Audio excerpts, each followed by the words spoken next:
Mr. Clerk, please record. There's a quorum present, Mr. President.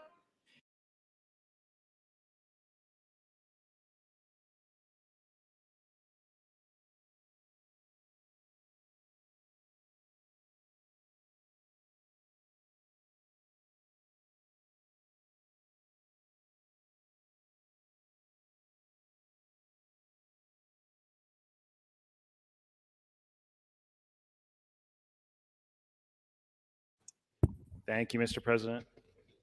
So we were talking about, just to refresh everybody's recollection, I know it wasn't that long ago, but we were talking about this amendment, which would basically decrease the decrease. So the LB 873 takes both the corporate and the personal income tax top bracket down to 5.84. What this amendment would do is take both of them down to 5.99. And my reason for this suggestion is it basically takes a little bit of the cost out. As before lunch, we were talking about, Senator Linehan said that my estimates were that. They were estimates. They're my guess as to what they are based off of the fiscal note and eliminating essentially the last year of implementation, because under the implementation plan of 873, they get down to about 6%. Right in that the second to last step down. The last step down takes it all the way down. So that's where I come up with that number. But of course, it is, yes, that amount of money, which is close to $70 million in the last year of implementation. So, but then it is that amount going forward. So from 2027 going forward is where that amount of money would be saved. And like I said, this is in the interest of finding some space to do some middle class tax relief, to take this down to still below 6%. Get us to a place where we have a little bit extra money where we could do something along the lines of what Senator DeBoer proposed, which, as I said, this is the estimates and the savings of this are in that last year, and they are less than the cost of Senator DeBoer's amendment. But again, attempting to propose a compromise that would work, and then maybe we could do something along the lines of a 4.25 type of amendment that Senator DeBoer's proposed. So taking that second rate down from 5.01 to 4.25, see where that gets us in terms of overall cost. And if the concern is that we don't find the savings until the last year, we could implement that step down for that tax bracket in that 2027 year. So what we could do, as this the current bill does, takes down, I'm trying to find the section here. Well, it's a little hard to read, but the full implementation is in those out years on the personal and corporate income. We could implement those and the step down approach over the next several years. And then in 2027, rather than take it down to 5.84, we take it down to 5.99. And then we would instead take the 5.01 down to 4.25 in that year, which would, of course, give that middle class tax relief in that year. And it would also give some more tax relief in the effective rate to those individuals in that top tax bracket because of how tax rates work. So in a global perspective, this is an attempt to find a little room, a little space to give middle class tax cuts, keep us within the same bounds of the cost that we've had, and then find a way to work on that middle class tax proposal that Senator DeBoer proposed earlier today that would give tax relief to median income earners and below. So that's what I'm suggesting.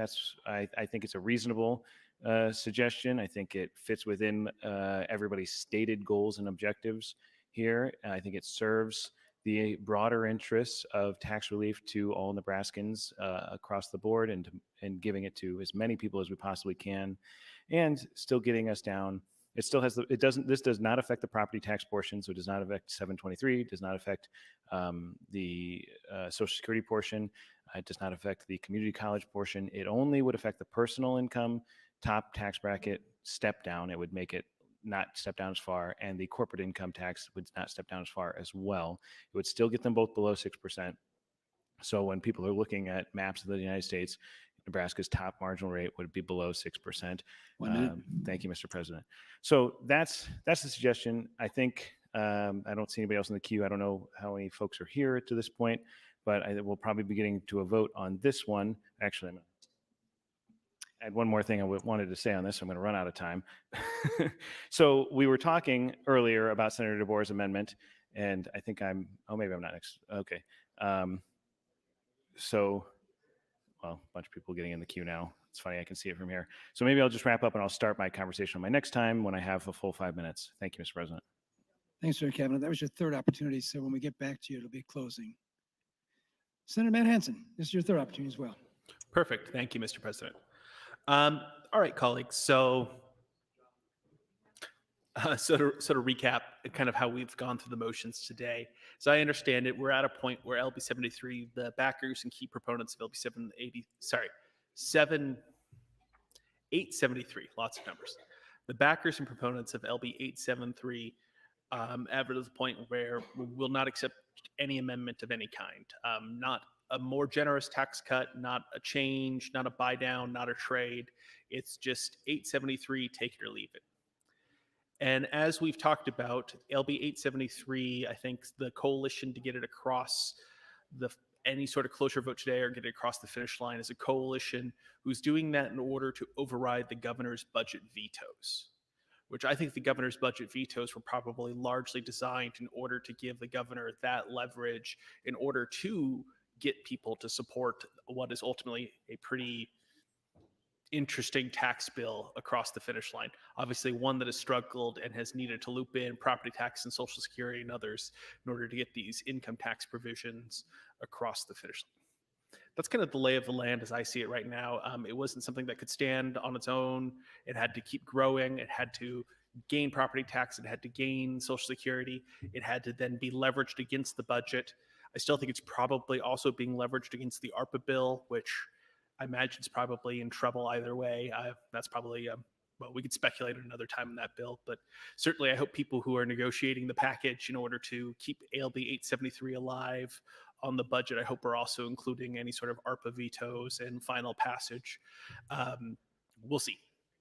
But we're generating this. And again, over and over and over again, we see that there's several provisions of LB 873 that I don't think can necessarily stand on their own merits, or maybe at best have like a bare 25.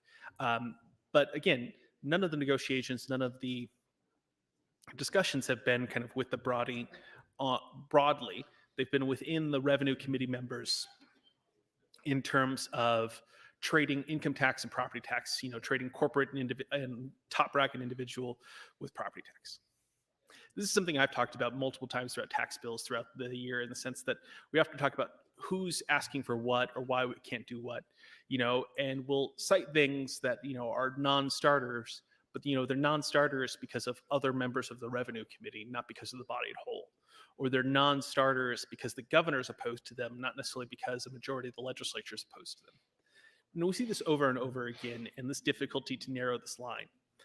Frankly, I think there are several bills in LB 873, Social Security certainly, probably some of the property tax provisions that could have advanced on their own if not for then supporters of the corporate income tax using them as leverage to claw them back into the committee amendment and put it as kind of all take it and leave it package. And in addition to doing that, like I said, they had to rope in a notable portion of the budget, including some attempts on the budget itself, and now these budget vetoes, which I genuinely believe, and the governor was pretty clear, or at least indicating it on his veto letter, which were done to create this extra leverage to kind of keep several key members in line in the voting for cloture in LB 873, not necessarily a bill they support, but because there's overall things the rest of the session that are under scrutiny or being leveraged. And that's not speculation on my part. We've had people even today talk about, viewing this as a package with the budget, viewing this as a package with veto overrides. I don't know if people have mentioned ARPA today, but they certainly mentioned it during the ARPA debate and during earlier iterations of this bill during some of the previous income tax debates. So again, we see that this debate and this 1 minute. Thank you, Mr. President. And this bill and all this leverage has to expand greater than kind of the four corners of the bill, because we know that many provisions of this bill would struggle on their own. Instead, it kind of had to become this omnibus that, while it is a compromise, I guess, of sorts, it's a compromise just among a majority of the members of the Revenue Committee. It's not necessarily a compromise representing all of the views on taxes in this body.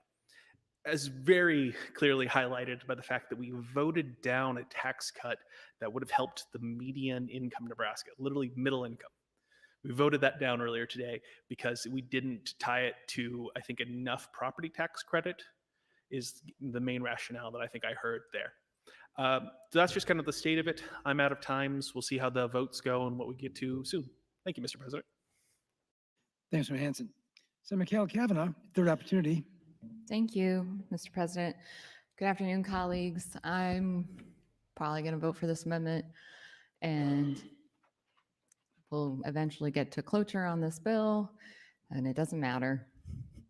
It just doesn't matter anymore, because people have cut so many deals in this body on both sides of the aisle that nothing that I think is important is going to get done. So that is where we are at, Nebraska. People have leveraged this against the governor's veto overrides and ARPA. I'm sure we're going to get a lake and a canal. We won't get anything substantial to help the actual people of Nebraska, but we will get all the senators' pet projects done. And isn't that all that matters, really? When it comes down to it, don't we just care about our pet projects and not the people? That is where we are at today. The governor did a bad thing. And instead of the body doing a good thing and just overriding the bad thing the governor did, we play politics and we leverage other things. We leverage things that are fiscally irresponsible. And it doesn't matter how many times people get on the mic and pretend like it is fiscally responsible. It's not. We've seen this happen in other states like Kansas, and then they'll get on the mic and they'll talk about Kansas's tax rate and on and on and on, and it's circular and it's circular and it's circular, but it doesn't matter. So, just gonna vote on things. Maybe I'll vote for this, maybe I won't. It doesn't matter what I do. Consumption tax, it doesn't matter what I do. Literally, it does not matter. The session has been determined by the deal makers. And meanwhile, the people, the vulnerable people, the poor people, the women, the children get nothing. But it doesn't matter, because we have massive tax cuts and egos that were bruised over veto overrides are getting their day. And that's all that matters. And yeah, there's things that were vetoed that I am furious about. We should be overriding them without a conversation about it. Like, we shouldn't be leveraging anybody who is holding hostage, overriding these vetoes is in the wrong place. You're just in the wrong place. You're here for the complete wrong reasons. If you have to hold hostage provider rates for DD and Medicaid and behavioral health to get tax cuts for the wealthy, you are in the wrong place. Your heart is not in the right place. You are not doing the right thing for Nebraska. You are completely serving your own needs and projects. But that's where we're at, Nebraska. That's where we are at. This is one of the worst days. Actually, not one of, this is the worst day. This is the worst day I've had in the legislature. And I think we all know I've had some pretty terrible days. I think it's fair to say, at least with this current body, that I have probably had the most terrible days in this legislature. But this is the worst. This is the real gut punch. This is the one where I find out that people that I have supported would turn their back in a heartbeat to make a deal. This has been devastatingly disappointing. And it just doesn't matter. Thank you. Thank you, Sen Mikal Kavanagh. Sen John Kavanagh, I recognize to close on your amendment.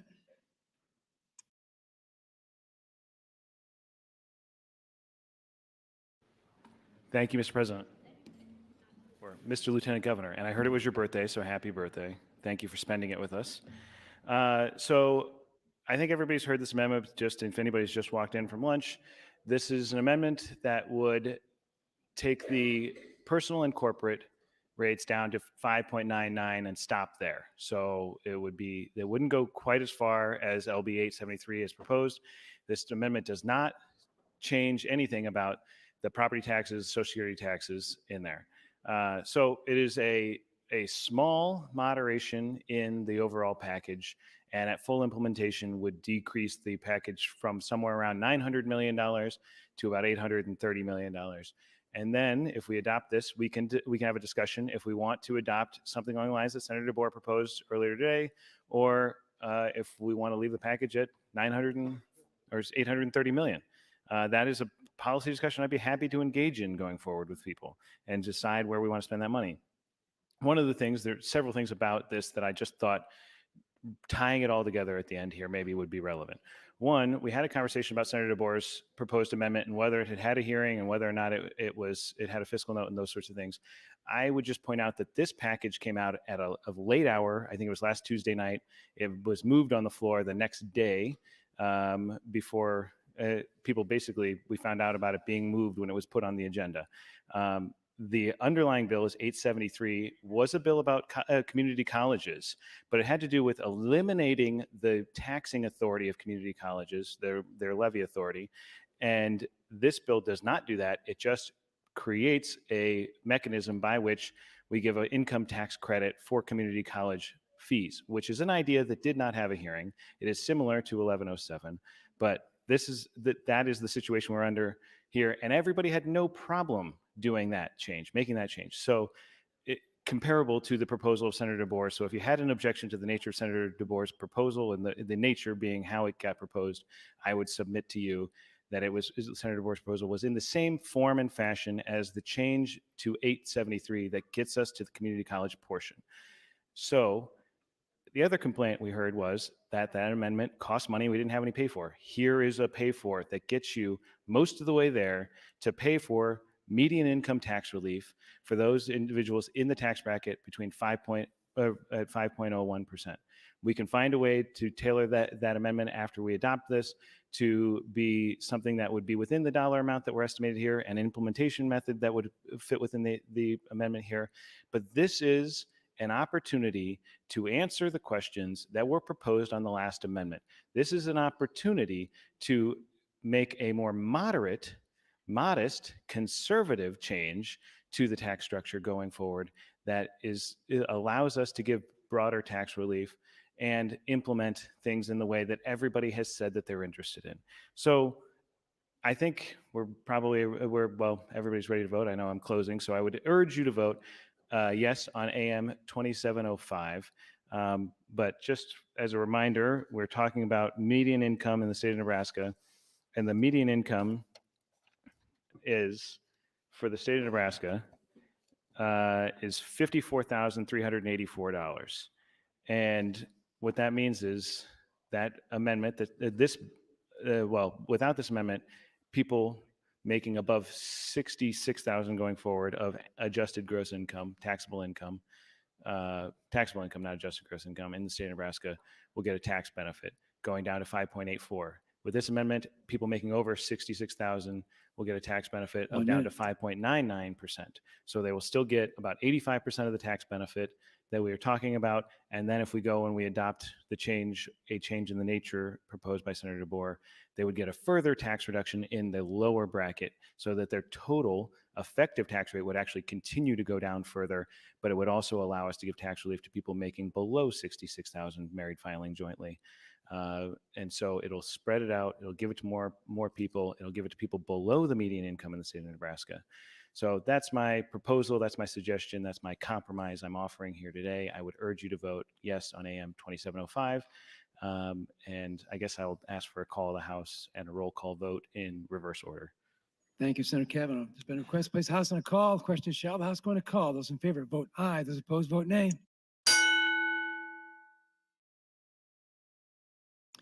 Record, please. 16 ayes, 7 nays, place House under call. The House is under call. All members, please return to the chamber and check in. The House is under call.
Senator McKinney, please return to the chamber and check in.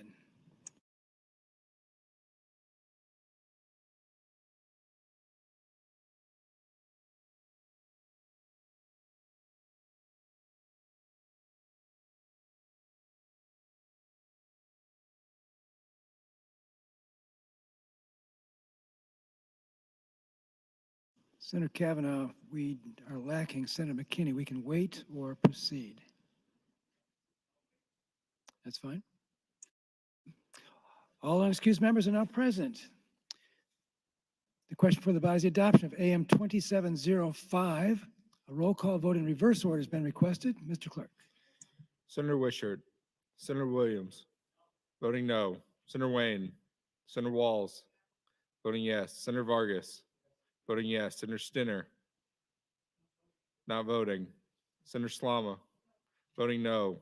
Senator Sanders, voting no. Senator Pansing Brooks, Senator Pauls, Senator Merman, voting no. Senator Mosier, not voting. Senator Moorfeld, voting yes. Senator McKinney, voting yes. Senator McDonald, not voting. Senator McAllister, voting yes. Senator Lowe, voting no. Senator Linehan, voting no. Senator Lindstrom, voting no. Senator Lathrop, voting yes. Senator Coulterman, Senator Jacobson, voting no. Senator Hunt, voting yes. Senator Hughes, voting no. Senator Hilkeman, voting no. Senator Hilgers, voting no. Senator Matt Hansen, voting yes. Senator Ben Hansen, voting no. Senator Holleran, voting no. Senator Gregert, voting no. Senator Geist, Senator Friesen, voting no. Senator Flood, voting no. Senator Erdman, voting no. Senator Dorn, voting no. Senator DeBoer, voting yes. Senator Day, voting yes. Senator Clements, voting no. Senator Mikal Kavanagh, Voting yes, Senator John Kavanagh. Voting yes, Senator Breezy. Voting no, Senator Brewer. Voting no, Senator Brandt. Voting no, Senator Bostelman. Voting no, Senator Bostar. Voting yes, Senator Blood. Voting yes, Senator Arch. Voting no, Senator Albright. Voting no, Senator Aguilar. Voting no, Senator Coulterman. Voting no. Senator Mosier. Senator Mosier voting no. Vote is 14 ayes, 28 nays, Mr. President, on the John Kavanagh amendment. AM 2705 is not adopted. I raise the call. Mr. Clerk. Mr. President, Senator Matt Hansen offers AM 2656. Senator Matt Hansen, recognized open on AM 2656. Thank you, Mr. President, and good afternoon, colleagues. I'm glad to arise on my AM 2656. I prepared variations of the variety of versions of this and hung it on different bills, trying to show it as an option. I think it's going to be one of the last things we have a chance to talk about and discuss today. In full disclosure, part of the reason I let Senator DeBoer and Senator John Kavanagh put their amendments before mine was that they each had one provision of this bill or one provision of this combined amendment in their amendments. Obviously, we saw both of those get voted down. I'm not under any illusions that by combining those two amendments, I've somehow gamed votes. But I just wanted to show what an alternative tax package, what an alternative proposal could have looked like had, say, persons like myself and Senator Kavanagh and Senator DeBoer and others been engaged more in terms of something that could advance, and I think lots of us could vote for. So what this amendment does is it kind of takes everything in 873. I actually have it written as a white copy amendment, both for clarity, and I was drafting it even before we had really advanced 873. But just to be clear, Social Security taxes as is, kind of the phased out repeal embodied in 825. I believe it keeps 723 and the community college new tax credit, property tax credit for community colleges, intact as 873. It really focuses on the two income tax provisions and does a couple of things. One, it moves that middle bracket Senator DeBoer talked about and tried to move earlier today down by about the same amount, by about a 1% cut for the middle bracket. That is trying to capture that middle income, median income household in Nebraska. So trying to extend the overall impact of the individual income tax cuts by including more families and including more individuals. It also reduces the it also reduces the top bracket by not as much as proposed in LB 873. It does it like Senator John Kavanagh proposed, and it walks it down to 5.99. So it still gets it under 6, but it overall reduces the fiscal impact of the amendment. The next thing it does, and this is something that got talked about in the early rounds of debate and it's kind of fallen by the wayside in terms of a need or an interest, but it has what many people have called guardrails. And the guardrails are such that, at least for the top individual income tax bracket, that these decreases are conditional upon a positive general fund revenue growth. That is, we step down the top individual income tax rate over time, but we only do it in years in which we've actually gained revenue. So in other words, if there's a recession, the income tax cuts are paused. They're not stopped, they're paused until we're out of that and we actually have general growth. This is a catch-all or guardrail provision that I know a number of people have talked about interest in. This is what that would look like. It would give I believe, the tax commissioner some ability to perceive and calculate the net receipts over the fiscal year for the general fund, and then trigger the steps down. So it would come only in years in which there are actual growth. And so that is kind of some of the things we've talked about in Senator DeBoer's bill and Senator DeBoer's amendment and Senator John Kavanagh's thing. So that's cost. So that does lessen the overall impact by not reducing the top bracket as much. It does increase the overall impact by increasing the middle bracket by cutting that, including that in. Excuse me, everyone, I'm fighting off a sneeze. And then what's the final thing is what's the pay for? So those two work out and kind of use some of each other out. Some of my calculations, some of us I do this, is the pay for is eliminating the corporate income tax cut. And so by removing that provision, you have the ability to both lower the individual middle bracket. You could still lower the individual top bracket. You can step them in. You can do all the property tax cuts. You can do all of those provisions. And the pay for is the corporate tax cut. Again, I have best estimates and some projections, don't have a fiscal note. But my understanding is based on kind of the consensus of all of these numbers is that probably overall shrinks the package of LB 873 by a little bit, but not by much. But really what it is doing is reallocating some of the corporate tax cuts and highest bracket tax cuts to pay for the middle bracket tax cuts. So with that, again, we've already voted down the middle bracket tax cuts. We've already voted down limiting the top income bracket. I know supporters of 873 have said they're going to oppose any amendment. I kind of know where the stakes of this are going to go, but I wanted to make sure we had this opportunity. I wanted to make sure we had this opportunity to discuss AM 2656 as kind of what a comprehensive plan that I could support would look like. So with that, Mr. President, I'll see if there's any debate on the amendment. Thank you for your time. Thank you, Senator Hansen. Debate is now open on the amendment. Senator John Kavanagh. Thank you, Mr. Lieutenant Governor. Thank you, Senator Hansen, for bringing this amendment. I appreciate it. I wonder if what we talked about, as he said, the component parts of this, some of the component parts, but it is nice to see it all put together. So we've had the conversation about the things people like, which is people do want to give middle income, median income, below median income tax relief, which this bill does, and it has a pay for, which is eliminating the least popular portion of this bill, which is the corporate tax cut, which, if you all recall, we haven't talked about it too much, and I haven't spent too much time talking about the corporate tax cut because I just don't even understand why we're having the conversation. Honestly, I don't think it merits the discussion that we've had. But to be clear, 80%, I think it's 83% of the benefit goes out of state. And it only is for those out-of-state corporations has to do with their conduct in the state of Nebraska, which means sales, business transactions. So cutting that rate is not necessarily going to get them to conduct more business in the state of Nebraska. Additionally, we cut the corporate rate last year by 0.5%, and under the understanding that if that, once implemented, was effective in driving business or showing some sort of positive trend, that we could cut it further to further stimulate that. This is jumping the queue in terms of that. So in terms of priority of things we should be doing, median income tax cuts versus more corporate tax cuts. We gave corporate tax cuts last year. We didn't give any median income tax cuts last year. So that, to me, is a clear thing we should be doing.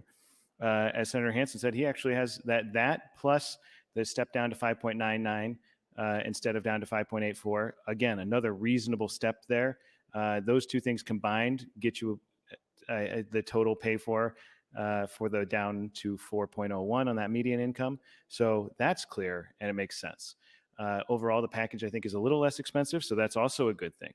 So we stay below $900 million. We give a median income tax relief. We don't give money that goes to out-of-state corporations. 83% of it goes to out-of-state corporations. So it has a lot of positive benefits here.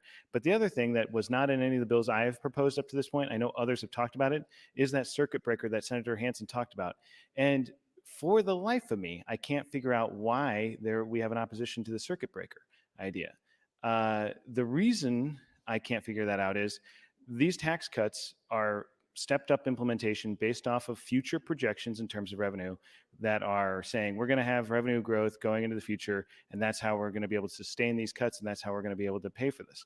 And the circuit breakers merely say, if that guess about the future is incorrect, is too rosy, that will slow down the implementation. We'll stop it. We won't roll it back. We won't not implement it again after the growth begins. It just means that if the growth is not there in 1 year, that the step down will be pushed back until the growth comes back. That seems logical to me. It seems simple. It seems like just a small check on the whole thing. But also, if you are so sure that this is actually how this is going to play out, that we're actually going to have growth, this costs you nothing. I had a professor in law school who once said, it's like giving them the sleeves off your vest. It costs you nothing. So that's what the circuit breaker is. It's like giving the sleeves off your vest. It costs you nothing because you lose nothing by putting in this circuit breaker. The circuit breaker should have been put in here, before it came out on 873. I heard it as a potential for the next round. I heard it as a potential between general and select. I've heard it many times, and I just don't understand why that's not something that's been included here.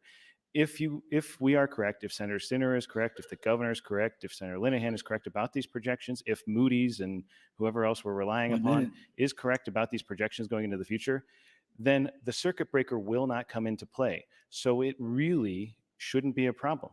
Now, if I'm misunderstanding it, I'd be happy to hear why the circuit breaker won't work and why we shouldn't do that. And if this amendment is a non-starter and you're willing to agree to the circuit breaker, I'm sure we can get that done in the next 45 minutes here. We can get to a vote on this. We can move on and we can introduce that bill and we can all adopt the circuit breaker and move on. So I guess with that, Mr. President, I hope to hear some comment on that part. Thank you. Thanks, Senator John Kavanagh. Senator Mikal Kavanagh, I recognize. Thank you, Mr. President, colleagues. Where did that go? Members come to order, please. Oh, thank you. Okay, so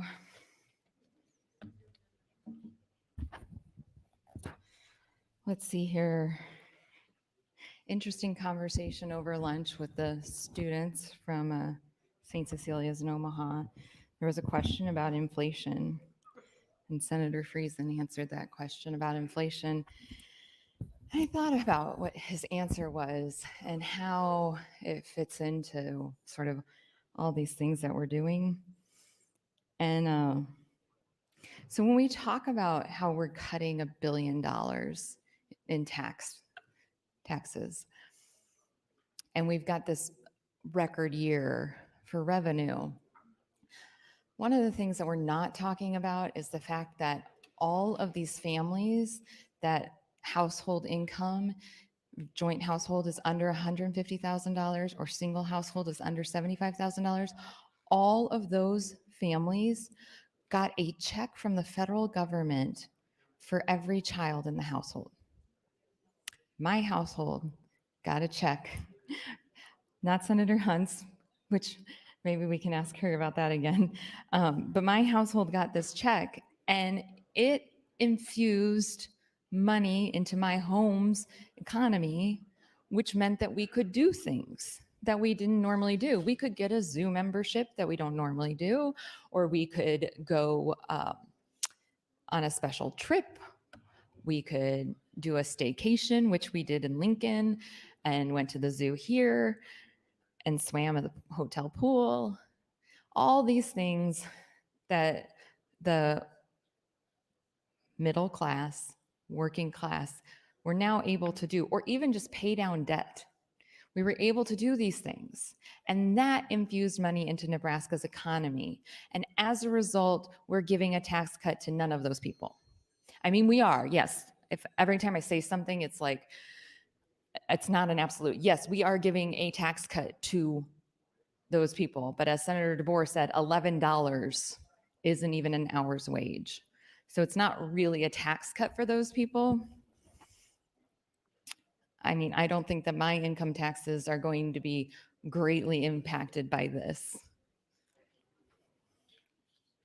Maybe $11, which I would take because I make $12,000 a year. For me, that would be 2 hours worth of work pay. But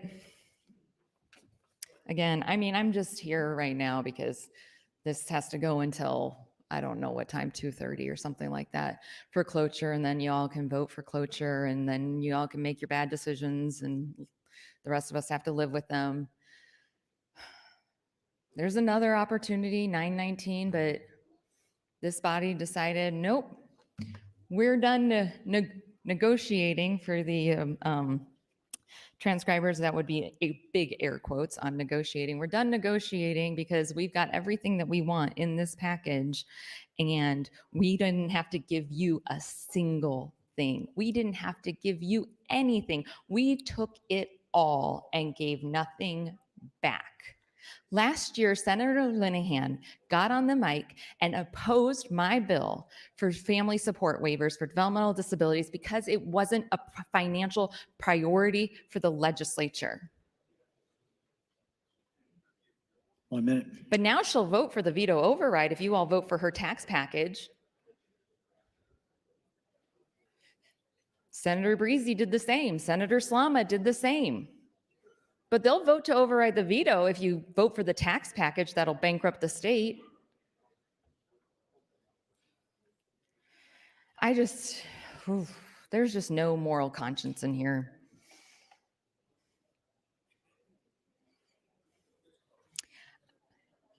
I'll get back in the queue. I'll keep talking because gotta take this to cloture so you all can prove how great you are at keeping your word when it's not keeping your word to me, but that's awesome. Thanks.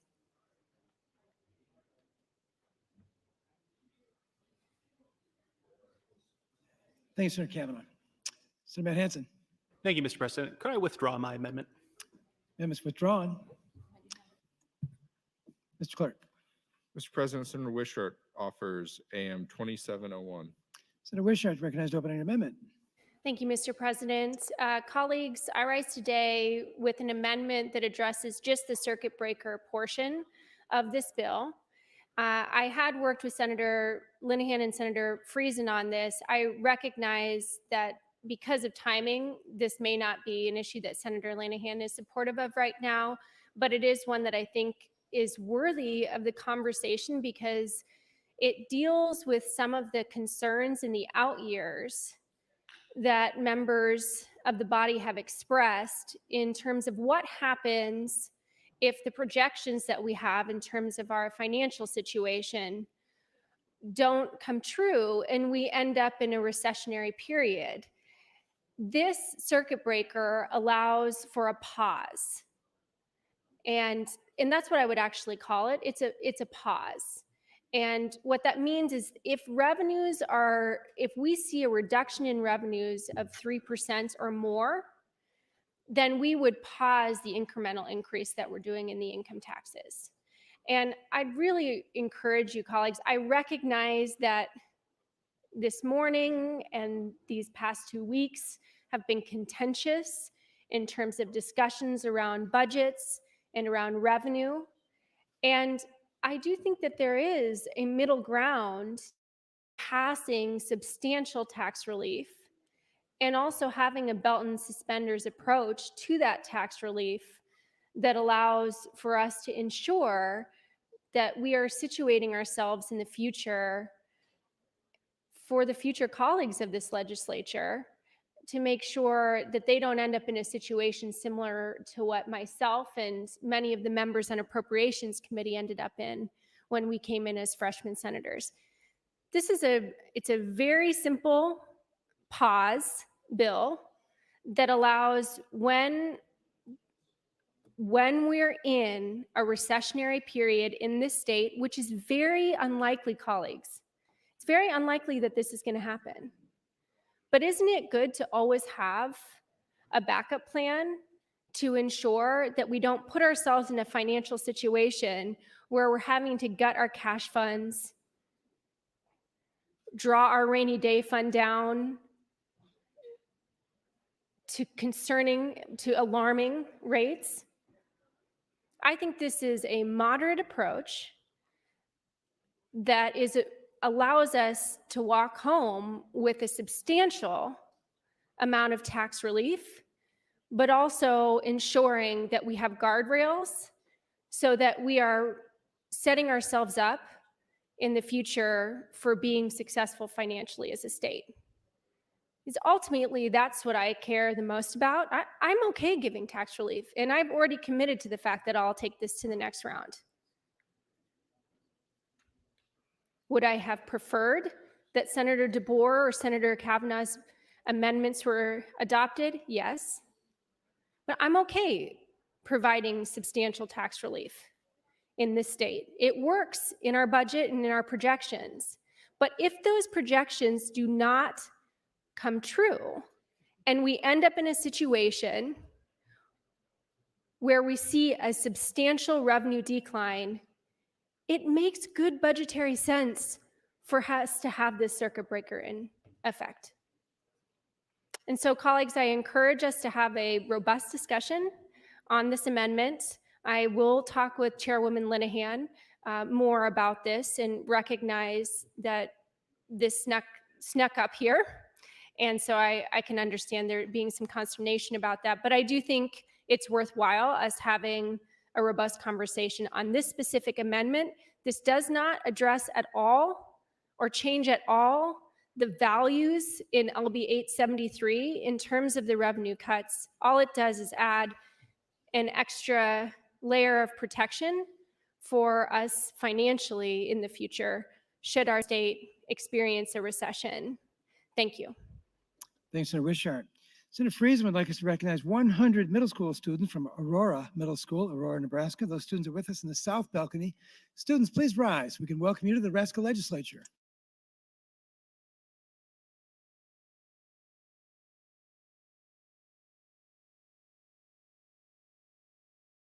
Continuing debate, Senator Breezy. Thank you, Mr. President. Good afternoon, colleagues. I rise in opposition to AM 2701, and I appreciate Senator Wishart's caution here. And I don't want to be critical of what she's trying to do, but as I look at what we're doing in the budget, we don't have a circuit breaker surrounding the 15% increase in provider rates. And those rates, once they would be built into the base, and there would be no turning back on those. And so we don't have a circuit breaker on things like that, things in the budget, and I don't think we need a circuit breaker here. I think we've established that this is a sustainable program. Revenue growth has averaged roughly 5% over the last several decades, and we will return to 5% soon, I would predict. And that type of growth, coupled with reasonable spending increases, makes this completely sustainable. It's a sustainable package. It will allow this program to continue and then some. And as we look at the general fund financial status in the budget book, we see positive numbers above the minimum reserve.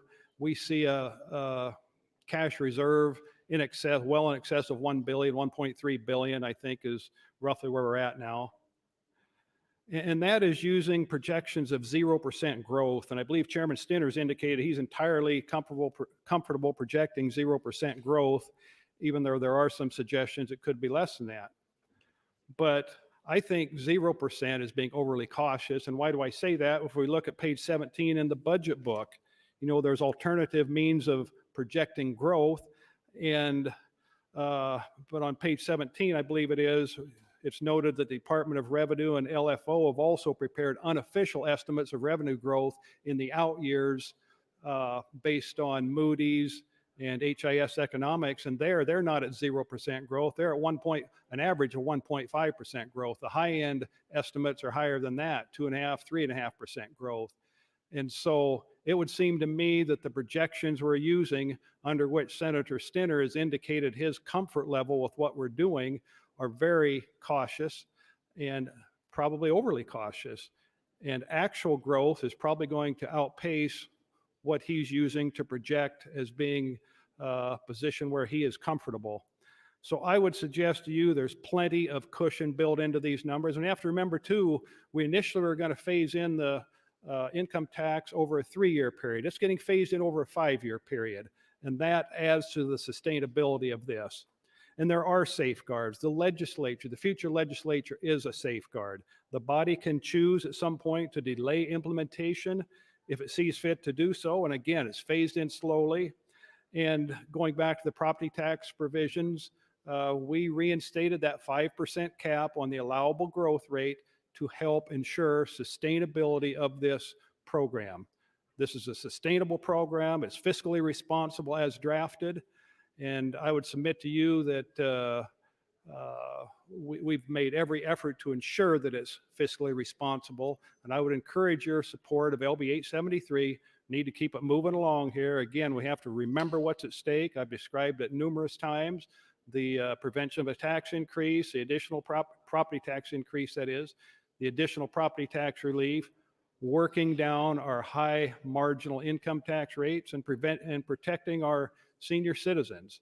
I would strongly urge your support of LB 873, and I stand in opposition to AM 2701. I don't think it's necessary at this late stage of the proceedings. Thank you, Mr. President. 1 minute. Thank you, Senator Breezy. Senator John Kavanagh, you recognized. Thank you, Mr. Lieutenant Governor, and thank you, Senator Wishart. See, this is like one of those things where you speak something into existence. I felt like I said that, and we could have a conversation about an amendment that was just the circuit breaker, and Senator Wishart had it ready to go. It got put in. I was right. I guessed right that we would have a circuit breaker standalone amendment. So I appreciate people's caution, certainly, and I do. I mean, I have obviously been an opponent of many portions of this bill as it has moved through on all of its iterations, and I've said that many times. And I've been supportive of other portions of this bill, and I've supported some of the ideas in this bill. And I obviously have proposed amendments to take out the corporate cut, to mitigate the corporate cut, to mitigate the personal income tax, to change which personal income tax was decreased. I've done a lot of things to decrease the overall cost of the package. I've done things to change where the brunt of the cuts go. I've proposed lots of ideas, and in kind of conjunction with other individuals, pushed for the changes in the structure of this bill, and have received basically a brick wall of opposition to any changes once this kind of compromise between property tax cuts and personal income tax cuts got thrown together. And of course, the corporate got thrown in there somehow and is just floating along for the ride at this point. But opposition to any change in the package since it kind of crystallized about a week and a half ago. And of course, Social Security, which is the balloon lifting the entire package, right? Because everybody wants to vote for Social Security.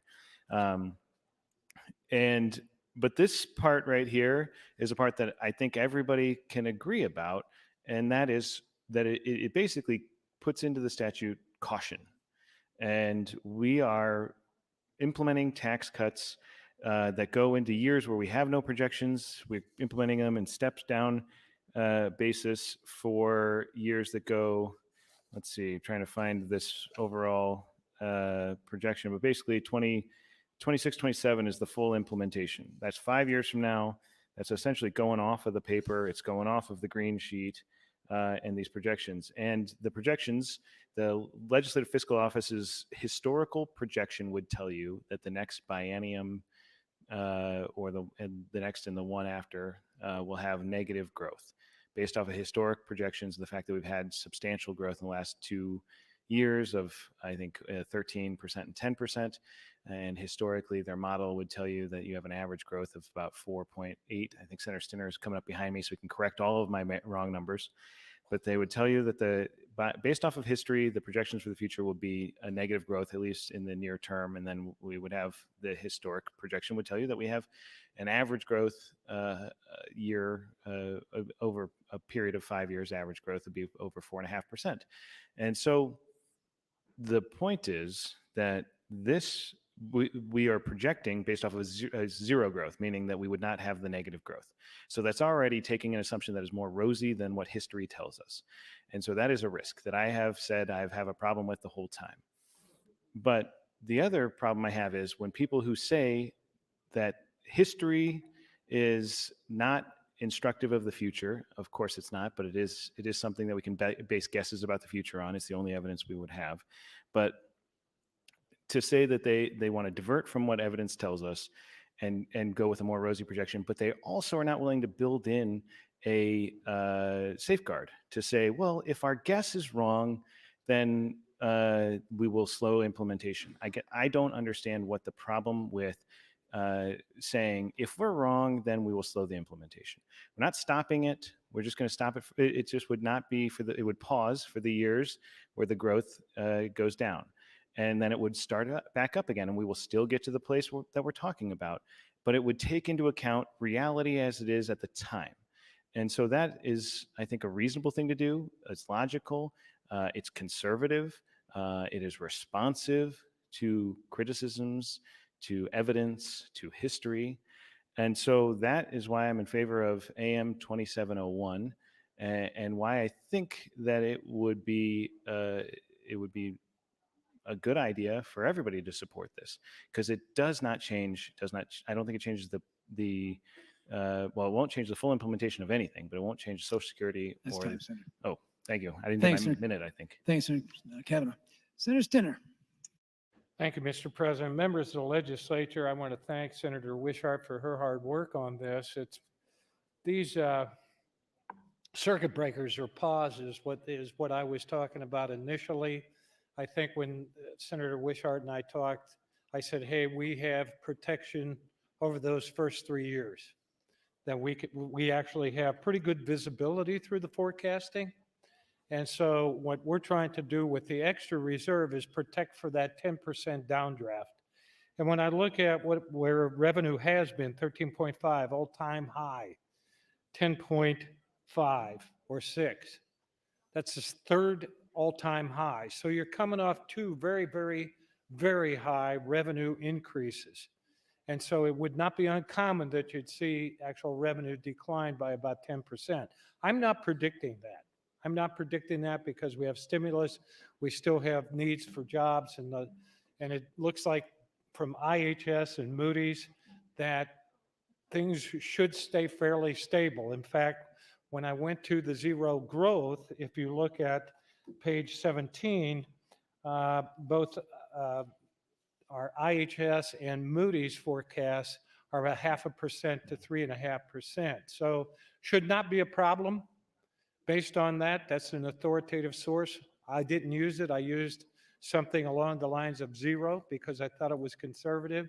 -2.5 is, or 2.4 is what our capped or stagnant growth model was that we use in forecasting for revenue growth by the fiscal side of things. But you know, when I talk about visibility, once you get out to the 4 and 5 years, that visibility becomes clouded. And so there is where I think we have to be careful. We have to have a pause. And that's where I think Senator Wishart is talking about down 3% is a major league downdraft, folks. It's a major league downdraft. And all I have to do is refer to page 19, and you can see the years of 2007, 2008, 9, and 2009, 10. That was the housing crisis, and that was down 4.4 and 4.8. That is rate base adjusted. It's not nominal, but it can happen. And that's what we're trying to do with this, is to protect that extraordinary downdraft that you may get at the end of the stimulus and the real economy has to kick in. Am I predicting you need that? No. But as a precaution, as a safeguard, I think it's a prudent way to go. And I think it's a discussion we need to have. And so forecasting, everything's based on forecasting. Everything should work.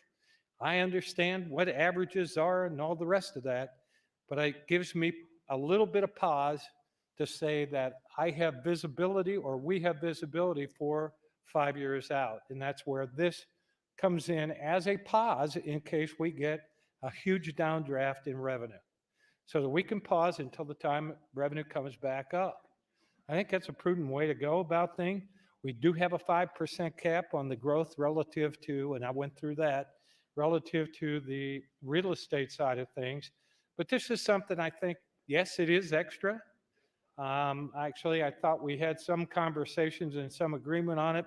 Maybe not. But I think it's something we should be discussing. In any event, as I said, let's discuss it. There isn't a lot of visibility there. Let's get that extra protection in place. So I do support 2704 as amended. Thank you, Mr. President. Thanks, Senator Stinner. Senator Linehan.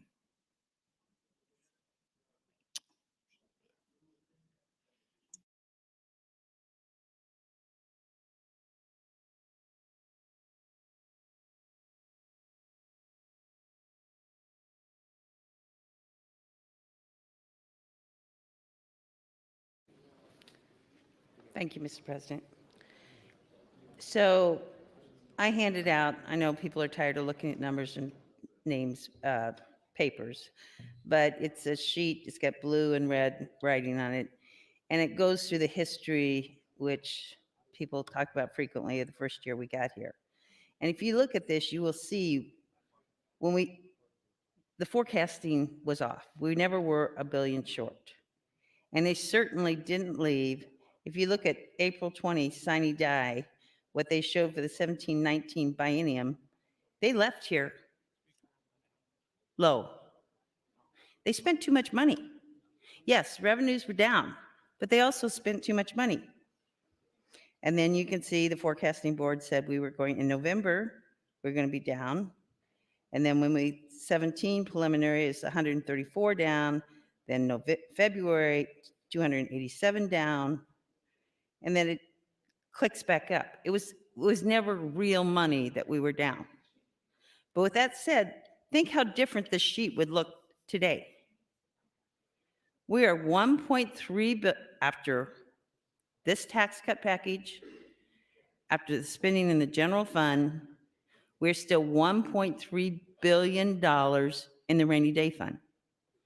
So I was asked last week, well, what happens if we're down 4% 2 years in a row? 4% 2 years in a row, well, 4% a year is $200 million. We're down $200 million. We would still have 1.1 billion in the rainy day fund. If it's another 200 million the next year, we'd still have 900 million in the rainy day fund. We're being very conservative with this package. We're not doing what other states have done around us, one that we've talked about, dropping it to 3.9 and hoping it works out. This all fits within the numbers. The numbers on this fits in the numbers with zero growth over the next 2 years. Now, maybe we have zero growth over the next 2 years. I don't think so, because we're about to spend $1 billion in ARPA money, which will generate revenues. We've got the federal government is still sending out COVID money. I don't see, now I could be wrong, the sky could fall out, but even if it does, we're protected. We don't need any more protection. We've got 1.3 billion. We are not, and it fits with 0% growth over the next 2 years. And I don't think really a lot of us think that that's realistic. Chairman Stinner can speak to this better than me, but all the groups that we go to or the forecasting board goes to for information on what's going to happen to our budget say we're not going to be at zero. We're going to be above that. And our average is 4.5. This is not irresponsible tax cutting. It fits in with the numbers that Chairman Stinner has given us. It leaves us with 1.3 billion in the rainy day fund. How much is 1.3 billion? It's 20% of our budget, of our revenues, 20%. We bring in a little over $5 billion, excuse me. So we have a 20% reserve. We're not being irresponsible here. Some would argue, I suppose some taxpayers would argue, we're not doing enough. 1 minute. I want us to get to culture and move on. We got some other big subjects here today that will be fun. So I would ask for you not to vote for AM 2701 and support LB 873. Thank you very much. Thanks, Senator Linehan. Senator Vargas.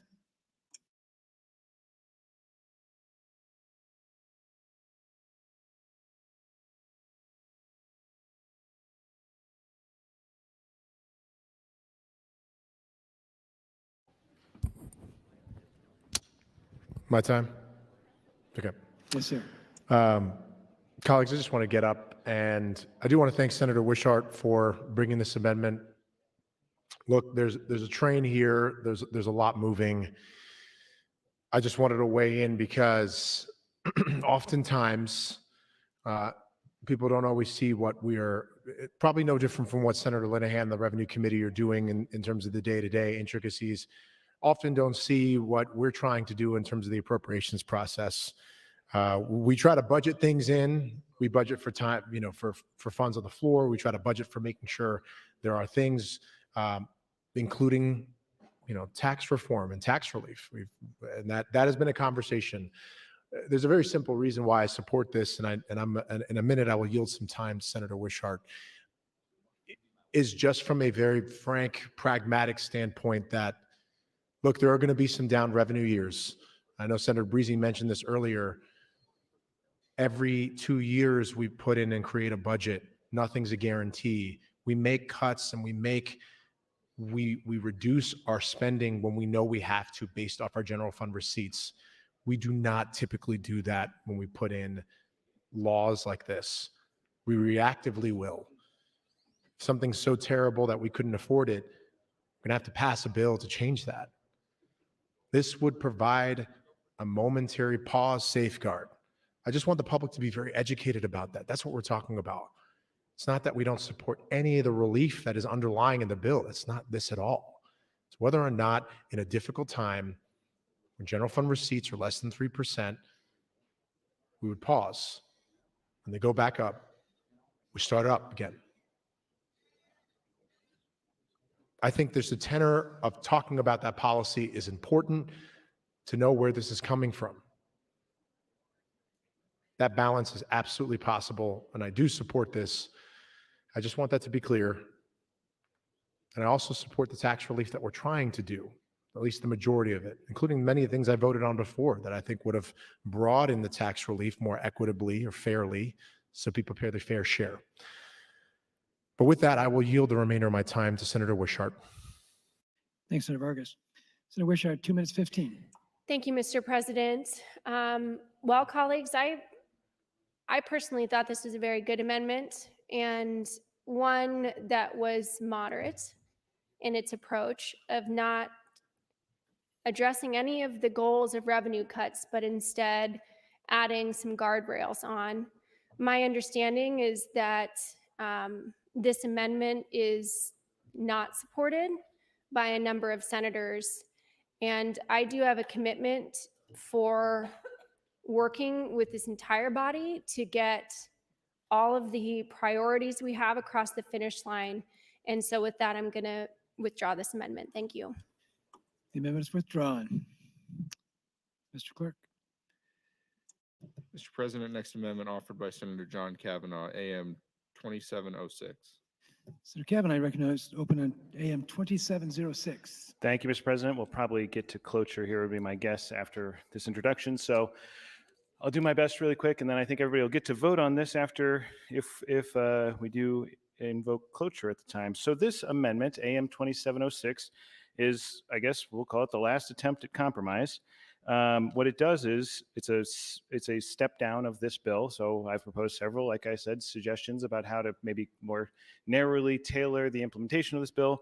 So this one would fully implement the Social Security tax cut and Senator Breezy's 723. So both of those stay exactly as is. As to the rest of the package, this would do the first year of implementation of the personal tax reduction, the corporate tax reduction, and the community college income tax credit. And the reason for this is we were having this conversation, Senator Wishart, we just had that amendment that would have put a pause into the implementation going forward.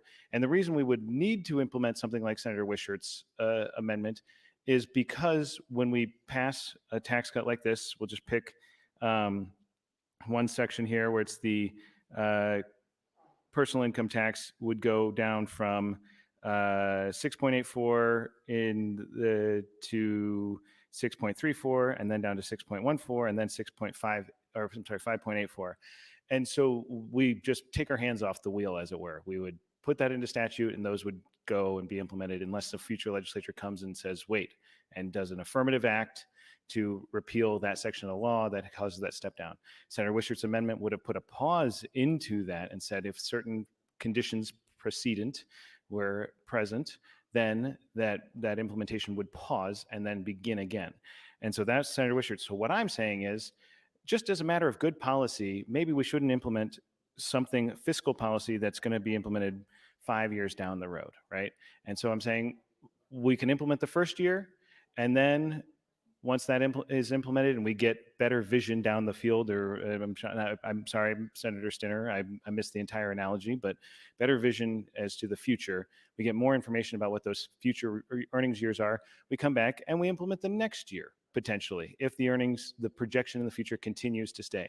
Because again, as always, I'm sure everybody's sick of hearing me say this, but the budget, the revenue projections about the out years are projections, guesses, estimations about the future. They are evidence-based on history, experience, market forces, world economy, all those sorts of things that very smart people much smarter than me, have put into formulas. But those very smart people are wrong sometimes about those projections. And so what this amendment does, all it does is say, let's implement the first step of this. And all of us, I'm sure we'll still have the same tax cutting fervor that we have now in the coming years. We'll come back and we'll say, you know what, those projections were right. Let's continue the implementation. Or we have the conversation about maybe implementing it. This doesn't even change where it goes, right? It doesn't go to that Senator DeBoer's proposal of the median income imposition. But maybe we would come back next year and say, projections are right, but yeah, let's tailor it so it goes to more of those median income folks. And so it gives us a more granular approach, more specific, more evidence-based, more deliberate approach to how we do this. And so that's the suggestion of AM 2706. All it does is allow us to take another look in the future. Doesn't change anything else, just says this is going to implement in the first year. We can come back next year and implement the personal, corporate, and the community college portion going forward. It fully implements Social Security cut. It fully implements the 723, raising the floor of the 1107 fund. It's responsible. It's conservative. How many times have I said conservative today? But it is just a more deliberative way to make a huge investment, a huge expenditure of funds in the state. This bill, 873 as written, will cost $900 million when fully implemented. And then with the growth of inflation and things like that, it'll cost even more than that. It'll get over $1 billion in the out years after the full implementation, the growth in the base rate of 723 and the community college portion. This bill on paper right now costs $900 million in implementation. What I'm suggesting is let's take it down a little bit and make sure that when we implement it, we have as much information as we can. Let's not lock in those out year changes just yet. We can come back. We can always come back and do the next step. Clearly, there's the desire in this body to do that, but let's just do it when we have more information and we have a better look into the future. We have better vision down the field, as Senator Sinner said, and we can see what those estimates are going to be. So, Mr. President, I'm sure I've heard 222 was the number, but if we have time, I'd love to hear other people's thoughts on AM 2706, but I would certainly encourage your green vote on AM 2706. And if we do adopt AM 2706, then I would suggest you vote for the underlying bill. Thank you, Mr. President. Thanks, Senator Kavanaugh. Mr. Clerk, you have a motion to the desk? I do, Mr. President. Senator Friesman moved to invoke cloture pursuant to Rule 7, Section 10. It's ruling of the chair that there has been a full and fair debate afforded to LB 873. Senator Friesman, for what purpose you rise? Thank you, Mr. President. I ask for a call of the House and a roll call in reverse order. It's been a request to place House on a call. The question is, shall the House go on a call? Those in favor vote aye. Those opposed vote nay.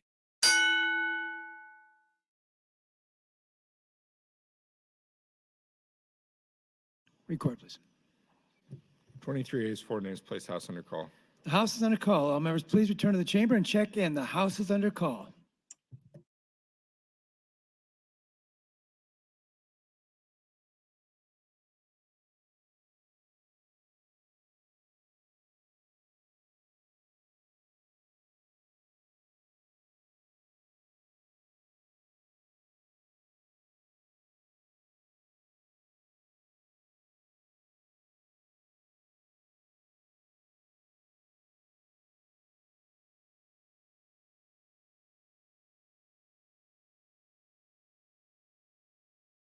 Senator Wallace can check in.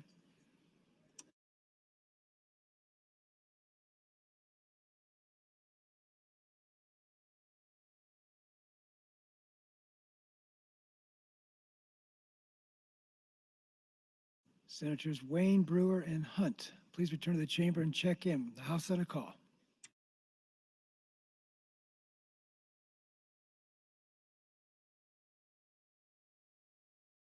Senator Lindstrom, please return.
All unexcused members are now present.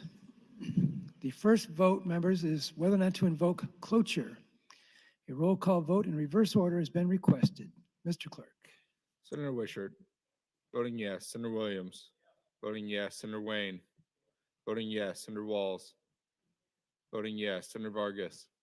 Voting yes. Senator Stinner. Voting yes. Senator Slama. Voting yes. Senator Sanders. Voting yes. Senator Pansing Brooks. Voting yes. Senator Pauls. Senator Merman. Voting yes. Senator Mosier. Voting yes. Senator Moorfeld. Voting yes. Senator McKinney. Voting yes. Senator McDonald. Voting yes. Senator McCollister. Voting yes. Senator Lowe. Voting yes. Senator Linehan. Voting yes. Senator Lindstrom. Voting yes. Senator Lathrop. Senator Coulterman. Voting yes. Senator Jacobson. Voting yes. Senator Hunt. Not voting. Senator Hughes. Voting yes. Senator Hilkeman. Voting yes. Senator Hilgers. Voting yes. Senator Matt Hansen. Not voting. Senator Ben Hansen. Voting yes. Senator Holleran. Voting yes. Senator Gregor. Voting yes. Senator Geist. Voting yes. Senator Friesen. Voting yes. Senator Flood. Voting yes. Senator Erdman. Voting yes. Senator Dorn. Voting yes. Senator DeBoer. Voting yes. Senator Day. Voting yes. Senator Clements. Voting yes. Senator Mikal Kavanagh. Not voting. Senator John Kavanagh. Not voting. Senator Breezy. Voting yes. Senator Brewer. Voting yes. Senator Brandt. Voting yes. Senator Bostelman. Voting yes. Senator Bostar. Voting yes. Senator Blood. Voting yes. Senator Arch. Voting yes. Senator Albright. Voting yes. Senator Aguilar. Voting yes. Vote is 43 yeas, no nays to invoke cloture, Mr. President. Cloture has been invoked. Next vote is John Kavanagh's AM 2706. All those in favor vote aye. Those opposed vote nay.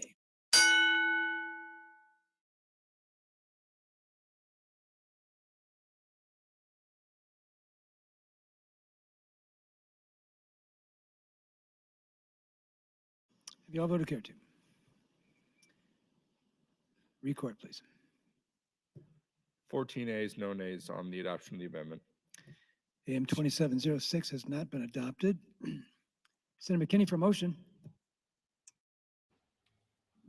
Mr. President, I move to advance LB 873 to ENR for engrossing. Members, you heard the motion to advance the bill. Those in favor say aye. Those opposed say nay. The bill advances. I raise the call. Items to record, please. Thank you, Mr. President. Just one. Senator Blood, amendments to be printed. Senator Blood to LB 876. That's all I have this time, Mr. We'll move to the next item on the agenda, a motion to override gubernatorial veto. Mr. Clerk. Mr. President, Senator Wayne would move that LB 1073 become law, notwithstanding the objections of the governor. Senator Wayne, recognized to open on your motion.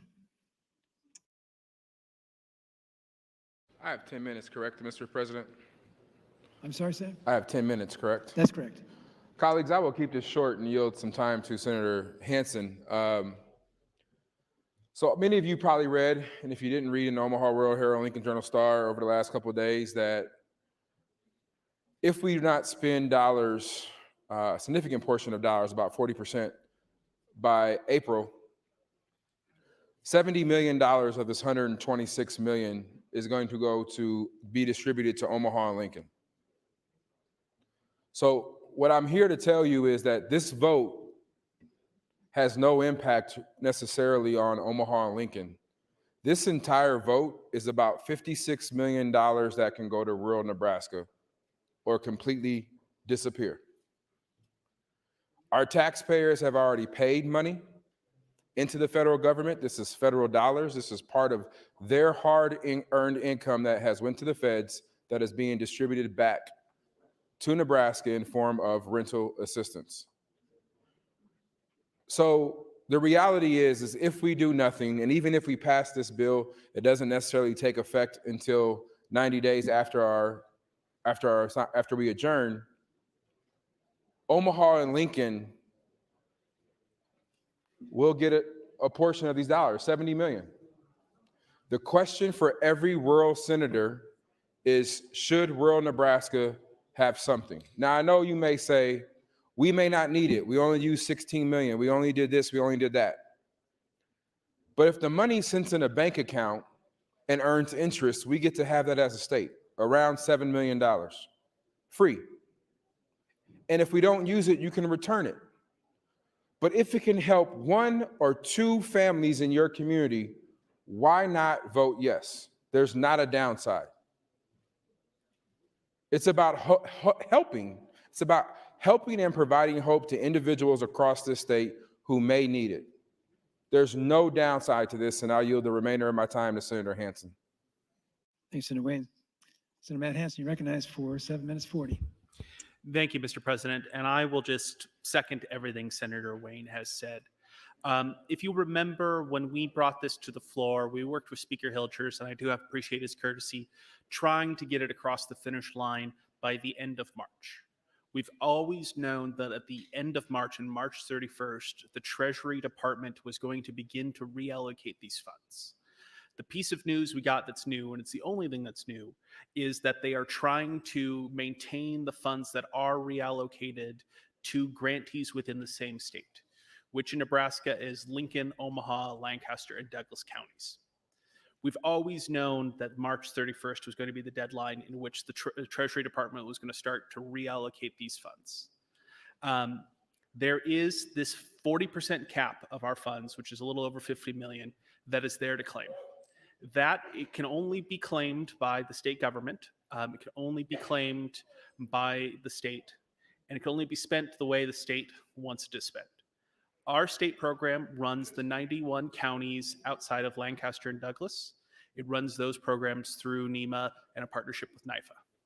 That is what this vote is today, is do you want this $50 million to come down from the federal government and go to these 91 counties, every county outside of Douglas and Lancaster? That is the only thing this vote does. Lancaster and Omaha are going to be handled however they're going to be handled, regardless of whether or not this becomes law or doesn't. The other thing that I want to add, just to be 100% clarified, is ERA 1 funds sunset this September. So the funds that we currently have in the current program sunset in September. And I would like to remind people this program still exists. People are still applying and getting approved every day. And we're drawing down our remaining ones from ERA 1. ERA 2 extends the deadline for 3 years to September of 2025. So again, this vote is to accept the $50 million for the 91 counties out of Douglas and Lancaster, as well as to extend the program in those 91 counties from September 2022 to September 2025. If this bill becomes law over the governor's veto, that happens. If this bill doesn't become law, that doesn't happen. That's the one thing we're deciding today. Omaha, Lincoln, Lancaster, Douglas are 100% separate at this point because we've already passed the March 31st deadline. With that, I would encourage everybody to vote green to allow LB 1073 to become law. And I'd like to thank Senator Wayne and Urban Affairs staff for all of their work on it as well. Thank you, Mr. President. Thanks, Senator Hansen. Senator Clement, you're recognized. Thank you, Mr. President. I rise in opposition to the motion. I will uphold the governor's veto. The comment was made that this money is your tax dollars, your federal tax dollars. Well, I think I just recently heard that the deficit for the federal government is another $1 trillion in the current budget. That's $1 trillion. It's not tax dollars. That's just borrowed money that somebody down the road is going to have to pay, and not money that we've paid. So the other comment I had is that there's still about $28 million left in the first round of assistance, and that Douglas and Lancaster cannot access that. And so the 28 million is available for the rural areas. And so I'm opposed to the motion. But I had one other thing to mention. I heard that it was Lieutenant Governor's birthday, but there's another birthday coming up. Somebody that doesn't come here very often is having a birthday on Friday, and she's very special to me. Her name is Peggy, and Peggy Clements is in the balcony. I just wanted to say happy birthday, Peggy.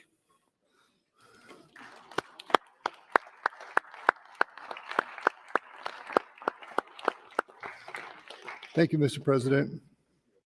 Thanks, Senator Clements. Senator Friesen.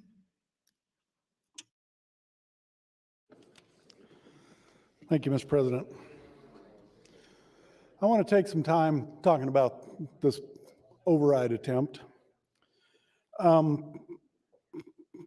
spent the whole weekend thinking about this and talking to the different groups that were on both sides of this. And I look at rural Nebraska, and I looked at the numbers of what my district had used in the rental assistance, and I look at Hamilton County, we had $66,000. Merritt County had $59,000. Nance County had $5,077. Hall County, which includes Grand Island, we're up in that $1.2 million. We have poured $100 million roughly into Omaha, and I think roughly the same into Lincoln. When we first were starting with this, the way I understand it, and people on the mic can correct me if I get this wrong, but Omaha and Lincoln applied on their own, and they were able to because they're large enough. And so they received roughly in that 40 million range dollars that they applied for. The state applied for the rural areas, and that was around 158 million, I believe. So as time went on and rural Nebraska wasn't using its allocation, we had $158 million to use. Time went on, and what the state did was we basically contracted with Deloitte Touche, an accounting firm, I think that's their name, to establish a portal to where you could apply for this rental assistance online. While Lincoln and Omaha were able to distribute this money to their nonprofits, who then distributed out in rental assistance and utility assistance. The state, the rest of the state, was required to go through this portal, which was, it was set up, but it was difficult to navigate. You had to do it online.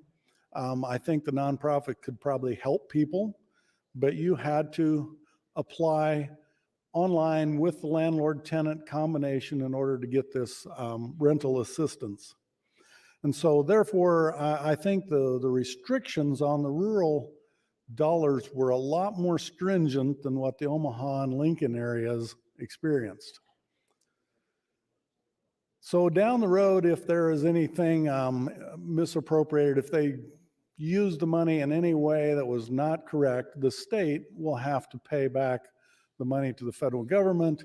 If Lincoln and Omaha did something wrong, I believe they are liable.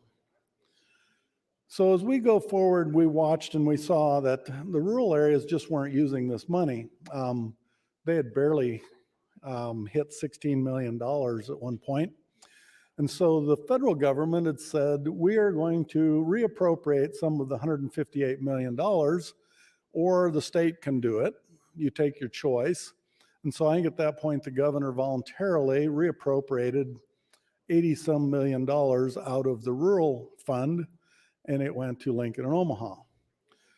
And so you just kept pushing more money into there. So we have roughly, I think now there's round numbers, I think $30 million left.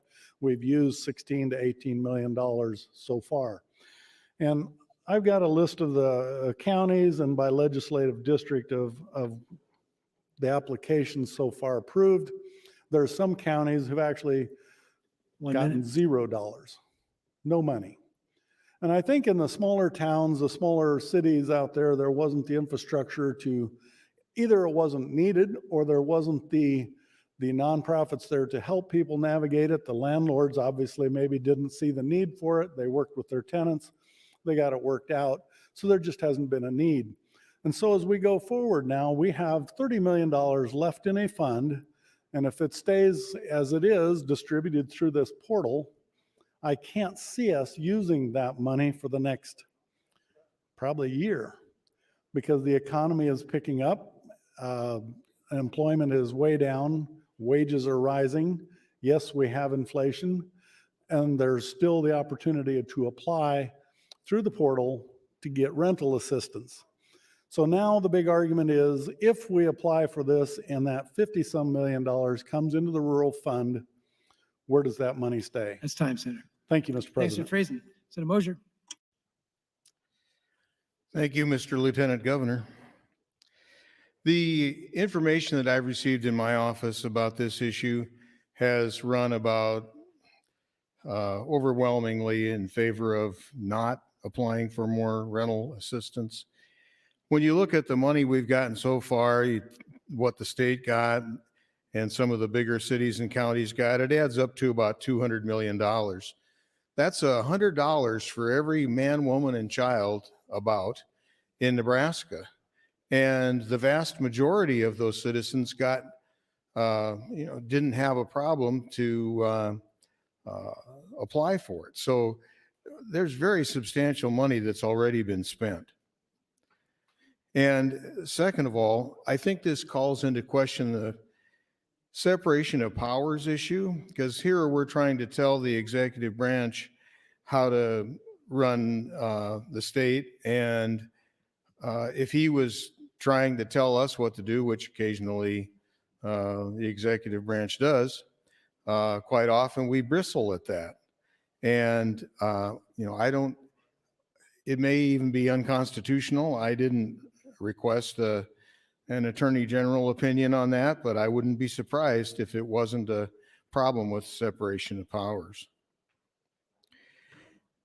I don't think Congress has much discipline to balance their budget.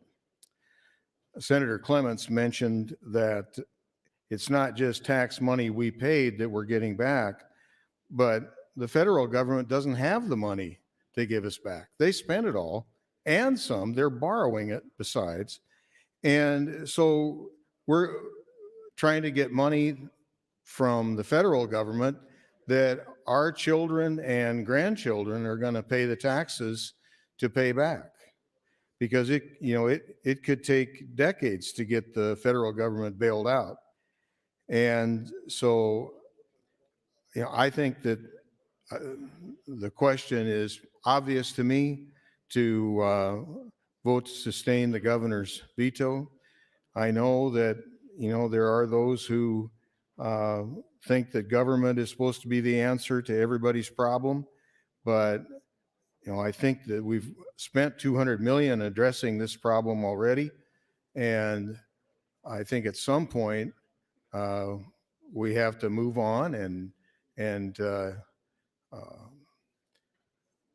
try to each operate in our own best interest and have the families and some of the nonprofits help these people that need help. I just don't think the government has to be the answer to everybody's problems. Thank you. Thanks, Senator Mosier. Senator Breezy. Thank you, Mr. President. Good afternoon, colleagues. I voted for this bill all along, and I thought, and I didn't say anything about it last couple times, and I thought I should probably explain where I'm coming from. I sat at the hearing in Urban Affairs, and heard countless stories of the need for this assistance. And really, it's kind of hard to dismiss all of those stories. But we also heard from at least one landlord there, a landlord that has over 600 units, I believe it was, in central Nebraska. And he indicated that roughly 12% of his tenants rely on rental assistance to pay their rent. And I've spoken with this landlord since then out in the rotunda one day, and he explained to me some of the financial hazards and pitfalls of being a landlord. And he told me that we have no safety net, and rental assistance is the one safety net that we have as a landlord. Beyond that, everywhere you go in this state, and rural Nebraska in particular, we hear there was a housing crisis. My hometown, everywhere. The housing crisis is curbing economic growth in our state. There's a shortage of housing everywhere. And why is there a shortage of housing? It's because market forces haven't corrected it. And how do market forces correct a shortage of housing? One way is by enhancing the return on investment for potential landlords and potential investors in the housing market. And how do you enhance return on investment for those folks? One way is to ensure that landlords get paid, and they get paid a fair amount. They get paid on time. And rent assistance, like we're talking here, can help ensure that landlords get paid. It improves their return on investment and encourages additional investment by the private sector in workforce housing.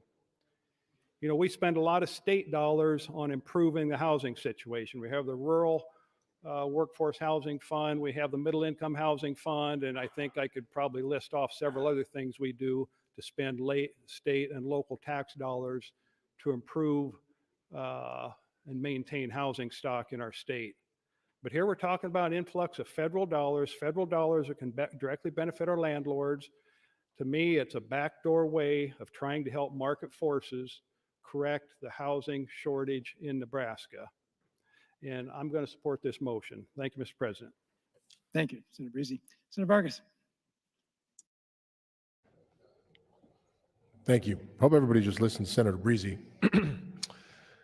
And I appreciate his words on this. I agree with him, and I agree with many of the sentiments that were brought forward so far. Just wanted to add a little bit of color here. Look,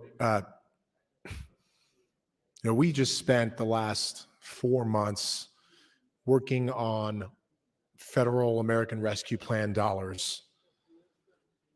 Every single person that came and brought a bill to the Appropriations Committee was making their case that economic recovery was needed. And in some instances, the case was easier. It's one of the reasons why the North and South Omaha work that Senator Wayne and Senator McKinney is moving forward, right? We both had to push for it, they had to push for it, and it's moving forward. But then there was cases made for other reasons for federal dollars. We took up the conversations on how to bring forward economic relief to the state. We debated it. We didn't say no to whether or not we'd even have the conversation, because having the conversation and then making prioritization is important. It's important for the state. It's important for everything that we do. For me, this is an easier answer because we can't even have the conversation about how to more effectively make sure these dollars go out for rental assistance outside of my district, outside of my area, by not even accepting it. Nobody's debating whether or not it can be more efficient or more useful, whether or not there are better ways to audit and making sure it's improved efficiency. Nobody is debating that. What I look at is the pure data on how many other states, the overwhelming majority, 48 plus states, that have decided we're taking it, and then some instances when it's unused, they return it. But they took it. They evaluated whether or not it was the best thing to do, and all of them decided it was the most economical and prudent thing to do for the state. This is really about making sure we have choices. It's not about really anything else.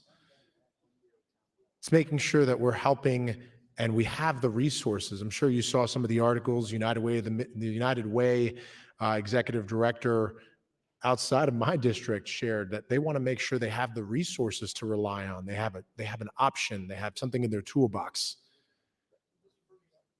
The housing crisis or the rental or being able to have some home is a real crisis. You just heard it from Senator Breezy. And that's not me speaking from an urban perspective. That's from a rural perspective. At the end of the day, this is more about whether or not we should have the dollars, and then we can make decisions on what we do or how we do it, make it more efficient, less efficient, make sure the dollars go out, even if there are more hurdles on whether or not dollars go out at all. It's just whether or not we have the dollars, period.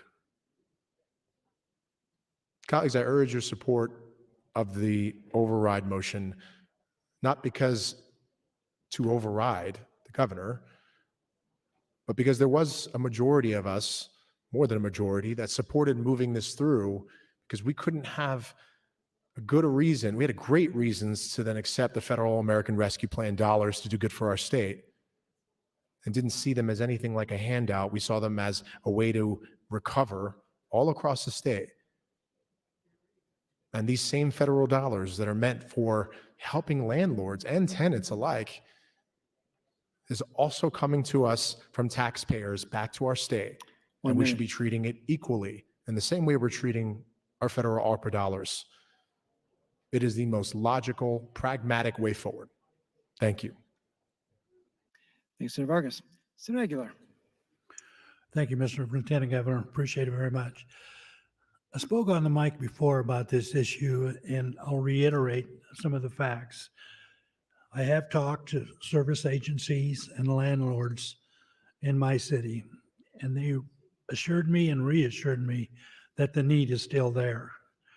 The one thing that's not being taken into consideration is people thinking the pandemic's over, there's no longer a need.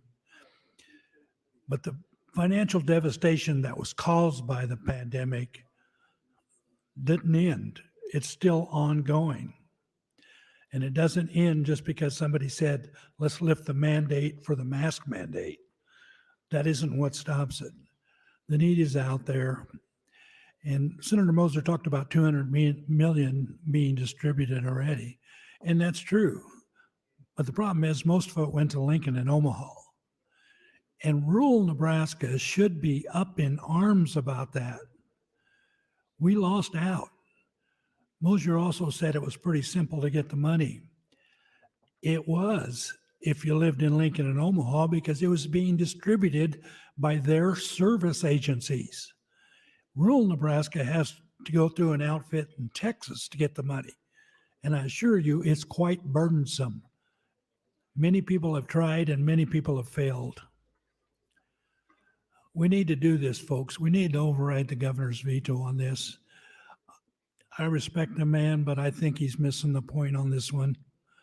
These people need our help. And with that, I'd yield the rest of my time to Senator Wayne if he chooses.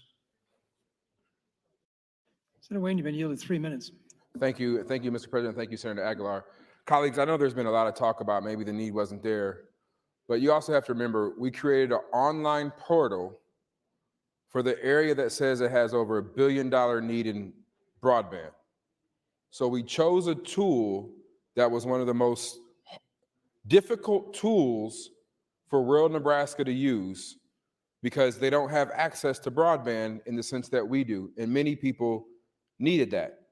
So to the other point is, I don't know why it was so difficult, but we heard testimony in our hearing from not only tenants in Grand Island and the greater part of Nebraska, but also landlords who would literally take computers, laptops to people's homes and spend an hour to an hour and a half completing everything.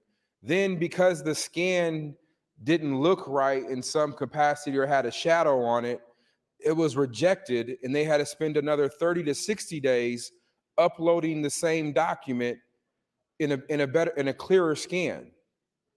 Like, I understand that there's concern about fraud, but the same outfit that we paid $8 million as a state to administer this portal is the same outfit that the city of Omaha uses to audit all of their emergency rental assistance programs.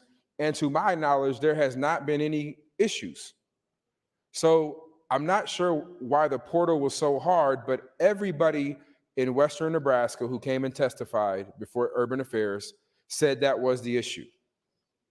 So we make our decisions a lot off of what we hear in testimony and then what we hear from our communities.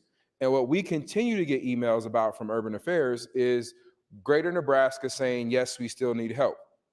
And many of them, we turn to the portals and they're continued to buy down right now. But here is the business case to all the people who say run government like a business. All my conservative colleagues who say run government like a business. 1 minute. If you deposit the money into your account and you have to return it, you get to keep the interest. On 100 and something million at 7%, 7 million. If you were a business person and somebody offered you free money to deposit into your account, and if you can't use it, return it, and you get to keep the interest, there's some bankers here. I think that's a pretty good deal. I'm pretty sure banks like that idea as they own people who own banks. I'm looking around, there's a lot of people smiling and nodding their head. So let's just say you think there's not a need. We'll make the business decision and deposit into our account and let us collect the interest if we have to return it. Thank you, Mr. President. Thanks, Senator Wayne. Before proceeding, Senator Dorn would like to recognize 14 fourth graders from St. Paul's Lutheran School in Beatrice, Nebraska. Those students are with us in the North Balcony. Students, please rise. I'd like to welcome you to the Nebraska Legislature.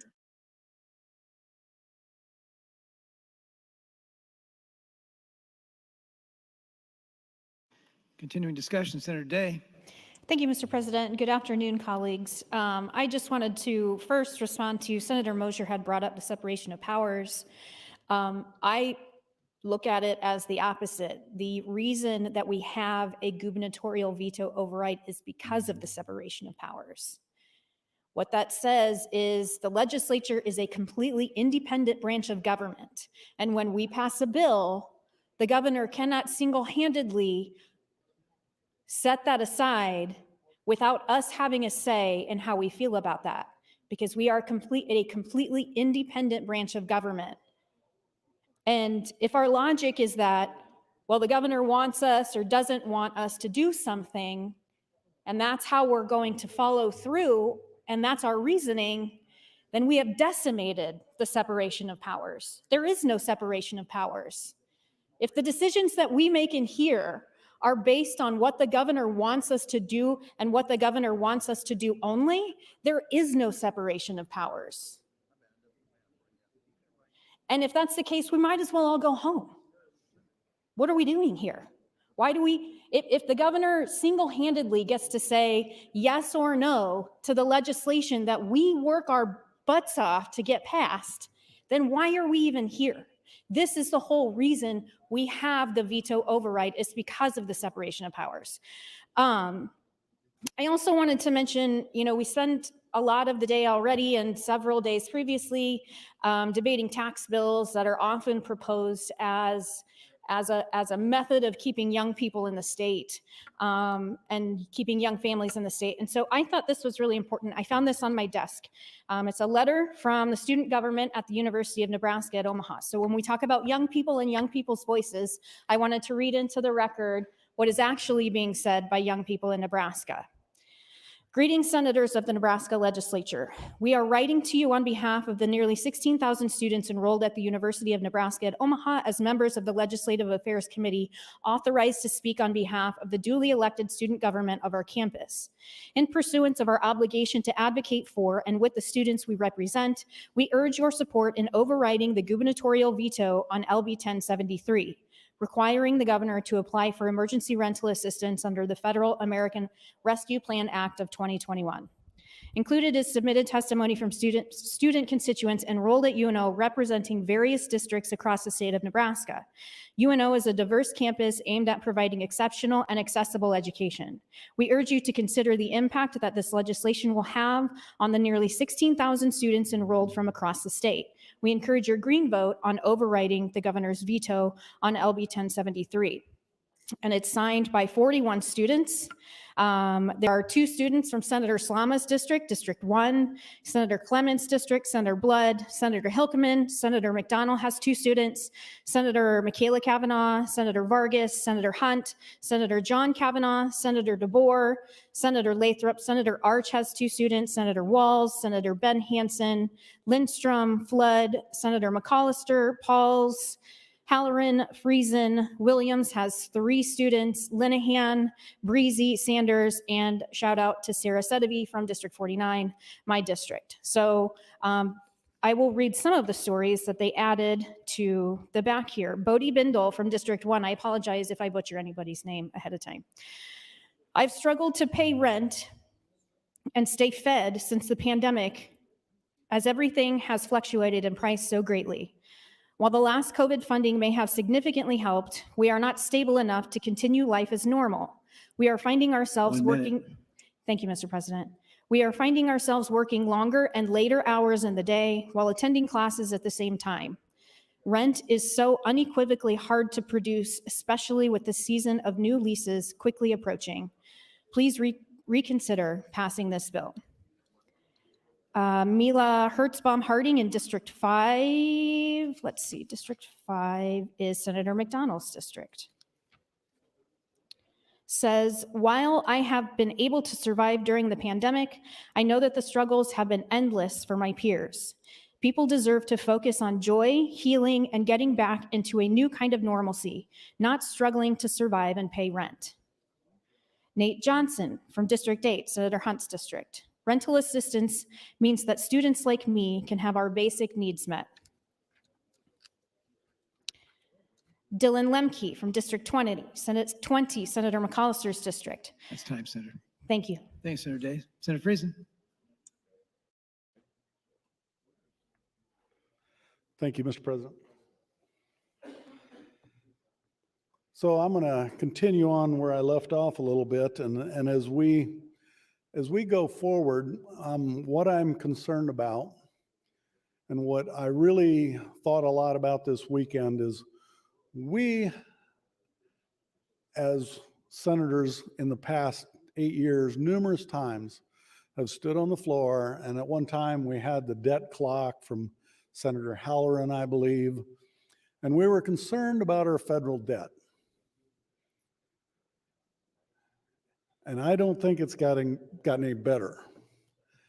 I look at where we're at today, and we have pumped money into the economy that is driving our inflation right now. And there's no way we can slow it down until we start jacking up the interest rates to try and cool down the economy. You look in rural Nebraska, and a lot of places didn't shut down during the pandemic.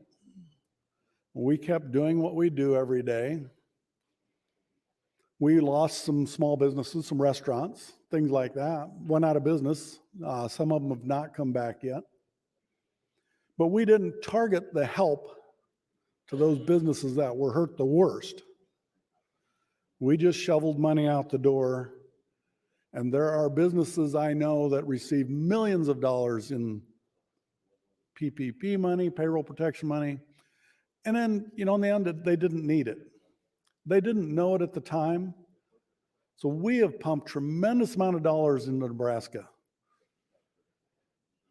Businesses right now, for the majority, are doing rather well. And so my question is there demand for this? And at some point, we have to stop.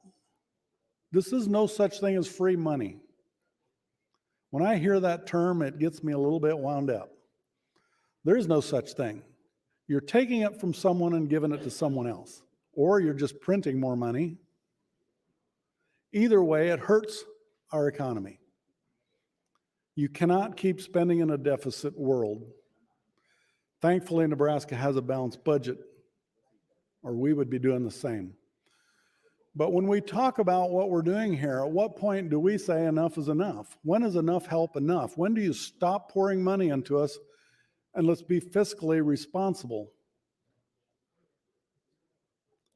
We can keep talking about another variant may come, this may happen, but at some point in time, this cannot be needed. If unemployment in Nebraska is below that 2% number, and we see wages rising, everybody's looking for employees. We're short 60,000 workers. Wages are rising. And if inflation cools off, the workers should be in better position than they were pre-COVID. So I was really torn on this. You can say, well, let's bring the money back and just leave it set here, and we'll take, I don't know where I can put it where I can get 7% return, but I think our state investment has done really well, but I don't think I can put it in Senator Clement's bank and get a 7% return. Might be a challenge. But again, when are we going to be fiscally responsible? When are we going to say we don't need help anymore? We in the Midwest have always been very resilient and do it ourselves. Let's get through this. Yes, we maybe needed some economic help at the time to get things boosted because we didn't know what COVID would bring. 1 minute. Now that we're into it this far, we know the economic damage in Nebraska at least is not rising to the level that we are seeing it maybe elsewhere. So I'm having a hard time with this and saying that here, let's just keep requesting the money. Let's keep a program going that I don't know if it's needed. And at the same time, we permitted Lincoln and Omaha to use a different distribution model that really helped out their nonprofits. And in rural Nebraska, we really kind of gave them the shaft. They helped with the applications, but couldn't keep they couldn't keep the 10% administrative costs that in Lincoln and Omaha they're allowed to keep. So our nonprofits really got hurt by this. But I think when I look at this, $30 million, thank you, Mr. President. Thanks, Senator Friesen. Senator Lowe. Governor. Thank you, Lieutenant Governor. I stand against the motion 195. And I'm standing for the governor's veto. When we came down here,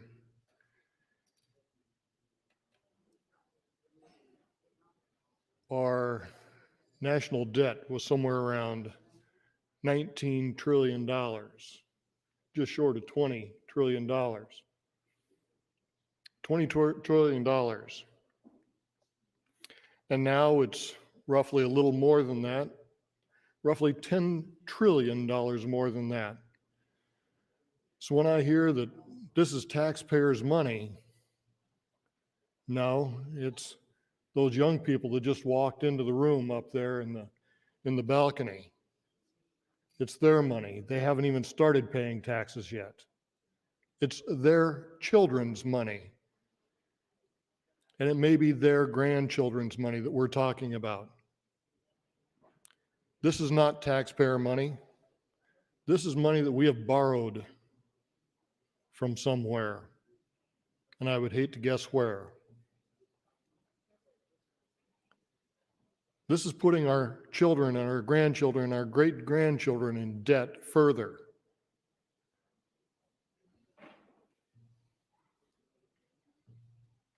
It's just $100 million. That's all. It's not our money to give away. And then they say, well, if we don't take it, it'll go somewhere else. Well, that's not on me. That's somebody else that wants to give their children's money away or their grandchildren's money away. I want my children, my grandchildren, my great-grandchildren, my great-great-grandchildren to live in Nebraska, to live without restraints because we put them there. So I'm standing against the motion for the governor's veto override because we need to be fiscally conservative. The people I talk to all want us to help them. Well, by helping them, let's put them to work. There are jobs out there. You can get a better paying job now, more than in the past. They are there. You can negotiate with your employer. This is a good time to be an employee. But we need to be fiscally conservative. We need to stand against the motion to override the governor's veto. With that, I yield my time back to the chair.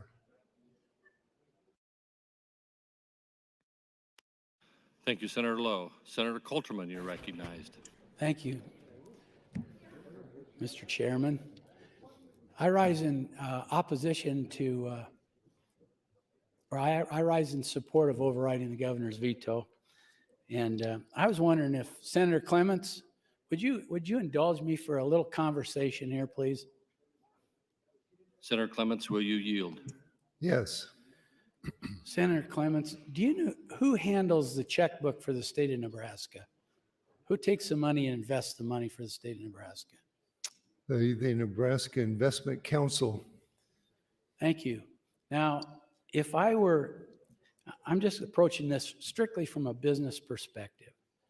If I walked into your bank and I said to you, I want to give you $120 million to invest for 3 years, and you get to keep the interest on every bit of that after the 3 years, even if we give nothing away, would you be interested in something like that? Well, that would be quite an interesting thing, but no, that's reasonable yeah, I probably would be.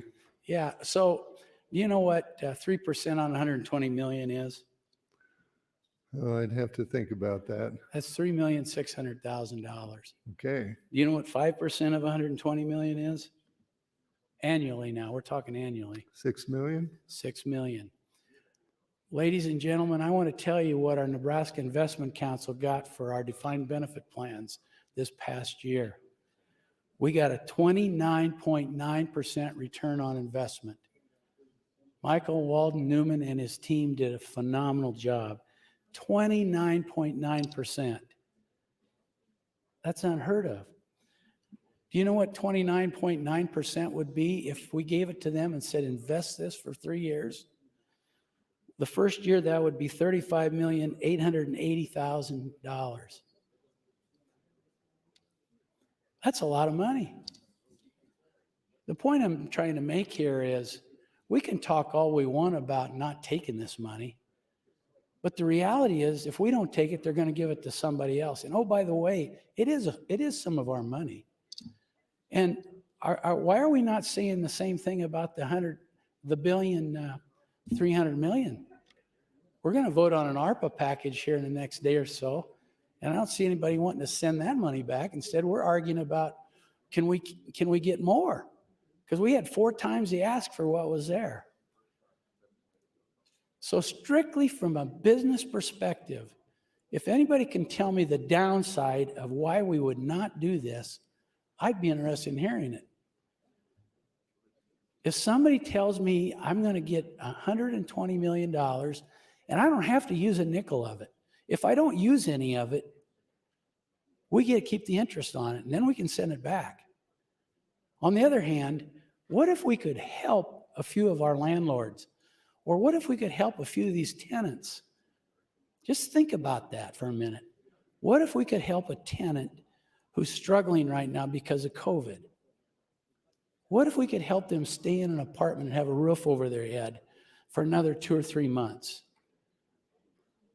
Should it all go to Lincoln and Omaha? Because that's where it's going to go if we don't pass this. We in rural Nebraska, we deserve the same opportunities in rural Nebraska that we have in Lincoln and Omaha.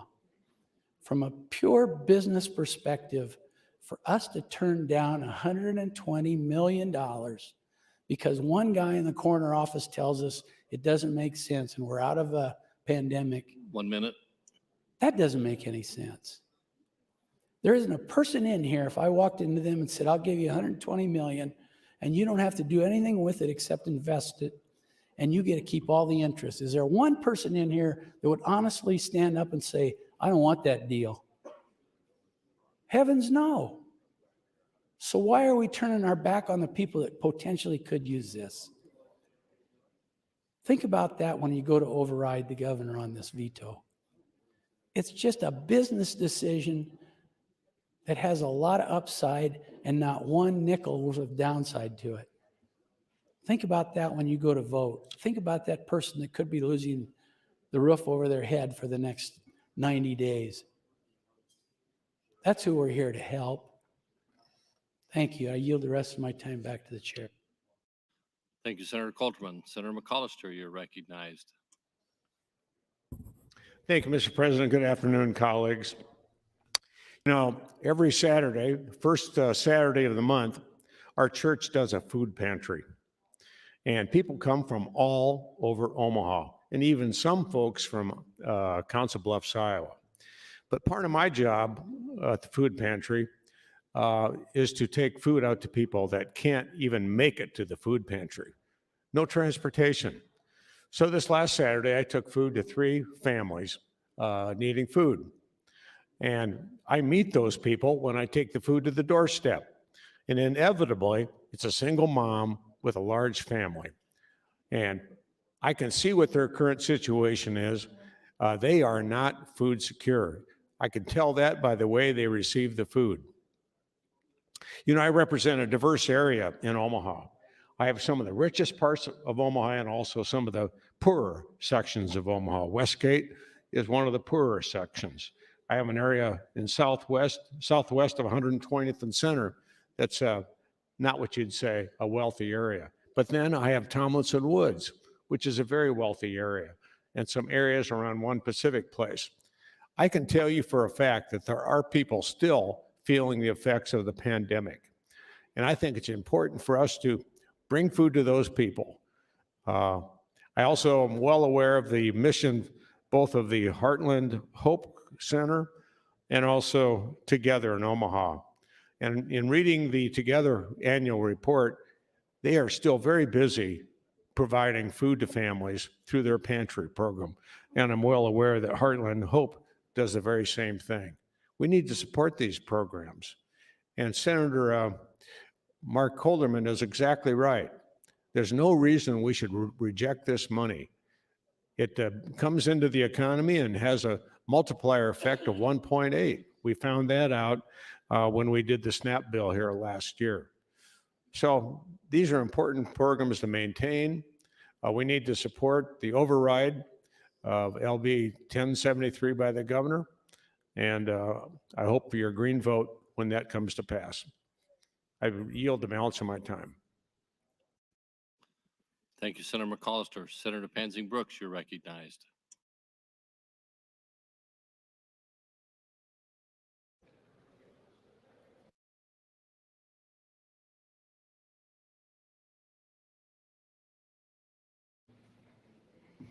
Thank you, Mr. President.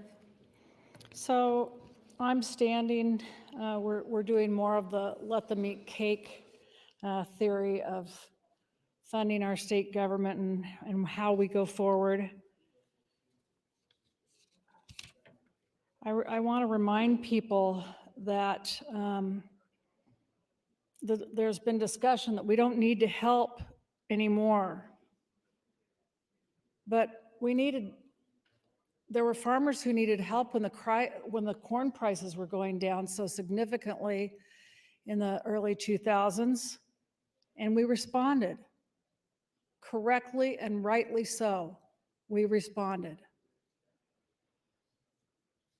Businesses currently need help with their workforce and trying to get employees. We need to respond to that, and we have been, and we're working to try to help improve our workforce development in this state. We respond to those things. And it was said earlier in the day today that, you know, these people don't need help. It's time for people to just pull themselves up and move forward. We can't continue to give out to people. But we've been helping high income people because we felt their tax rate was too high. Again, this is more of the let them eat cake theory of governing.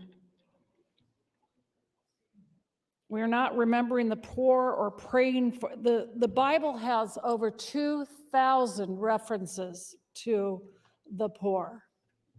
2,000. Can you think of many other things where an issue is discussed more frequently in the Bible than poverty? Over 2,000 references to being poor. And it continually says, it doesn't remember the poor or pray for the poor, although that's important. It's do something for the poor, respond to the poor, recognize and help the poor. There's one, I don't usually quote a Bible verse, but I just can't understand the people that have no compassion in this body right now. One verse from 1 John said, if anyone has material possessions and sees a brother or sister in need, but has no pity on them, how can the love of God be in that person? And that's what I want to ask each of you. How can the love of God be in your heart and in your soul if you have no pity for the people that are struggling after COVID, after the pandemic, after the shutdown of businesses? But again, we give out too much. We can't help more people. Well, we are helping wealthy people this year. And we don't want to help the people that have rental problems. It's just mind-boggling to me. Where are the hearts in this body? Where are the souls of compassion 1 minute. in this body? And yes, I understand that people have to all of a sudden change what they're doing because a certain person in the executive branch has called their number and they're to change their votes now. I think that's really sad for our state. And I hope the people outside of Lincoln and Omaha recognize what people are doing, especially to you outside of Lincoln and Omaha. You should be having a hue and cry and talking to your senators about the fact that they don't care about your needs, but what we are caring about is cutting taxes on wealthy people and certainly not on the middle class either. So we've set the field today pretty darn well about what we care about. The money speaks. Thank you, Mr. President. Thank you, Senator Pansing Brooks. Senator Matt Hansen, you're recognized. Thank you, Mr. President, and good afternoon, colleagues. Again, I rise in support of the motion to override the veto and in support of the bill. Obviously, it's my personal priority bill. I did want to talk about kind of this notion of kind of need and spending. We see the need in the sense that people are being approved for the federal program, or excuse me, for the statewide program each month, including this past month. People are still applying, they're still meeting the state criteria, they're still getting dispersed. They're still receiving it. And yes, the state has not used all of its ERA 1 funds. Yes, it does not necessarily look on track to use them all. That doesn't mean there's no need, it just means the need is less than the maximum amount we could possibly have. And frankly, that's a good situation to be in the sense of we are not as high need as potentially other states or other areas. That being said, just because we haven't used all of the funds, I don't see why that's an argument to stop accepting any more, because it cuts off the opportunity entirely. Again, ERA 1 was designed to run through September of 2022, September of this year. ERA 2, which we're trying to apply for in LB 1073, will extend it for 3 more years and draw down some extra funds to do it. So just because there's some leftover funds in ERA 1, if we don't extend it and we don't continue the program, we don't have the opportunity to even really extend the program. We have to draw down the funds. So again, that's kind of the thing there. Ideally, personally, if we draw down this 50 million and we have it and we use it and we don't use all of it and people are housed, people aren't needing rental assistance, people don't qualify, that's a good scenario for me. But if we only use a portion of it or a small amount of it, that's in my mind a good scenario because we have had the opportunity, we have made it available to those who've needed it.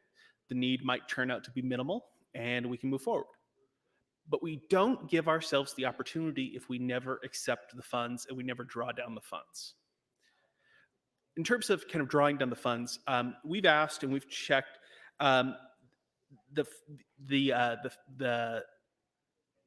who and how the funds get drawn down. And the answer is repeatedly kind of it's in motion. It's a notion of state law. The states get to choose how they want to draw down the funds. So I think us as a legislature accepting the funds makes a lot of sense. We are the legislative body.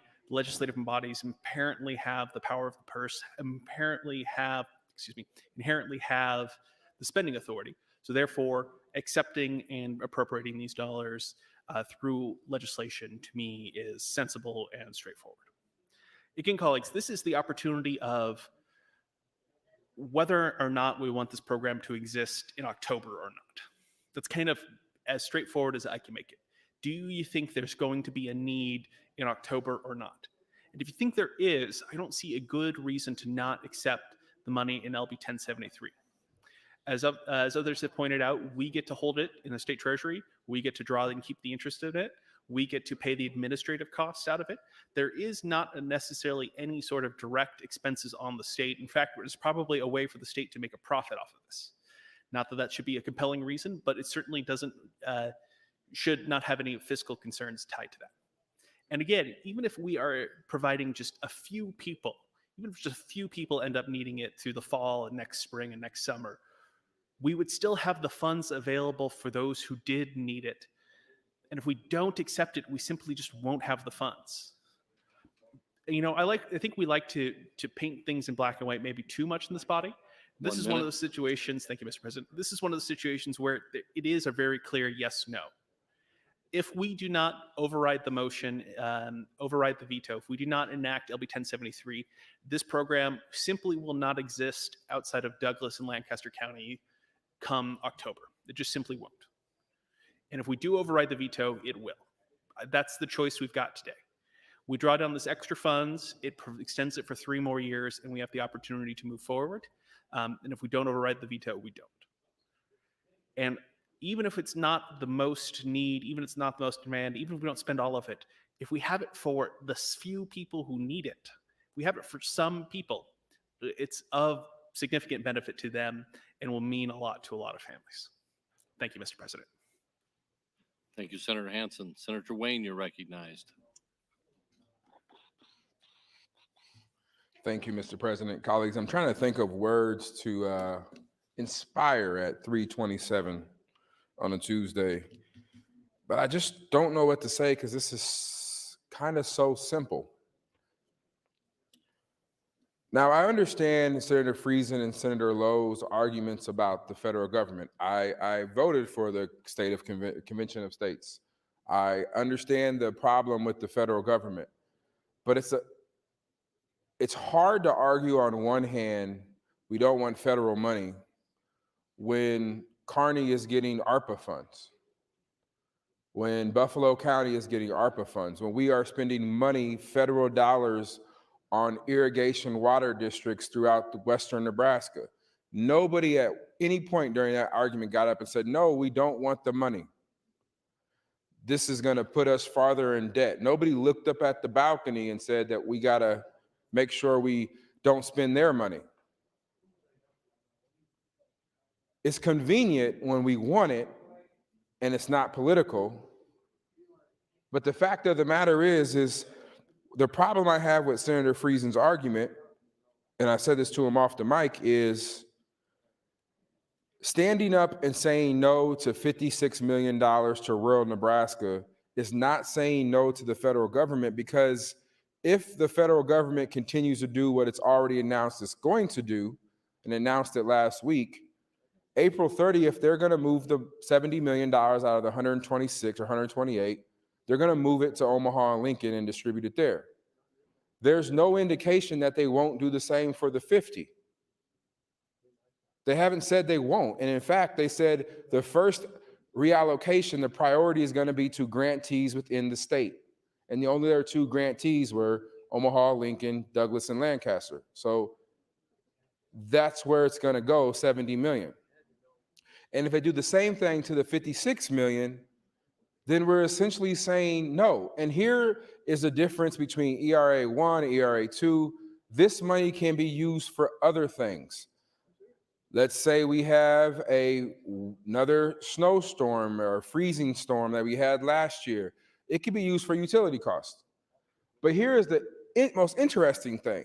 After October 2022, which is this year, if we start drawing down at least 75% of those funds to eligible uses, which are much more than just rental assistance, it can be used for affordable housing. So if it can be used for affordable housing, then arguably 17 million is going to Omaha and Lincoln right now, and potentially another 25% of the 50 million.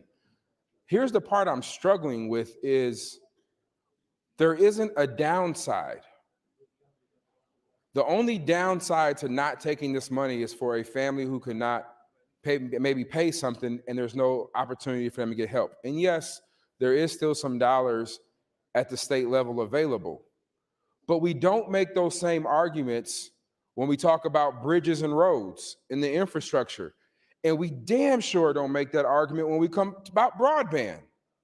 We don't say we don't want federal dollars because it's raising our debt federally when it comes to broadband. If there was $1 million without a match for broadband, you better believe every rural senator in here is going to stand up and say they want it. 1 minute. So to me, this isn't about where the money comes from. To me, this is politics at its best and at its worst. We're talking about money that can reach areas of the state that have been honestly left behind, like North Omaha. And I'm here arguing for rural Nebraska to say, don't be left at the table this time. There's dollars on the table for you, and if you don't use them, we'll send them back. But let's at least give them the opportunity to use them, which only makes sense considering there's needs all the way across the state. Thank you, Mr. President. Thank you, Senator Wayne. Senator Friesen, you're recognized. Thank you, Mr. President. So when we say, take the money, don't worry about where it comes from, you're taking it from our grandkids. And if you remember, I voted against every one of our budgets that we put out this year, because I think we're spending money irresponsibly.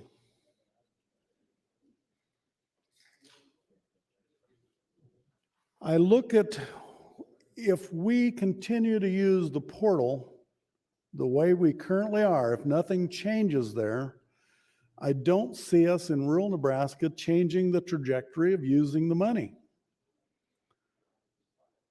And I can be mad about we had to use the portal. Omaha and Lincoln got to use their nonprofits,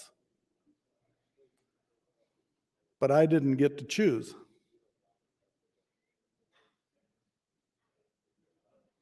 I've been listening to the arguments. I've been listening to the debate. This is great. I've heard a lot from both sides of this issue. But until we change the distribution model, I can't see us getting through the $30 million. I don't have control over what the federal government can change its guidance. It can change it daily. It can change it weekly. They can do whatever they seem to want to do these days. And the last thing they are is fiscally responsible. At some point in time, it's going to come home to roost. Somebody, and it's not me, I'm going to be fine. I'm old enough, I won't be here when it happens. Somebody's going to pay for this foolishness.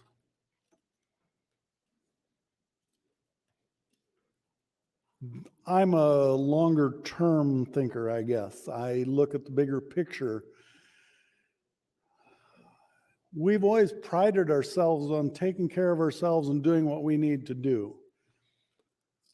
Was this assistance nice? Yes, it was. Did it set our economy on course in Nebraska, bring in record revenues? Yes. And then we spent it.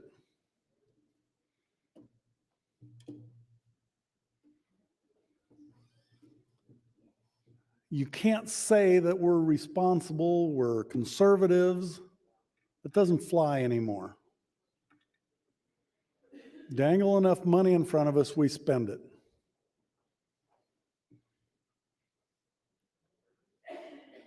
I just look at the way the portal has been operated. If we're not going to change anything there, I don't see that we have the ability even to put the money out there. And if this need is going to last for more than this year even, when are we ever going to stop it? When are we going to say long enough? And I have not once yet said how I was going to vote on this bill.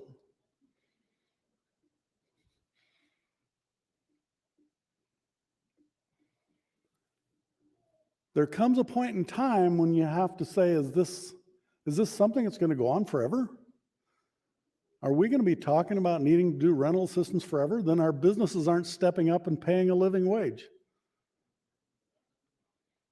Then either we're restricting their ability to make money or we're taxing them too much, and who knows what. I don't know how to describe it better. We cannot keep subsidizing everything that everyday citizens need. There has to be a balance there of whether or not wages are going to increase or whether they're just going to keep subsidizing healthcare and housing and food. And yet our businesses say they have need for 50, 60,000 employees. Pony up, fellas, pay up. Jump the wage. You'll find people. You'll steal them from McDonald's, wherever.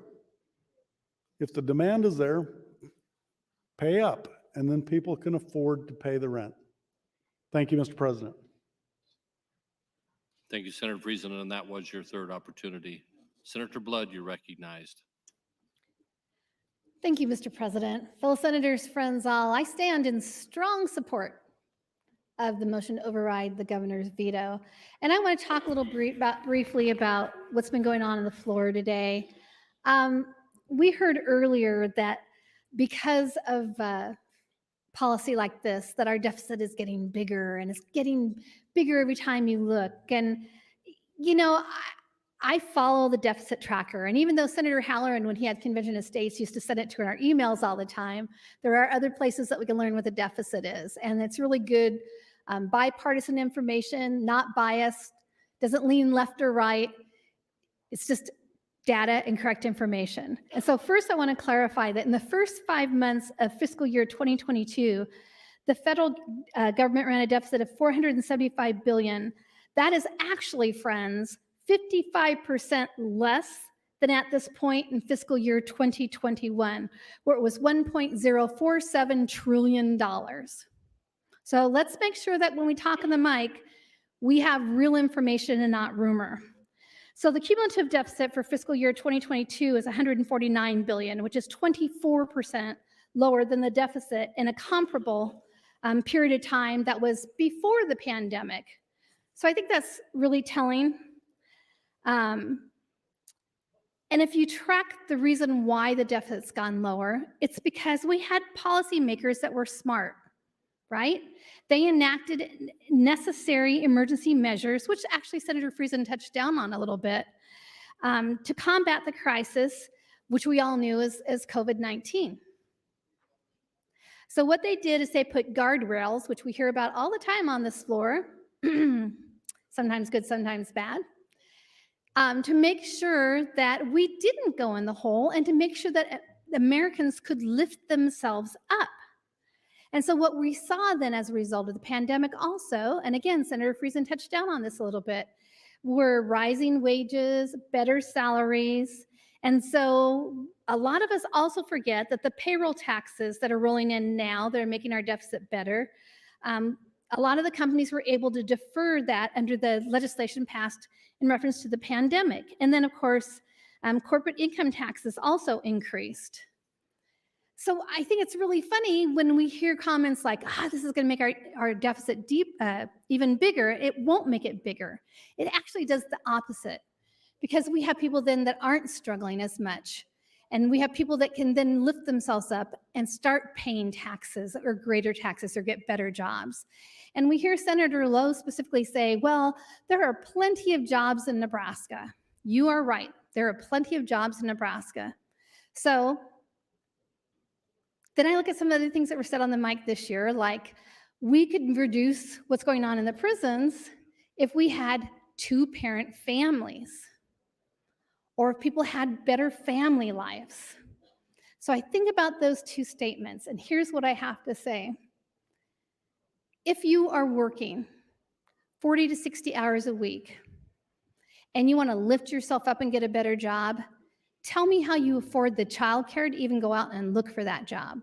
Because it's likely you don't have any time off, because what little time off you had was when Bobby got the flu or Sally fell off her bike and broke her arm. You don't get vacation. You don't get sick leave because you're too busy using it for your family because you're a single parent. Or if you have one parent that's not working a great job and the other parent is a stay-at-home mom, what options do they really have for that mom who wants to be lifted up as well? Is she supposed to leave her kids at home because they can't afford childcare and that's why she's home? 1 minute. I think we have unrealistic expectations of people, especially those that are already struggling. What this bill does is help lift people up, and it doesn't put the deficit deeper in the hole. It brings the deficit up because we're lifting people up. It's not a handout, it's a hand up. And for people that stand on this mic and say they've had to struggle before, man, I want to hear your stories. Because I can tell you a story of when my husband and I ended up with $50,000 in medical bills and had to remortgage our house. You have no idea how people struggle in this world, or you're just oblivious to it. The stories that I hear that come out of some of the mouths of these senators are just cruel, and they tell me that they're not informed citizens. This is a good bill that hopefully we can help rural Nebraska with Senator Aguilar, because we know people are struggling. And it's okay when people struggle, but it's not okay when we ignore that. Thank you, Senator Blood. Senator McDonald, you're recognized. Thank you, Mr. President. Good afternoon, colleagues. I'd like to try to concentrate on two areas that have been discussed over the last couple of months, and it's based on need, and then it's based on fraud. Right now, we know there's need, and that just isn't my feeling. That's based on statistics, and one of the areas and sources we used was the 211 assistance line. And I'd like to read you the numbers that were given to us based on 211. From 211, we were able to identify 134,000 calls requesting rental assistance in 2021 and 52,000 for utility assistance, excluding Douglas, Lancaster, and Sarpy counties. 211 saw a 23% increase in calls from the rural communities asking for assistance. As other support has ended, we've seen a dramatic increase in requests for rental assistance. For the month of January, 211 has reported 10% surge in requests for rental assistance and 531% increase over the normal month. At this pace, they're expecting over 300,000 calls by the end of the year, which is a 21% higher than last year. We know the need is there. In my district, in LD5, the citizens that I serve in LD5 and of course across the state, they're going to have that ability to have that assistance. What we're talking about with ERA2 is the ability for the whole state to have access to those funds. Now, fraud. It's been discussed that there's been fraud committed based on some landlords, because that's where the money is going, to the landlords.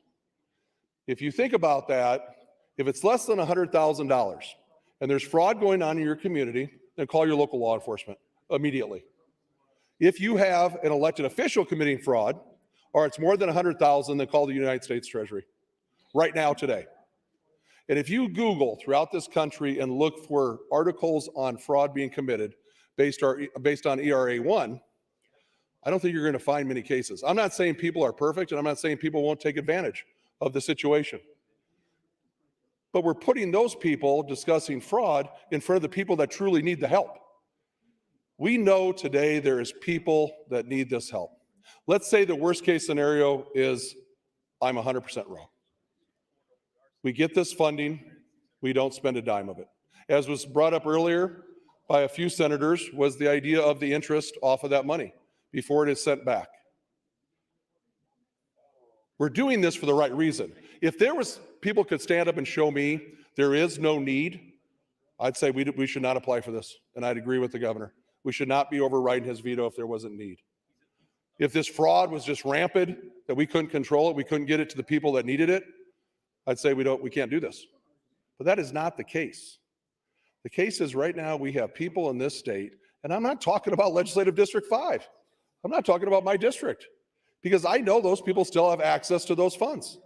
I'm talking about rest of the state as state senators, and I know you all believe this. Of course we have a legislative district, and that's our backyard, but we are state senators, and we should be looking for those people out for those people east, west, and north, south. And I know during discussions with all of you, that is your philosophy. We have to serve every citizen in this state to the best of our ability. Right now, this gives us that opportunity. We should be applying for that rental assistance too. But also, let's say the rental assistance isn't needed and these numbers are wrong. The utility assistance, we know, based on the cost of utilities and where we're going as a country and where we're going as a world right now with a war going on, we know the utility costs will continue to rise. That is a fact. That is something that when we first started having this discussion 2 months ago, there wasn't a war going on. There is now. We're 40 days into a war. What has that done to our utility costs? There is a need here. If there wasn't, I wouldn't be asking you to override the governor's veto. Thank you, Mr. President. Thank you, Senator McDonald. Senator Jacobson, you're recognized. Thank you, Mr. President. I've heard a lot of testimony today, and I know, and I'd like to, maybe answer a question that Senator Blood raised about people's stories. I can tell you that I grew up on a rented farm, had 7 brothers and sisters in a 3-bedroom house. I remember summers when we would be home on the farm and lunch was gravy and bread, okay? Slice of bread, milk gravy. Every now and then we got a little extra treat. We were able to get a sliced up hot dog in the gravy, okay? We raised chickens, we raised hogs, would butcher chickens. That was some of our food. We ate eggs. So I understand what poverty is all about. And somebody wants to come and debate me and have stories about poverty, bring it. I've got pictures. I can talk to you story after story about what it's like to live in poverty as a kid, okay? I can also tell you that there is a point when, after you've been given so much, it's the old teach someone how to fish rather than giving them a fish every day. Now, I'm not suggesting that there isn't a need out there. What I am asking is the same question that the governor's asking. When do we stop? When do we stop? When this money runs out and we take this new money, what do we do when that money runs out?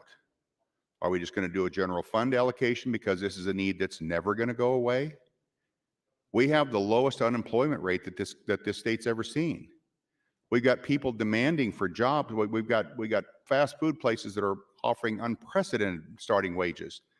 We have far more jobs than we have people to fill them. When do we get to the point to where people can go back to work and raise their own families and create their own living? How much money has the federal government already pumped in over the last 2 years through stimulus, both in businesses and individuals?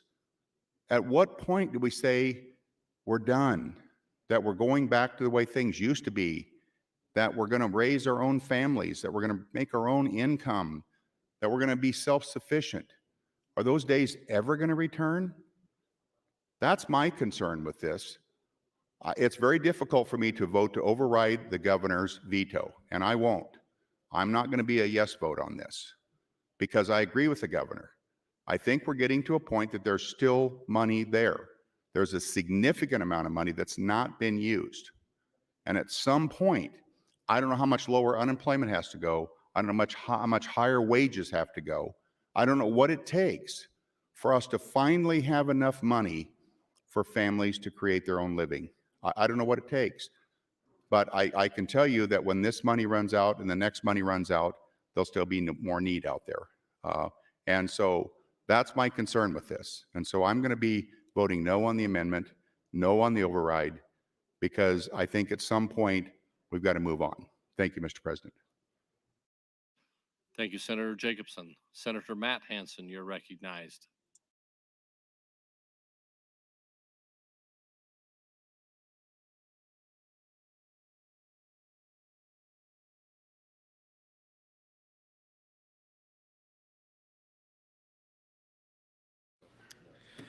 Thank you, Mr. President. Apologize, members. I was just in the back. Last couple things I want to say, and I don't know if I'll turn on my light again, is, again, it's kind of, we're getting to an all or nothing place in the sense of if we don't do something today, this program is all likelihood going to just absolutely end in September, and October won't be here. So in that way, it's pretty kind of black and white, pretty stark in terms of our choice today.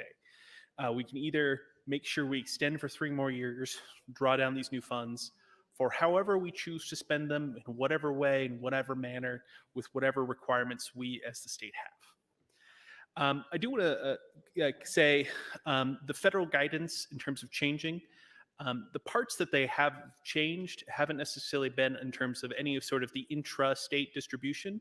It's always just been about what the unused funds get allocated to. And that's something they've admitted is something they calculate based upon need. And so, of course, doesn't come back. As far as I can tell, this 40%, the last 50 million or so, 50.1, I think is the exact, or not exact, the close round, but this last 40% is ours by statute. We as a state get to have that. And once we draw it down, which is as simple as sending an email confirming that we want to receive it and saying which bank account it goes to. It's as simple as providing the routing number to Department of Treasury. Once we have this money, it is ours to allocate through 2025 within the bounds of the guideline. It is not going to, we've been provided with the guidelines, we know how to do it, and if any way it's been trending to be more flexible, certainly not more restrictive, and certainly not throwing up any barriers. And I appreciate the concern that it hasn't necessarily been fully utilized, and that there's maybe people who don't understand or don't have access to or don't recognize the state program. And I share similar frustrations that I think the state program hasn't necessarily been as advertised or accessible or whatnot as maybe it could be. But that, to me, is not an argument for ending it. It's an argument for improving it. And by not voting to override the veto, we are essentially arguing, will be essentially ending it. It would end in September if we don't override this veto. This is, of course, with the caveat, of course, Governor Ricketts, NEMA could decide to apply in their own right. They've had that power the whole time. But I think based on the governor's stated position, we know that that's an unlikely change on his perspective. And in terms of just kind of the authority, colleagues, remind everybody that just like the federal dollars or whatnot, the governor drew some of these things down when we were in recess due to our catch-all provisions in our budget, allowing for the governor to spend excess federal funds. And that was something where some of the initial COVID relief dollars in 2020 and other times was kind of based upon some of that language we routinely have in our budget. It is not necessarily an inherently gubernatorial power. It is actually inherently legislative power, but one we often delegate to the governor in interim times, because obviously in Nebraska, unlike Congress, we don't meet all year round. We meet in the springs, early summer in some years. And that is why we have this position that we're in. Frankly, in all of my efforts and all of my works in this, talking with advocates, talking with the federal government, talking with others, I don't think anybody ever really considered a situation in which a governor would simply just not apply. And this is kind of how we're a little struggling on some of the procedures, that simply what the consideration that the state might not apply at all and might leave these funds in limbo in Washington, D.C. wasn't really a consideration of the process. Maybe that's something we should learn and advise Congress of in the future, but that's where we're at. Colleagues, this is as simple as kind of a one sentence acceptance. Yes, we would like to draw down these funds. Here's the routing number, put it in the state treasury, and then we as a state get to decide. Future legislatures, future governors can decide, change this program within the boundaries within the state. I would encourage them to look at that and scrutinize that. But today, the choice we are left with, being on day 50 something or other of session, is do we want the program to end in September or do we not? And that is what this override is going to be about. Time, Senator. Thank you. Thank you, Senator Hansen. Senator McCollister, you're recognized. Thank you, Mr. President. Good afternoon again, colleagues. I want you to know I agree with Senator Clements, Friesen, and Lowe concerning the spending by this federal government. It's like a drunken sailor. Why is that so, we will ask? Well, I contend it's entitlements, not spending for the pandemic. I think the Social Security fund will lapse or at least run out of money in the next 10 years. We've got the same kinds of numbers for Medicare and Medicaid. Entitlements is what's really hurting the country, I think. And taking care of the pandemic is not at all. It's the worst pandemic that this country's had in 100 years. And I think we needed to get ourselves out of that pandemic, and the federal government was instrumental in making that happen.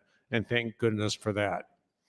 Federal government traditionally contributes about a third of the state budget, a third. But during the pandemic, the money flowed into this area. In fact, the federal government has given us $10 billion from the CARES Act and another $2.3 billion from the American Rescue Plan, ARPA. So the money has truly flowed into Nebraska, and it's brought us out of the pandemic and given the state one of its best results from the Treasury, in our Treasury, than I can ever remember. Was it 2017 that we had to cut $1 billion from the government? What a turnaround.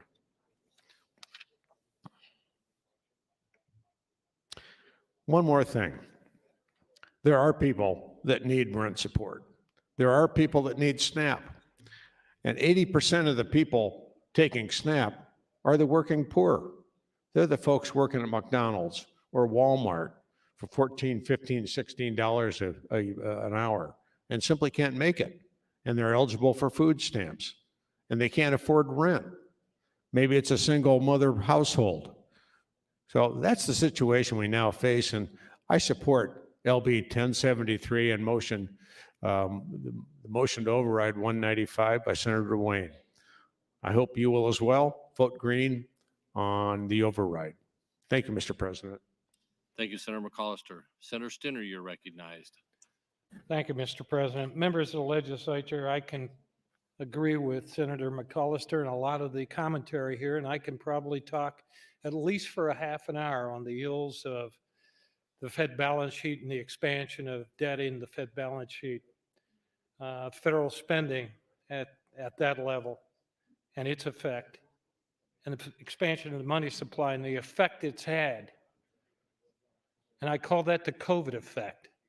The COVID effect caused inflation. Supply side, supplies were short, that caused inflation. That's the COVID effect. The COVID effect, if you go to the gas station, it was $106 to fill my car.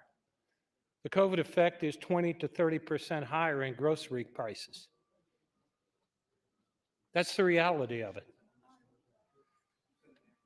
But this isn't, this $50 million for rural Nebraska, that's who I represent. That's who I'm going to fight for. Because the face of that is who? Senior citizens, fixed income. You ever hear of those? And what's inflation do to fixed income, folks? It really is a killer to fixed income folks. Go to the senior center. Do Meals on Wheels. Go to the aging office and make a couple visits and see what conditions these folks are in, what they're buying for food, how they're paying their utilities. $50 million divided by 3 is about a little over $16 million a year that we can help families. And we already talked about the business cases that we're supposed to be able to take dollars out for administrative costs. We're supposed to be able to earn interest. But interestingly, according to what I hear, $650 to $1 million is being taken down in rent assistance in rural Nebraska every 2 weeks. Do the math. It eats up the 16 million, folks. So there is a use. There is a cost. There is inflation. You can call it welfare. You can call it whatever you want. I'm going to call it a COVID hangover. We got to take care of those folks. I got an email, great email from a woman who had 3 rental houses, and that would help supplement her income in her retirement. And her problem is all 3 of those houses were being rented by single moms who were working 2 jobs, single moms who had rental assistance because they couldn't quite afford to live the way that they would normally live, buy food, pay their bills on time. And what her fear was, what do I do when this is over? Because inflation is a real thing. Because wages in rural Nebraska do not go up as fast as inflation. It's way behind.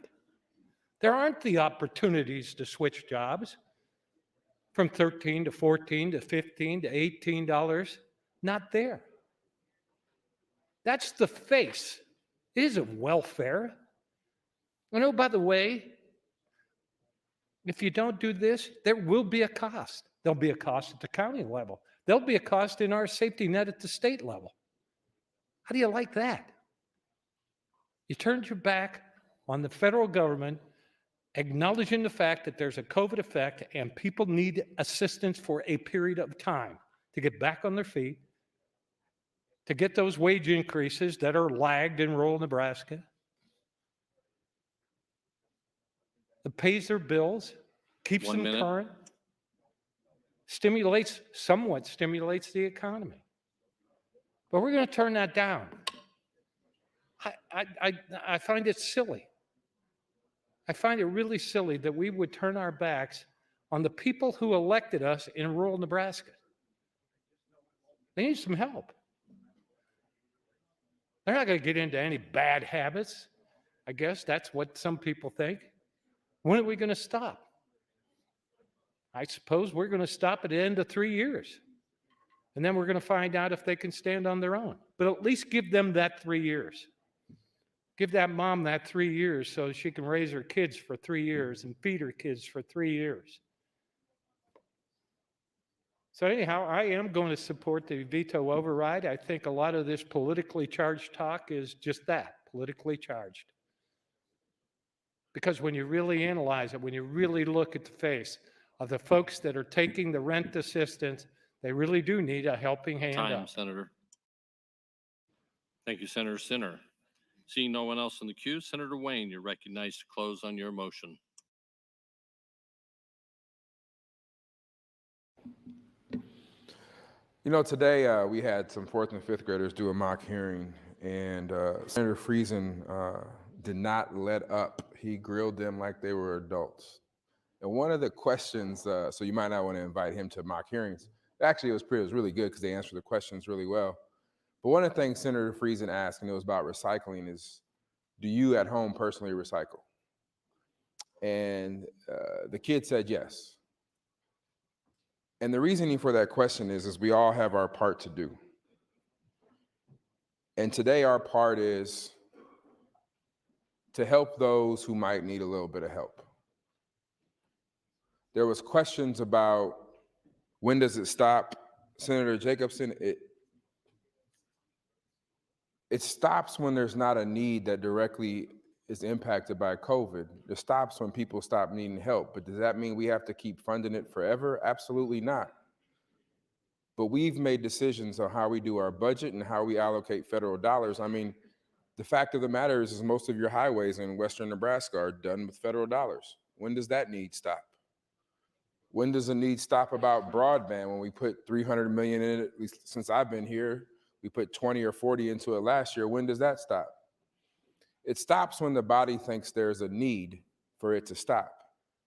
But the difference between that and this is the money's not going anywhere else back but to Omaha and Lincoln. That's what's surprising about the argument and the debate that I'm hearing. If Senator Center is saying that it's drawing down $1 million every 2 weeks, well, logic tells you that there's still a need. But the money is not going back to the federal government and just going to disappear. It's going to Omaha and Lincoln. So why not give your communities an opportunity to participate? And the worst case scenario, we don't spend a dime, is we give it back and keep the interest. I'm trying to figure out what the downside is to this.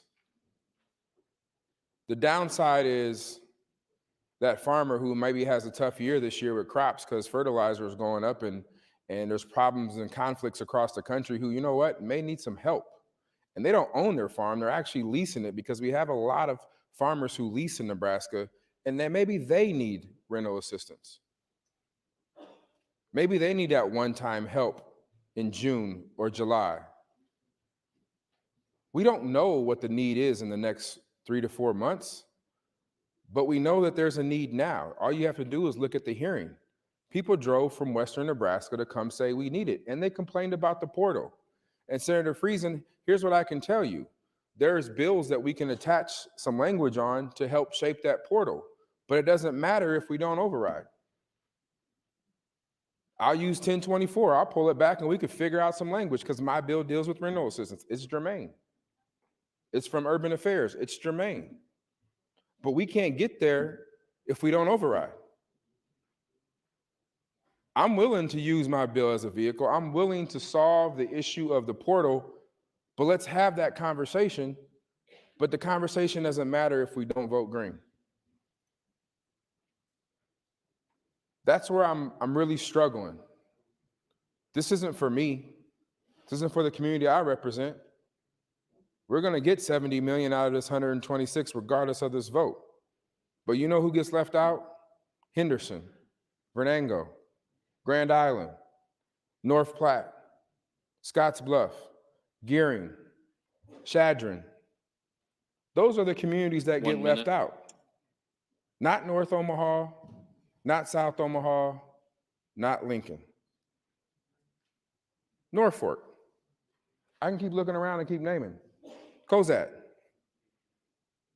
Kearney, Columbus. They're the ones getting left out. Please vote green on the override, and Senator Friesen, I will pull 1024 back to fix how the portal's done. Thank you, Mr. President. Thank you, Senator Wayne. There's been a request to place the House under call. The question is, shall the House go under call? All those in favor vote aye. All those opposed vote nay.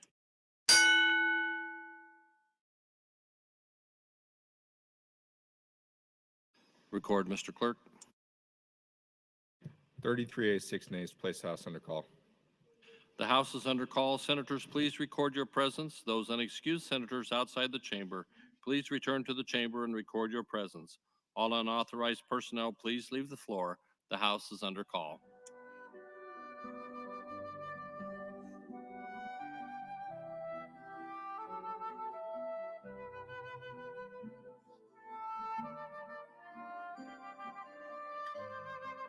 Senator Moorfield, please check in. Senator Lenahan, please check in.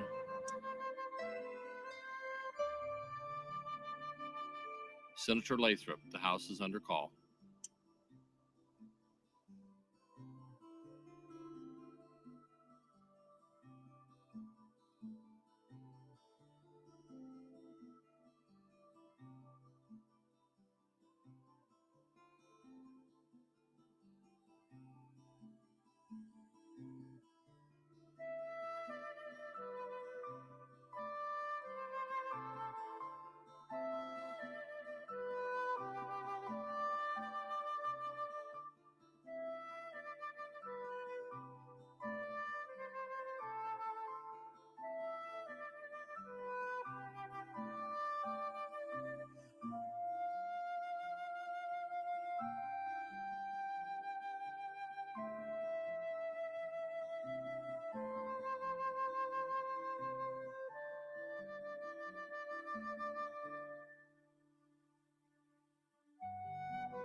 All senators are now present. This motion requires 30 votes. The question is, shall LB 1073 become law, notwithstanding the objections of the governor? All those in favor, vote aye. All those opposed, vote nay.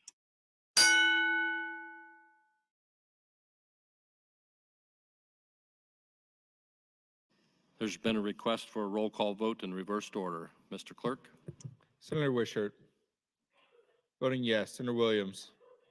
Voting yes. Senator Wayne. Voting yes. Senator Walls. Voting yes. Senator Vargas. Voting yes. Senator Stinner. Voting yes. Senator Slama. Voting no. Senator Sanders. Voting no. Senator Pansing Brooks. Voting yes. Senator Pauls. Senator Merman. Voting no. Senator Mosier. Voting no. Senator Morfeld. Voting yes. Senator McKinney. Voting yes. Senator McDonald. Voting yes. Senator McAllister. Voting yes. Senator Lowe. Voting no. Senator Linehan. Voting no. Senator Lindstrom. Voting yes. Senator Lathrop. Voting yes. Senator Coulterman. Voting yes. Senator Jacobson. Voting no. Senator Hunt. Voting yes. Senator Hughes. Voting no. Senator Hilkeman. Voting yes. Senator Hilgers. Voting no. Senator Matt Hansen. Voting yes. Senator Ben Hansen. Voting no. Senator Holleran. Voting no. Senator Gregert. Voting yes. Senator Geist. Voting no. Senator Friesen. Not voting. Senator Flood. Voting no. Senator Erdman. Not voting. Senator Dorn. Voting yes. Senator DeBoer. Voting yes. Senator Day. Voting yes. Senator Clements. Voting no. Senator Mikal Kavanagh. Voting yes. Senator John Kavanagh. Voting yes. Senator Breezy. Voting yes. Senator Brewer. Not voting. Senator Brandt. Voting yes. Senator Bostelman. Voting no. Senator Bostar. Voting yes. Senator Blood. Voting yes. Senator Arch. Not voting. Senator Albright. Voting no. Senator Aguilar. Voting yes. Senator Erdman. Voting yes. The vote is 29 ayes, 16 nays, Mr. President. The motion fails. I raise the call. Items, Mr. Clerk.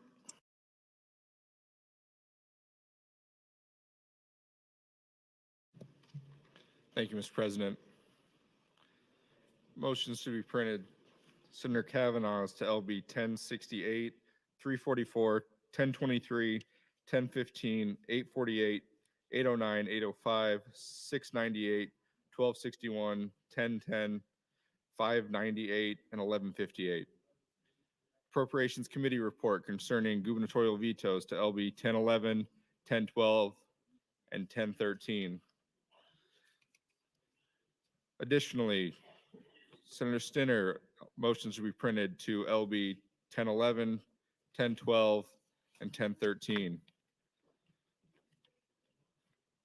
Senator John Kavanagh introduces legislative resolution 434.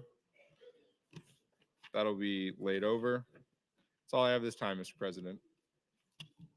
Thank you, Mr. Clerk. We'll now proceed to the next item on the agenda, LR 264CA. Mr. President, legislative resolution 264CA, introduced by Senator Erdman. It's a constitutional amendment to provide that beginning on January 1st, 2024, no taxes other than a retail consumption tax and excise taxes shall be imposed on the people of Nebraska. Bill is read for the first time on January 5th of this year and referred to the Revenue Committee. That committee placed the bill on general file with no committee amendments, Mr. President. Thank you, Mr. Clerk. Senator Erdman, you're welcome to open on LR 264CA. Thank you, Mr. President. I appreciate that. Let me start with this. I appreciate that the Revenue Committee made the decision to vote this out and that Senator Hilgers has scheduled it for debate today. I want to thank a few other people that have worked tirelessly for the last over a year on this. Mark Bonkowitz, Rob Rohrbaugh, Senator Holleran, and McDonald have helped immensely. Paul Van Buren, the Icon people have been outstanding. Jim Dinklage, Dave Wright, Chris Abbott, Roland Paddock. Dr. Ed Trumper, the Convention of Statespeople, Steve Jessen, and Steve Steinkühler, and Matt Ennis that's been going around helping us make presentations.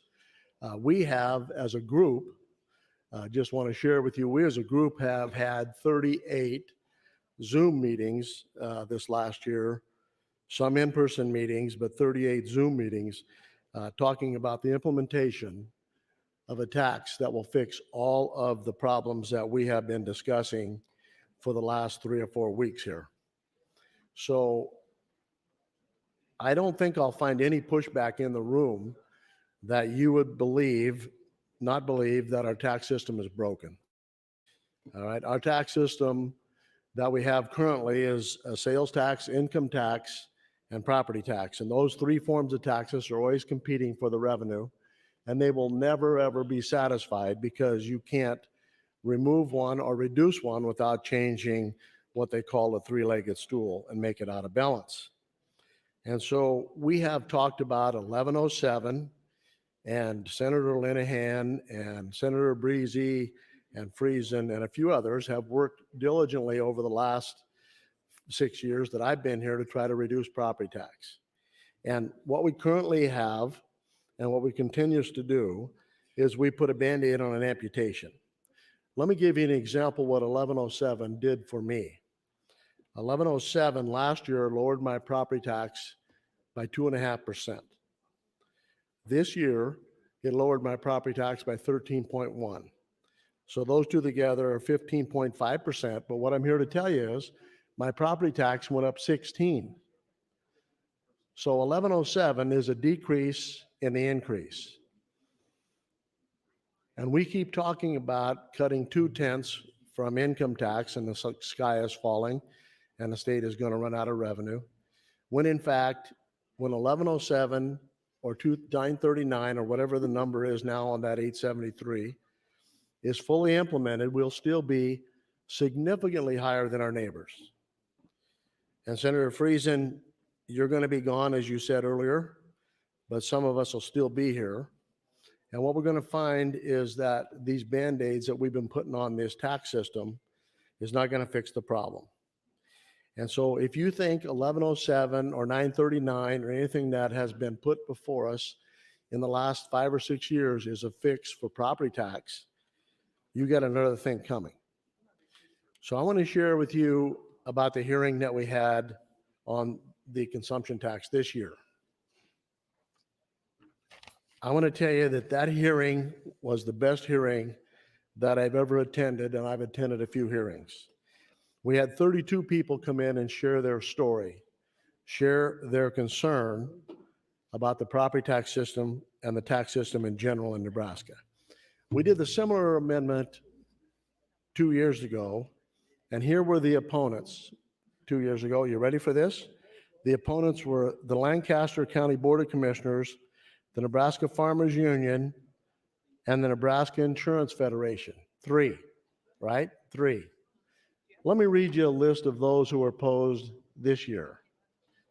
Open Sky Institute, the Nebraska Hospital Association, Nebraska Farmer Union, Nebraska Grocery Industry Association, Nebraska Retail Hospital and Hospitality, American Institute of Architects, the Nebraska American Property Casualty Insurance and Assurance Association, Home Builders Association of Lincoln, Metro Home Builders Association, Nebraska Realtors Association, Nebraska Telecommunication Association, American Council of Engineering Companies, Nebraska Car Dealers, New Dealers, Used and New Dealers, Nebraska Chamber of Commerce and Industry, Greater Omaha Chamber of Commerce, Lincoln Chamber of Commerce, Nebraska Insurance Federation, Nebraska Insurance Information Service, and the Wine Institute. We are on the right track because last year we had 3 opponents. This year we got 40. We are on the right track. And so those people that came in and testified, every one of those and the opponents were paid to be there. They were paid to come in and tell us things like, from the Chamber of Commerce, this was a good one, all right? Chamber of Commerce comes in and they said, you can't adopt this because it'll be equivalent to $124,000 for every household in the state of Nebraska. Well, if you do a little math, 10.9 million divided by 795,000 households winds up being 14,000. So Mr. Sloan was just off by a factor of 10. And then you had to think about the Wine Institute. He said, we're going to force people to buy used things. How do you sell used wine? So I have a suggestion how you get used wine. It looks kind of yellow when you get done with it. Then we had the Car Dealers Association. The guy's a lawyer. And he comes in and he says, we're going to lose all of the revenue that you normally collect from buying cars. New cars are going to be bought out of state, and we're going to lose all that revenue. I don't know about you, but the cars that I buy, I pay the taxes at the courthouse where I live. So I think that would apply there. So we have people who are paid money to come and tell us how uninformed they are about how our tax system works. And so we went through that whole hearing, listening to those people talk about the burden that the tax system is currently putting on them. And we continue to do the same things we've done over and over, and we expect different results. It is peculiar to me to see that we have been working on fixing our property tax here problem since 1967. And so when we get down a little longer in the day and we start talking about the ramifications of this, I went back and looked it up in 1966. On the ballot in 1966, there were 16 initiatives for the voters to vote on. 16. And some of you in the room have been voting nearly since then. And as you have been to the polls, you see every year those initiatives decrease, because it used to be that this legislative body felt like you were the second house, and they wanted to give you an opportunity to vote on the issues that were important to you, so they placed those on the ballot for your consideration. So currently, we don't do that. And so what we have discovered is that the second house are these people. Here's the second house, these people that I read to you, but I left off the schools and all those other local units of government that collect tax dollars. They are also the second house, because if they were concerned about you, the voter, they would have put this on the ballot a year ago so that you could vote on it. And so I handed out a folder to you, a 3-ring binder. And so my next time on the mic, I'm going to start going through the Beacon Hill dynamic study, because that has been handed out before. And I'm not sure that any have looked at it. And if you have, you need a refresher course. And so I want to go through that to make sure that we understand exactly what we're trying to do, how much money we're going to collect, and this is going to be revenue neutral. One other thing that I want to remind you of, there was another bill introduced at the same time, and it was LB 133, and we called that the nuts and bolts bill, or the application of the consumption tax. I was informed when we introduced that we couldn't bring that bill to the floor for discussion until the constitutional amendment had passed. I have discovered that that was not a true statement. And what we should have done for the last year or two, we should have been working on the nuts and bolts and the implementation, because I'm quite sure that most of the questions today are going to be, how is the money distributed and collected, and all of those things that will be implemented after the constitutional amendment passes, and we'll talk about that as well. So that is my opening. I would encourage you to get on the mic and ask questions that you may be informed, so that you can make an informed decision about one of the most important bills that has been introduced here since at least 1935. Thank you. Thank you, Senator Erdman. Mr. Clerk. Mr. President, Senator Matt Hansen would offer floor amendment 181 with indication that he wishes to withdraw. So ordered. Debate is now open. Senator Greger, you are recognized. Thank you, Mr. President. Senator Erdman's on a roll. I'll yield my time to Senator Erdman. Senator Erdman, 4 minutes 50. Thank you, Senator Greger. Thank you, Mr. President. So if you would, to follow along, if you would like, if you would open up your folder, that second tab, the second tab. Well, let me start with the second one The first one where the resolution is, and I want to bring it to your attention that I sent up to the Attorney General last week, and I asked him for an opinion on whether the wording was correct for the ballot language. And he sent back his report, and I have an amendment that I would drop in. And when we get from general file to select, I will drop that amendment in. But what the opinion was of the Attorney General is that it is a single subject issue. We have met that requirement. The second thing that he had said is it does not violate the log rolling rule. And for those of you that are not sure what that is, that means that it doesn't separate that you would like to vote to remove sales tax and leave property tax in place or vice versa. And he said it doesn't violate the log rolling rule. He made a recommendation that we strike the words charging a consumption tax on the people of Nebraska, because he said that could be construed that we could charge a tax differently on an out-of-state person. And so I have an amendment to strike that part from the constitutional language, the ballot language. And so that's what that is on the second tab. The third tab, the second tab starts with the EPIC consumption tax dynamic study. And if you want to turn to that page, and let me just follow along, if you follow along what I will try to share with you, because I've had many questions about how do we collect $10.9 billion from the current sales taxes that we collect, or where will the revenue come from? So what I want to tell you is the 5 taxes that we're going to eliminate is personal and corporate income tax, inheritance tax, sales tax, and property tax. That's going to be replaced with one flat consumption tax. And they're projecting in 2024, that's when it's going to take effect. In 2024, they're projecting the state budget to be $10.9 billion. And that is inclusive of the prebate.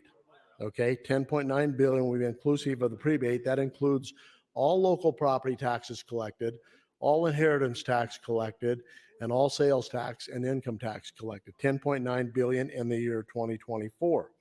Our current retail tax base, based in 2024, is 49 billion. Their estimate is if we remove all the exemptions, and we place a consumption tax on those, that'll be another 61 billion. And their estimate is we will grow the economy by 14 billion. So the total of those three together is 124 billion. And if you take the 124 billion and divide it by 10.9 billion, you get 8.97 as the rate for the consumption tax. And there was several articles that were printed this week. The Open Sky people had an article that talked about it being 20%. The Chamber of Commerce is using that same information. We checked with the organization that Open Sky said did a study to see what the rate would be. And we found out that, and I think Senator Holland was going to allude to that, but what we found out is the article that we're referring to, this is pretty good. The article they're referring to on the website they sent us to was written by them. So that's pretty good. We wrote the article, so we're going to go look and see what we said about it ourselves. So I'm about out of time, but I will finish and move on through the dynamic study the next time on the mic. Thank you. Thank you, Senator. Senator Lowe, you're recognized. Thank you, Mr. President. I yield my time to Senator Erdman. Senator Erdman, 4 minute 50. Thank you, Mr. President. Thank you, Senator Lowe. So the dynamic study, as I said, we had this same Beacon Hill Institute do a static study back a year ago, 2 years ago, and their effective rate was 10.64 until they took into consideration the economic advantage. And so on page 5, I think it's important under the introduction, I think it's important that we understand what it is that they were trying to do and what they said was going to be accomplished. So let me read that to you if you want to follow along.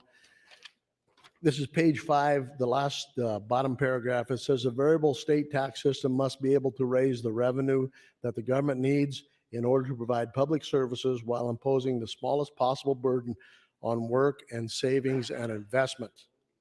The balancing act between taxation and spending becomes more difficult if other states provide more competitive tax system than ours.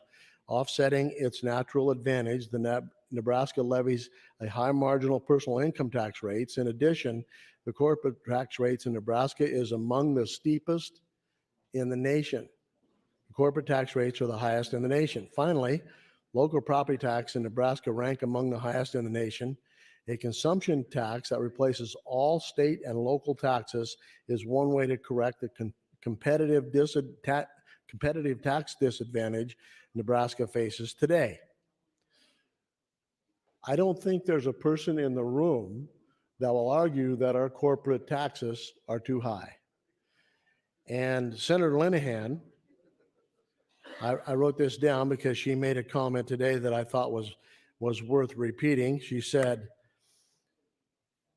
we voted for tax incentives because our taxes are too high in the state and we need incentives. Why do we need incentives? It's because our tax system is broken. And so we're going to give you an opportunity to vote for a way to fix your tax system so that you don't have to vote for incentives. So the consumption tax is going to eliminate TIF financing. It's going to eliminate our necessity to have incentives, tax incentives, because all of those things do one thing. The government picks winners and losers. And we're doing a real good job of picking losers in the state. We have been a state for over 150 years, and we made it all the way up to 1.96 million people. And we very well may have gotten the last several thousand because they were refugees and they were sent here. Because not too many people that understand how high our taxes are move here. I talked to a lady last week that was transferred from Texas to Nebraska. She received a significant raise. She thought it was going to be a good deal to be in Nebraska. And when she got her first paycheck, she had less net dollars than she did in Texas because Texas does not have a state income tax. And so if we're going to be competitive with anybody that surrounds us, as well as anybody else in the state, we've got to begin to look at our tax system as a whole. And if we continue to do what we've been doing every year, we will fight over the same things that we've been fighting over this year and the previous 5 years that I've been here. And so the consumption tax is a proposal put in place to help us fix that, not only for us. 1 minute. But also for our grandkids and those who live here. And I told you this last week. For me and my wife to relocate to Arizona takes about 30 days, and we may very well do that if we don't get relief on this property tax. And so we continue to offer incentives. We vote for those, the Imagine Act, we vote for micro TIF, and we vote for all of these things that doesn't help us at all be competitive. We have 50,000 jobs available in Nebraska, but nobody to work there. And why is that? Because people do not want to come to the state of Nebraska because our tax system is too high. So if we fix our tax system, maybe we could have a workforce to fill those 50,000 jobs. Thank you. Thank you, Senator. Senator Hunt, you are recognized. Thank you, Mr. President. I'm not sure how I'm going to vote on LR 264CA. I think I might support it. But I wanted to share some thoughts about the previous vote that we took on LB 1073 on the rental assistance, because Senator Matt Hansen kindly asked me to stay off the mic so we could get to a vote. And so I wanted to share my thoughts on this bill instead, since I didn't get the chance to speak on it. Colleagues, I think it's safe to say that we would have had that vote if one of our members had not been ill. If one of our members, was not dealing with a medical situation and had not been here. And when I think about the relevance to this bill, you know who's really affected by high taxes? It's not just property owners. They certainly are, but it's renters. Nebraskans who rent have seen their rents rise, not fall. And they've seen their wages stay the same, They've seen their cost of living go up. And many people who move here, as Senator Urban was talking about, I think a lot of people who move here actually don't think about the taxes and the property taxes and things like that because they're not planning to buy, they're planning to rent. And what does it say to these potential Nebraskans that we just turn down all of this federal aid that would help them decrease their financial burden as well? I've heard senators who are proponents of this constitutional amendment on a hot mic in a committee hearing during a progressive bill say, if these people don't like it here, why don't they just go? If these people hate Nebraska so much, why don't they just go? And Senator Urban talks about how easy it would be to move to Arizona, and I wouldn't begrudge or blame anybody for moving to Arizona or to Florida or to New York or to California or to Montana or to Bermuda or to France or to literally anywhere they want to go. Because, you know, the movement of labor and the movement of people is their right.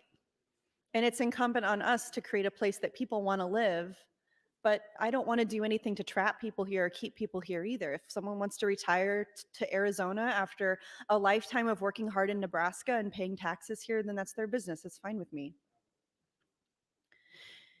But on the rental assistance, to hear some of you talk about it, it's nice to know that we're going to solve the entire spending problem of the federal government by passing monumental tax cuts, maybe passing something like this epic tax thing, but refusing the federal aid that we already paid for. What you're doing is flushing money down the toilet, your own money, and then as it goes down the drain and swirls down into the sewer, you say, there, now the government won't be able to take this from my children and grandchildren and great-grandchildren. That's exactly the same thing that you just did. This money is not being taken away from your children or your great-grandchildren. It's already spent by you. It's spent. We've got the receipt. It's like me going to Target and getting you some rental assistance and then coming to you and with the receipt and saying, here, I got you this rental assistance, and you saying, let's just throw it away. You're throwing away this free money, and it's not coming from your grandchildren and great-grandchildren. You already paid for it. I don't know how voters go for this stuff. Voters, you've elected people into the legislature, the governor, who is throwing something away that you already paid for, and you're not even getting your money back. And then you're believing them when they say that this is fiscally conservative for them to do. And Senator Jacobson's stories about poverty, different stories about poverty that we heard on the floor, it's not a poverty contest. We have resources sitting there at the federal level that we already paid for to make sure that children today don't have to face the poverty circumstances that other people have faced in the past. And I'm sorry, but no children should be eating a slice of bread with gravy on it every day for a meal. And just because you did that in the 1950s and you survived doesn't mean that we should want that for other children. And if you think that other children today should suffer because you did and you turned out just fine, maybe you didn't turn out fine. If unemployment is under 2% and workers still can't afford rent, maybe that's a sign that things aren't going as well in Nebraska as they seem. I will listen to debate on LR 264, and I would yield the rest of my time to the chair. Thank you, Mr. President.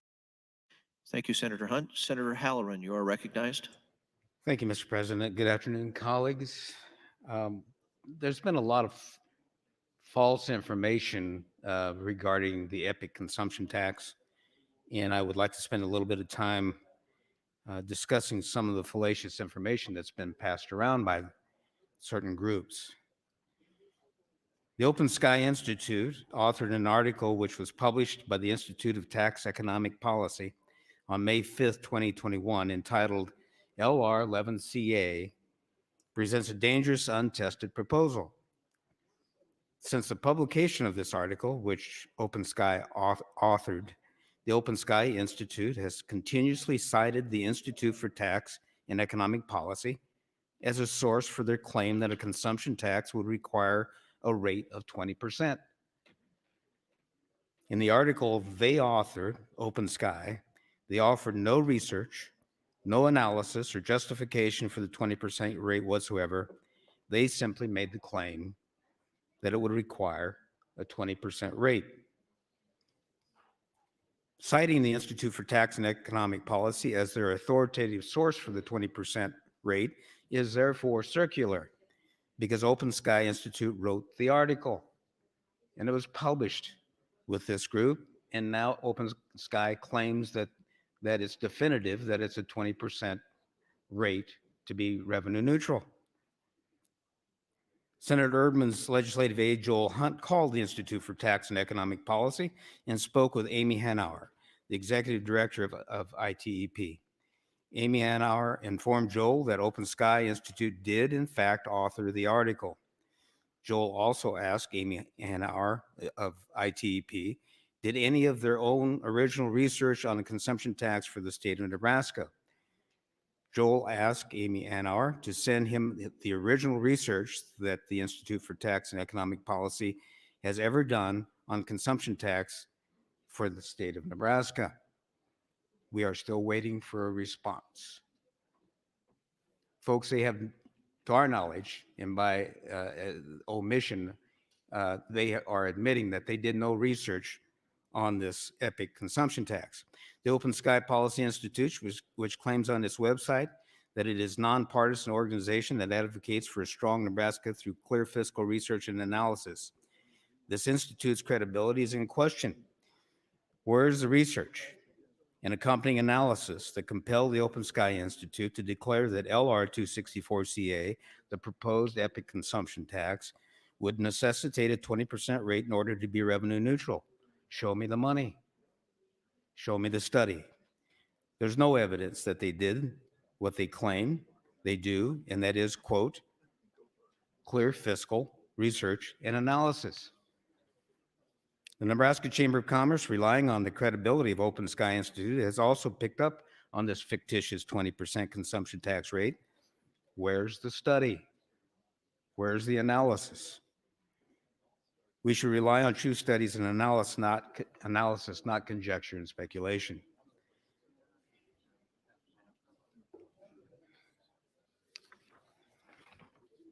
In sharp contrast to an effort to evaluate the replacement of all state taxes on income, the state sales tax, and local property taxes with a revenue-neutral, broad-based consumption tax in Nebraska, we engaged the Beacon Hill Institute to do a dynamic study. The revenue-neutral consumption tax rate required to replace existing revenue while including a prebate, which Senator Erdman will discuss later, starts at 8.97% in fiscal year 2024 and falls to 8.12% in fiscal year 2028. And those are revenue neutral percentages. I encourage those of you in the second house to go to www.epictax.org and investigate the details of this proposed consumption tax. The Beacon Hill Institute Dynamic Study is embedded in the website. I would also encourage our colleagues in the legislature to review the Beacon Hill Institute Dynamic Study, which has been handed to you. Ultimately, we can use this dynamic study and analysis done by a reputable policy institute, or we can continue to quote fallacious information provided by Open Sky Institute, which has no basis in any dynamic study. Thank you, Mr. President. Thank you, Senator Halloran. Senator Mikal Kavanagh, you are recognized.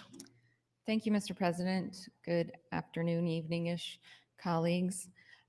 So I have been talking to Senator Erdman about this concept for a couple of years now, and I have always been interested in it. So I'm happy that this day has finally arrived, that we can have this conversation.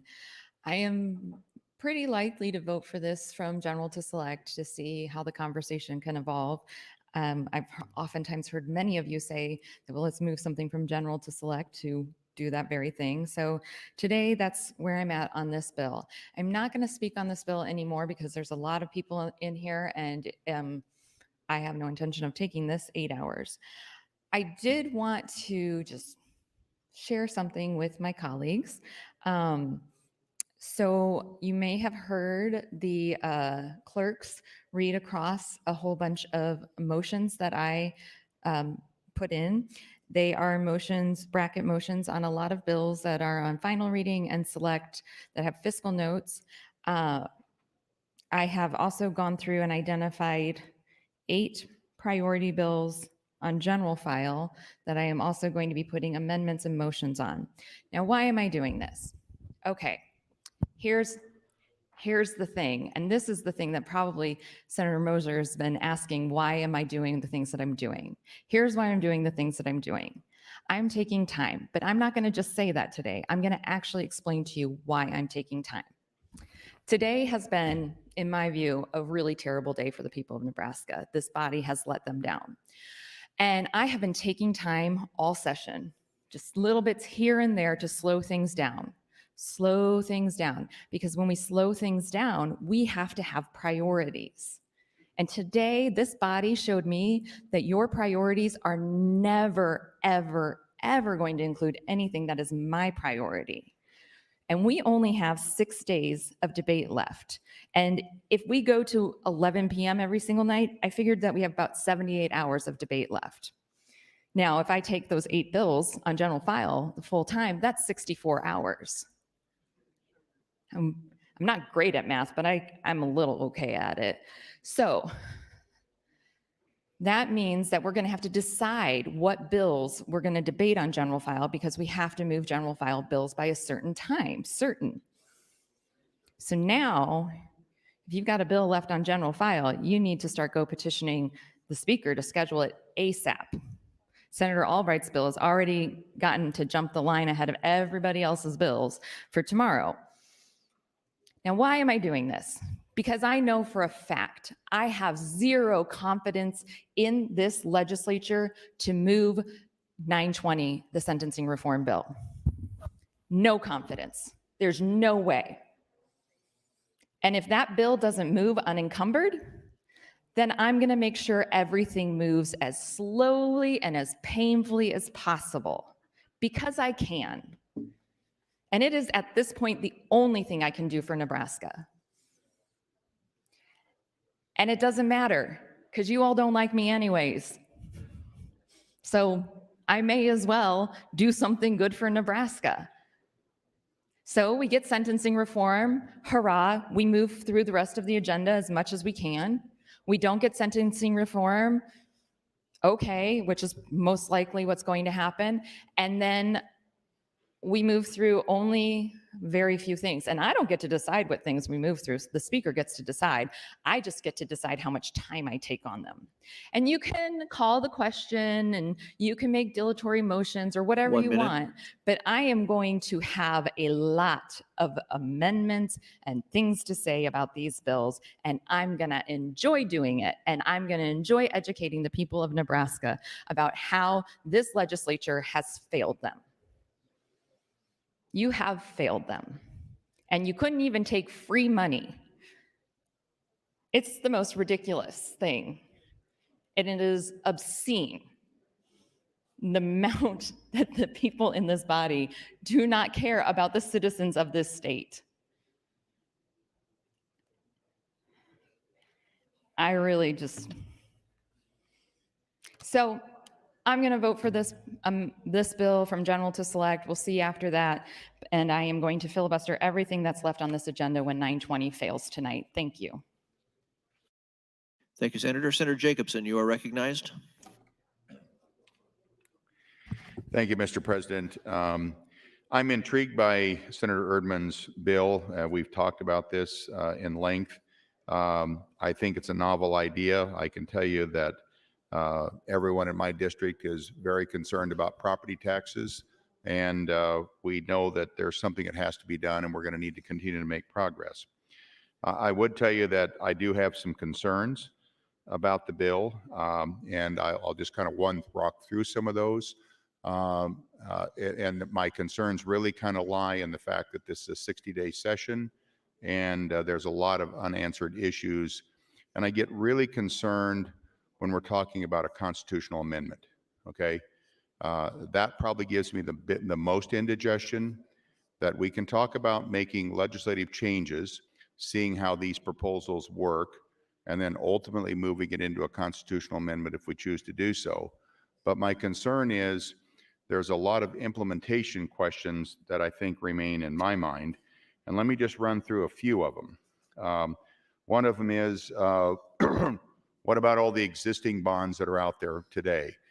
GO bonds, revenue bonds that have, that need to be repaid. How will those be repaid?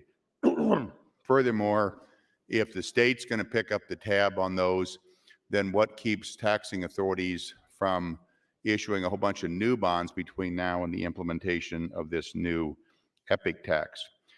We've talked about TIF bonds. There are TIF bonds outstanding right now, as along with the EEA bonds. How will those be repaid? We would be talking about losing local control, that no longer would any of the local political subdivisions be in control. If a school district wants to build a new school, how does that happen? They come to the legislature and get permission. Who's going to make that decision? What about the counties? If they need a new jail, do they come to the legislature and get permission to do that? I look at the fact that there's no other state that is doing this, or country for that matter, that has an EPIC tax that's being proposed. I'm not opposed to being on the leading edge. I don't want to be on the bleeding edge. And that's my concern, is that I just think that this is a huge experiment. What about implementation as it relates to taxes? If we're going to be taxing all consumption, my understanding is we would be taxing interest payments, both in terms of what you'd receive on a CD and interest that you would pay on a loan. If that's the case, then why would anyone want to borrow money or save money with the bank in Nebraska? Why wouldn't they go out of state and do it there? And would all the other out-of-state banks be subject to this? I think we could see real disintermediation that could occur from this. We're talking about farm inputs today, and I understand that business expenses would not be included, but I don't know that we really have a great definition of what a business input is. And could that get moved around? I mean, a lot of that is fairly unclear because the constitutional amendment is fairly simple. It doesn't give a lot of detail. And so that's why I think legislation is a better way to begin this path, as opposed to cold turkey going with the constitutional amendment and then trying to fix this as we go.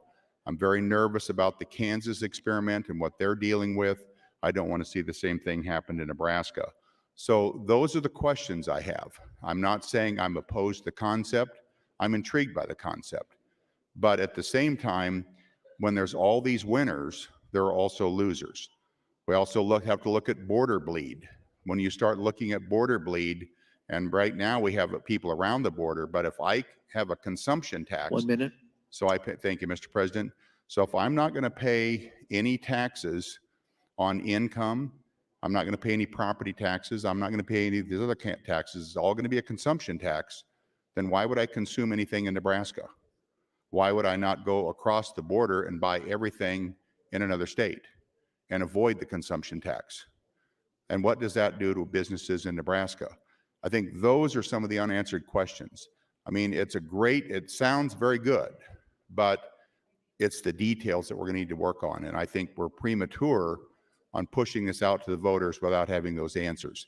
But I am intrigued by it. I mean, we have got to do something to lower property taxes, and I'm all into listening and trying to work through this. Senator Erdman's here a couple more years.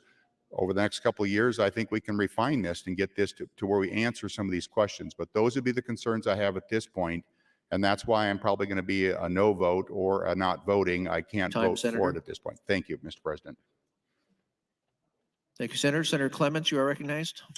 Thank you, Mr. President. I rise in support of LR 264CA. I've been interested in something called the fair tax a number of years ago, and thinking that it would be best for us to just have very simple, it's as simple as you can get, one rate for things you're spending. And business inputs are not taxed, so you avoid a double tax in that position. And we've tried to put some reins on local property tax increases, and this would help control the overtaxing and overspending of some entities. And I think it's time to let the voters decide and let us know how they would like to be taxed. I yield the rest of my time to Senator Erdman. Senator Erdman, 4 minutes. Thank you. Thank you, Mr. President. Thank you, Senator Clements. You know, I appreciated Senator Jacobson's questions because what it does, it proves he absolutely has never looked at the dynamic study or done any research at all. And he stands up and tries to tell us all of these questions he has. So I was wondering if he would yield to a question or two. Senator Jacobson, will you yield? Yes, I would. Senator Jacobson, what is your number one issue? Give me your best shot. What is your best number one issue? What do you mean, number one issue? Number one What is tax your issue? biggest concern with the consumption tax? Number one. My biggest concern is that it's going into the Constitution as an amendment that can't really be modified without another constitutional change. That would be number one. Number two would be the fact that there's a lot of details that are missing. All right, let's deal with that one first, okay? In 1966, and that was before you voted, I believe, because I didn't vote till 68. In 1966, the voters of Nebraska had discovered that the state was going to place income tax and sales tax in place. They put it on the ballot because they were going to lower property tax that the state collected. That was a constitutional amendment. That worked out just fine, except we have the most regressive tax system going forward. And so everyone is scared of making a change. And there was a guy named Ronald Reagan once said, the only way to manage change is to create it. So do you think our current tax system is fair? Well, it depends on how you look at it. No, I think that currently property taxes are too high. I've said that many times. I think property taxes, particularly for farmers, but also we're going to find that for homeowners, property taxes are out of balance. They have been for years. That's my biggest concern. Good. Do you think income tax is regressive? Well, I think to some extent it is, yes. So let me give you this example. If I want to save money currently, I have to pay the tax on the dollars first, correct? Generally, yes, that'd be true. Okay, I pay taxes on the dollars that I put in my savings account. And then when I take the savings out and I've earned interest, what do I do again? Pay taxes? Would you call that double taxation? Yeah, it is. Okay, so our current system is broken. And you had another issue about border bleed. Did you mention that also? I did, yes. Okay, what is your concern about border bleed? Well, my concern right now is we have people buying cars in South Dakota right now, licensing them there because they have a 4% sales tax, and they're letting them license them up there and they drive them in Nebraska. Okay. My concern is that if you start looking at new cars and what would keep anyone, if I'm going to pay 15 to 20% consumption tax, why would I buy anything in the state of Nebraska? Why wouldn't I go across the border and buy it new there? Where did you get the 15 or 20% from? Well, because I think it's a pipe dream to think that we're not going to see significant increases in the consumption tax. Did you look at the dynamic study? I did not. No, I'm just using common sense. So did you get your information from the Chamber of Commerce? No, I got it from common sense. No, you didn't. No, you didn't, because you never did a study to figure out exactly what the rate would be. So open Can you your tell me what it folder. is? Open your folder. Can you and tell it'll me what's show going to you. be? It's 8.97. So you're telling me it's 8.9. You can guarantee that. We can put it in the constitutional amendment. It won't be higher than 8.9%. We're not putting the consumption tax rate in the Constitution. We're That's not right, that because stupid. we don't know what it's going to be. It's going to be significantly higher than that. Because it needs to be adjusted lower, and we want to make sure that we can do that. Thank you. So we'll go through the study here as we go to explain all of those issues Time, that Senator Senator. Jacobson has. Thank you. Thank you, Senator Erdman. Senator Jacobson. Senator Williams, you are recognized. Thank you, Mr. President, and good afternoon, colleagues, and headed towards evening. Appreciate the debate. We started with taxes today, and we're still continuing taxes, and I'm certainly pleased that we were able to move our comprehensive tax plan this morning. I'm standing today as chairman of the Banking, Commerce, Insurance Committee, in particular going to talk about the effect of consumption tax on the insurance industry, which is the one of our state's leading industries, in fact, the second industry in our state, and the importance of that industry to our state. We have 105 insurance companies that have chosen to be domiciled in our state. They have 14,000 employees. If you include the agents that represent those companies that are in Nebraska, you have close to 50,000 people at that point. Of those 105 companies, there's many of those that are names that you recognize: the Berkshire companies, Pacific Life, Aflac, MetLife, Physicians Mutual, Great West, Geico, Emeritus, Assurity, Farmers Mutual, Blue Cross Blue Shield of Nebraska, and many others. These are top-notch companies that have decided to domicile in our state. You might ask, or you should be asking, why would they choose to domicile in our state? There are several reasons. One of those reasons is because we have thoughtful and consistent regulation and policy in our state. The second reason is because we have an attractive tax structure in our state. Remember, all of these companies pay state income tax. They pay property tax on the property that they own in our state, and they pay sales tax on the things that they purchase. In addition to that, they pay what is called premium tax and also what is called a retaliatory tax. This is sort of a complicated system. All of the companies are subject to taxation on the premium tax they charge their Nebraska customers. The tax is generally in Nebraska 1%. Other states also have a premium tax. So when a company in Nebraska that is domiciled here sells insurance in another state, they pay a premium tax there. States vary their premium tax from as low as 0.5% to as high as 4%. We're at 1%. Many of the states are about 2%. In addition to that, though, we have what's called a retaliatory tax. This tax allows the state to charge the tax rate of the insurer's home state if the home state's premium tax is higher than the state where the insurance is sold. This is a balancing act so that insurance companies that are domiciled other places have to compete fairly with one another. Why is this history important? And what would happen if we changed it for a consumption tax? The answer is simple and easy. It would be disastrous and actually destroy the insurance industry in Nebraska. And that was what the testimony was at the hearings on the consumption tax. Consumption tax would effectively raise our premium tax to whatever that rate is that was being discussed, whether that's 8.7, 8.9, or 10%, but it would raise the premium tax to that level. And that would be disastrous in the long run for these companies. There is a contention being floated that premium tax could be viewed as an excise tax.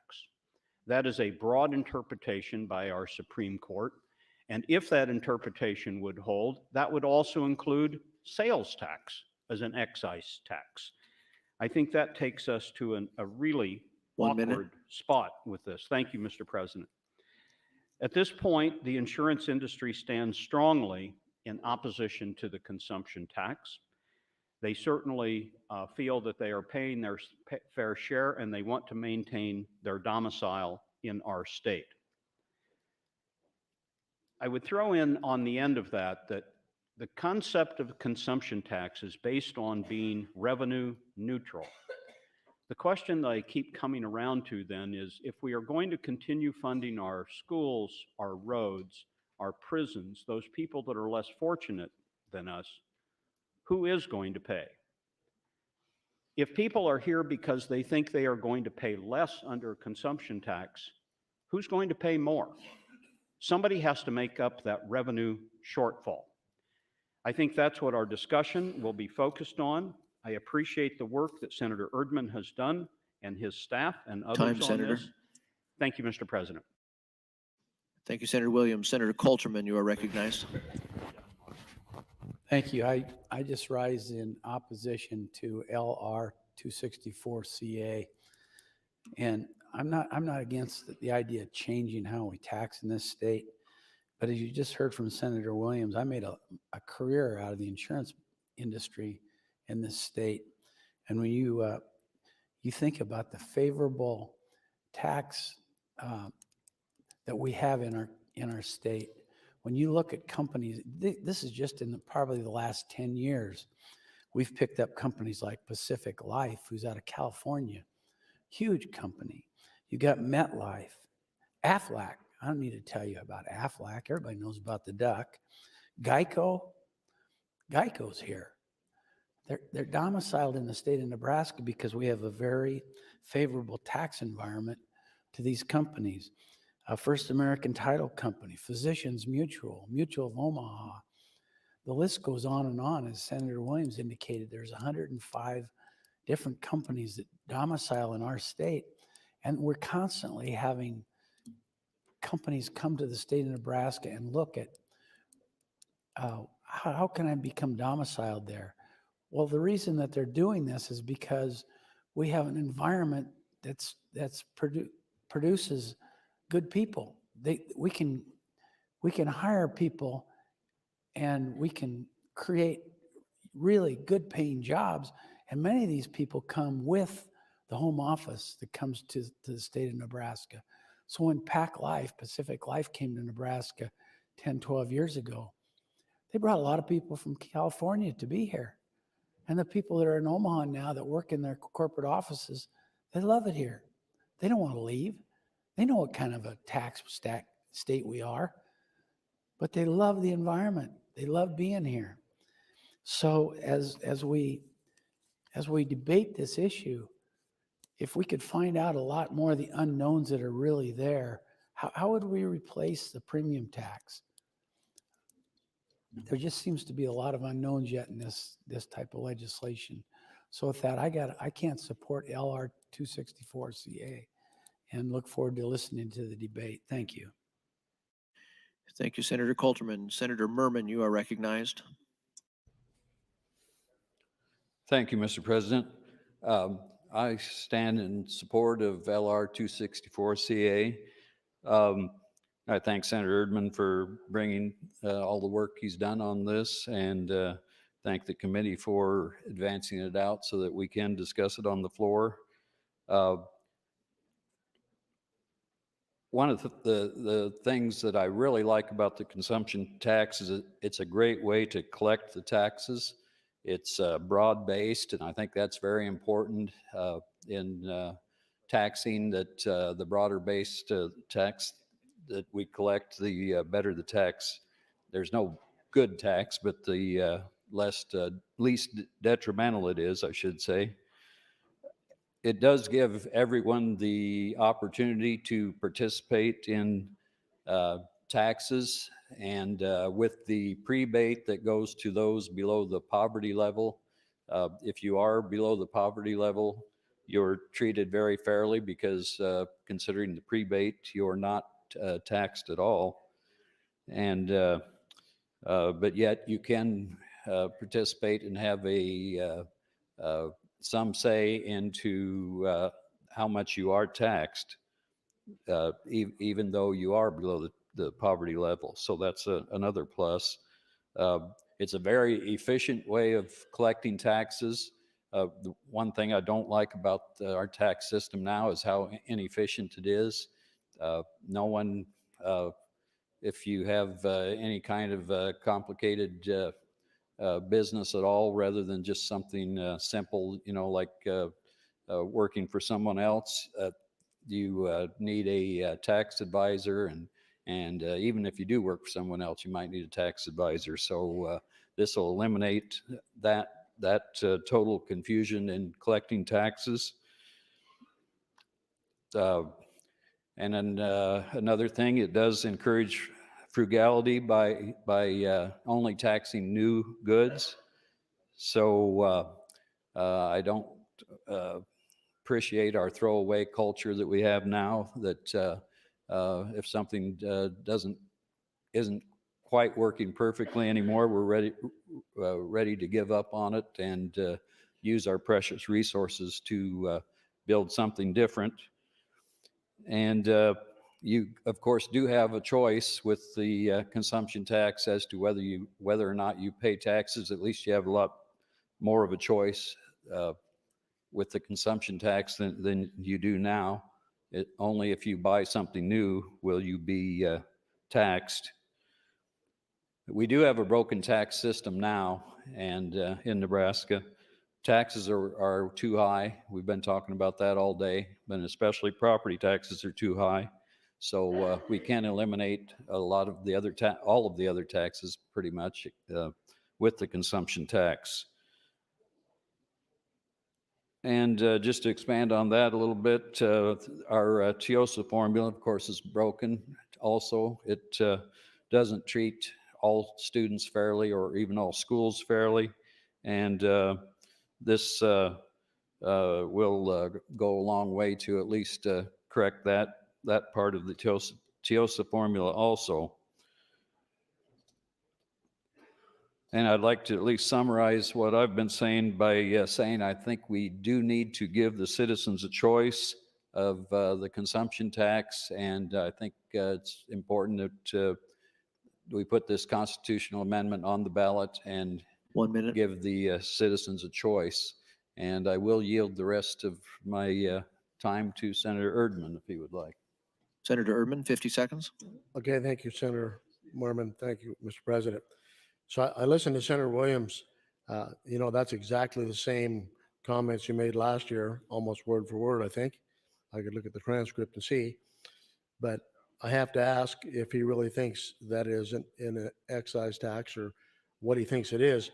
We met with the insurance company lobbyist several occasions and asked him to determine what kind of savings would it be for their investments in real estate, as well as what kind of savings would it be if they didn't have any state income tax for his organizations or any property tax on the buildings in which they function.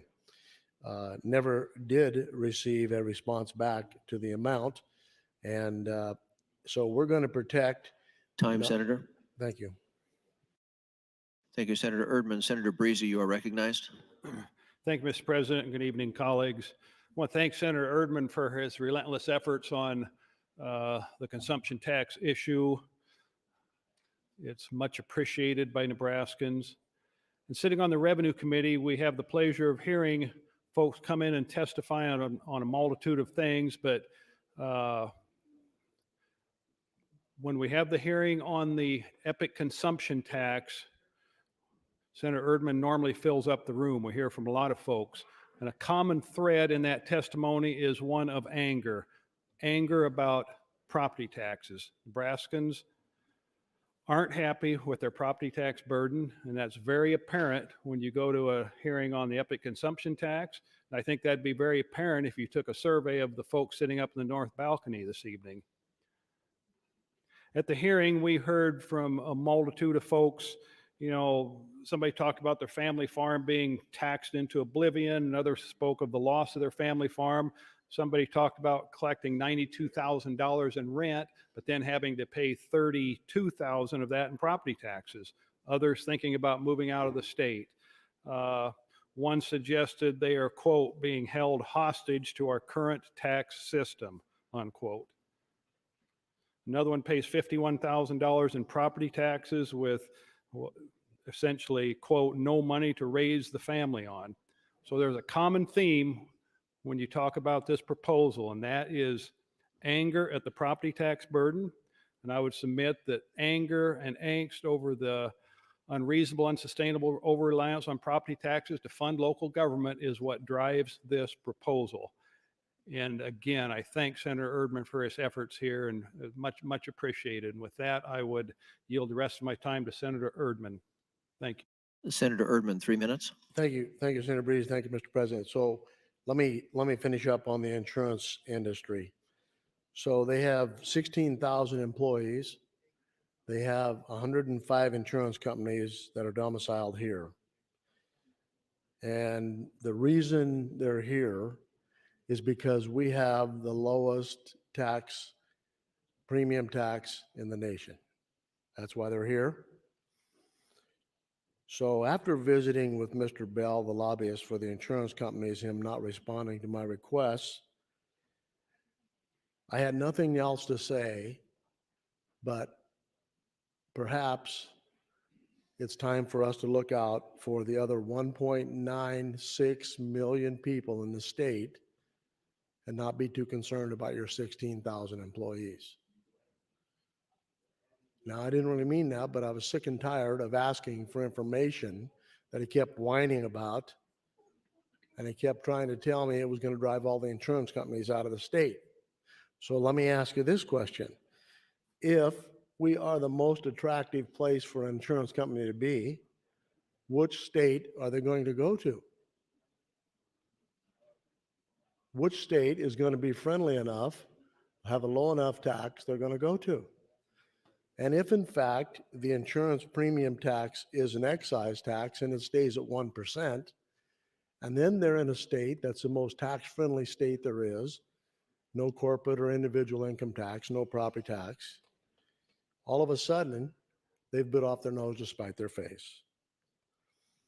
And so we need to be very concerned about who we're talking about trying to protect here. We're talking about trying to protect 105 insurance companies. Nowhere in the conversation did anybody say, 1 minute. we're concerned about those who pay the taxes and those citizens of the state of Nebraska that are having a tough time paying their taxes. Did they mention those? No. And these 40 lobbyists, these 40 people that testified against it were all paid to come and testify against the consumption tax. Why? It's protecting their bacon. The taxpayers of Nebraska don't have a lobbyist. These 32 people spent their own money to come and testify, every one of them. We are here supposedly to represent the people who elected us, but maybe they're not making a contribution to our campaign. I'm not sure why we want to protect 105 insurance companies and forget about everybody else who pays the taxes. And when I have told you on numerous Time, Senator. occasions, thank you. Thank you, Senator Erdman. Senator McDonald, you are recognized. Thank you, Mr. President. When I first had a discussion about the epic tax with Senator Erdman, it was December of 2019. We met with Senator Halloran in Senator Erdman's office, and we discussed it. And one of my first questions was based on the idea, what about the people at or below the poverty level? How does this impact them? And immediately he had research that he had done based on the prebate and how that would offset sometimes when we look at taxes, how the least of us get impacted in a negative way. We're all expected to work hard here. That's just a given. When you run for this office, you're supposed to work hard. If you're not, then you're breaking your promise to the people that put you in these seats. So I don't give Senator Erdman, any credit for working hard, but I give him credit for being dedicated and answering the questions that I've had from my constituency, having a group call every Sunday for a minimum of an hour, sometimes longer, with different people participating and trying to get questions answered. This isn't easy. And what he talked about with the history and going back to 1966 and the changes we made. But if you look at the work he's done, again, we're all expected to work hard, but working also smart and trying to answer those questions, it's in this book. And if they're not there, if these questions aren't answered, your questions haven't been answered, this is the time. We should be discussing it on the floor today. And if he cannot get those questions you have answered today, that's another reason for us to move from general file to select file, to make sure he goes out and does that work, gets those questions answered for you before you make your final decision. Epic tax is not going away. If we make the decision today that we do not want to move it, I am supporting LR 264 CA. But if there's a way for you to help us move this from general to select, please look at this book, take the time to let Senator Erdman try to answer your questions. If he can't, let's continue to work, because we have to make a change in the state of Nebraska. And please help us improve this legislation by participating with this discussion. Also, by giving Senator Erdman a chance to answer your questions like he did for me starting in December of 2019. Senator Erdman, I yield the remaining amount of time to you. Senator Erdman, 220. Thank you, Senator McDonald. Thank you, Mr. President. You know, that is exactly what happened in December of 19 when the petition drive, the second one had failed. We had a gentleman stop by our office, Rob Rohrbaugh, and was making a presentation, and I called those two Senators Halloran and McDonald may join me. Didn't take long for us to figure out that this was the answer. And so we have talked about several things, but one of the things I think we need to bring up and I need to make you aware of is the economic effects on low income, medium income, and those groups of people that the effective rate will be, or the effective advantage will be for consumption tax. So if you're in your book, in your binder, if you turn to page 14, there is a chart there that shows with the prebate, the effective rate, so the increase in economic advantage for low-income people is going to be 0.19%, and you move down the list, and it gets higher as you go. This is a progressive tax system, and what I mean by that is the more money that you spend, the more taxes you pay. 1 minute. And so this holds the low-income people completely harmless, and we'll talk a bit later about the prebate and how that works. We're also going to talk about border bleed because that seems to be an issue that people are concerned about. And the issue that Senator Jacobson brought up about losing the revenue to South Dakota because they buy a car and license it there. This is not going to stop people from cheating. But what I do know that in California, they did an analysis to see how much cheating there is on their sales tax. And the answer came back at 2%. And when Art Lapper was in my office last year, I asked him if $1 was all taxes collected, how much of that do we actually collect? And he said about 60 cents. So we have a lot of cheating going on because our tax system is so difficult and so cumbersome that people spend way more money trying to avoid paying the taxes than they would if it was simple. This is as simple as it gets, and people will be encouraged to pay the tax rather than trying to avoid it. And so as we move through the day, I hope that we can answer those questions like Senator McDonald had suggested. Thank you. Senator. Thank you, Senator Erdman. Senator Slama, you're recognized. Thank you, Mr. President, and good evening, colleagues. I rise today still considering where I'll be on LB 264CA, and something that I really appreciate about Senator Erdman is his willingness to answer and address concerns and really step up when concerns are raised. And I think that's reflected in LR 264CA as compared to LR 11CA. I just have some very basic concerns about the implementation of this, because on a basic level, I agree with the concept. Let's get rid of income taxes. Let's get rid of property taxes. From a structural standpoint, I wholeheartedly support simplifying our tax system and lessening the burdens on all Nebraskans, whether they're ag producers or business owners. I would just like to get to some of the points that Senator Williams referenced, because they are very important on retaliatory taxes. He raised those very well, just as he did last year. And I think Senator Erdman deserves credit because he's worked to address those issues with LR 264CA by including excise taxes in addition to the consumption taxes. As Senator Williams, Senator Coulterman have alluded to this a little bit, but I think there's a potential structural problem here, and this is why until this concern is addressed, I don't think I can be on board with LR 264CA. In the Nebraska Supreme Court have a very, very broad definition of excise taxes. Senator Erdman has it in his packet, the 2018 Woodman ruling, which is critical here because it gets to our lack of a statutory definition of the excise tax. So we go to what the Supreme Court has ruled, which is essentially that an excise tax is any sales or occupational tax.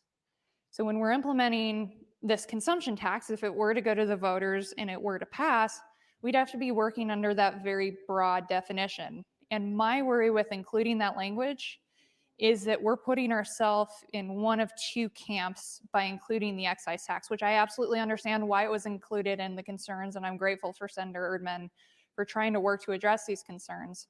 But we might end up in one of two buckets. One, in that the definition of excise tax is so broad that essentially everything is exempted, and in order for the model to work, you'll have to have a consumption tax of about 20% to cover everything that's exempted, because almost everything that's covered under the consumption tax would fall under, I believe, the definition of excise tax. Or you fall under the other category where All right, nothing falls under the excise tax because of its broad definition, and it's already covered under the consumption tax. So that's how I think we get to that 8.9%. And if that's the case, that raises the same concerns that were raised on the first round of debate. So for me as a responsible lawmaker, until that concern about what the definition of excise tax is going to be and how it's going to be used, and I understand that Senator Erdman has referenced that this could be changed in LB 133, I would need to see that language be clarified before voting in support of this, because we could very much be in a position just based off of 2 words, excise tax, that could put us in a position of a high level of unpredictability and a high level of volatility for our state and how we're budgeting, just based off of, we could end up in one of 2 camps based on how you're interpreting the words excise taxes, which, as we referenced in the 2018 Woodman ruling, the Nebraska Supreme Court says is very broad, and we could put ourselves in a situation where we're double taxing. Thank you, Mr. President. Thank you, Senator Slama. Senator Albright, you're recognized. Thank you, President, and good evening, fellow Nebraskans. I'd just like to rise and thank Senator Erdman. You know, I've been with him on this from the very beginning, and believe me, I had my questions for him, and he was very gracious. And of course, he sat down with my husband as well, because as farmers, we have a lot of questions as to whether it's going to be a benefit or not. But you know, I think it behooves every single one of us on the floor to sit down with the questions that we have and ask him. I appreciate all the information they've put together in this book. But I've sat on revenue again for the last 2 years, and I will tell you that his particular hearing, that testimony was probably the most compelling of any, next to my pro-life ones, of course, the most compelling testimony from people throughout the state of Nebraska. And you know what? I mean, they're so heartfelt. Every situation was different. Every letter was different. There were no form letters to just say, pass it.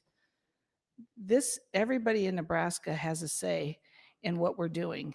And it's not that easy, as we just saw today, to get a tax bill off this floor. Everybody has their ideas. But I do believe that it's time to take it to the vote of the people, let them decide for themselves if they see this working. You know, it's no different than the gambling. The gambling went to the vote of the people. Do we have any new casinos yet? Do we have a lot of regulations we're moving through to figure out whether we should or shouldn't be doing certain things? You know what? Maybe we need to take TIOSA to the vote of the people. I've been here 6 years and nobody's taken a deep dive into that yet, except for the superintendents. That didn't go so well. I'm just saying that when somebody puts their heart and soul into something, and our revenue department did kick this out. This was Senator Erdman's priority bill. And priority bills deserve to have an up or down on this floor. But when things don't go that way, it's been proven in the last 6 years, they just take it to the vote of the people and they decide. Senator Wishart's bills have been there. We've taken a lot of different things to the people, and that's maybe where it needs to go when we can't seem to put a consensus together here. I mean, we are moving on things, but it doesn't happen overnight. It takes a lot of people together in a room being very mindful about what the people need. And I think that's exactly what happened in this particular bill. I've appreciated being invited to the different meetings and listening and keeping an ear to, you know, is this truly something that can work for Nebraska? Right away, my first thought was there is no way that we're going to be able to carry something like this with the population that we have in Nebraska. But you know what? It's possible. With the concerns that Senator Slama brought up, everything can be worked through. We've seen that. We need to go in the back room and just figure out what we need to get done. But the people deserve to take a look at this at the polls. And if there's any time left, Senator Erdman can certainly continue on educating the people about what epic tax is all about. Thank you, President. Senator Erdman, 120. Thank you, Senator Albright. Thank you, Mr. President. Let me let me go over a little bit, just if I can, about the difference between having the prebate and not having a prebate. What the prebate amounts to is about 1.57%. So Beacon Hill did the study, and they did it with the prebate and without the prebate. And without the prebate, the economic advantage is still 0.42% for the lowest income people.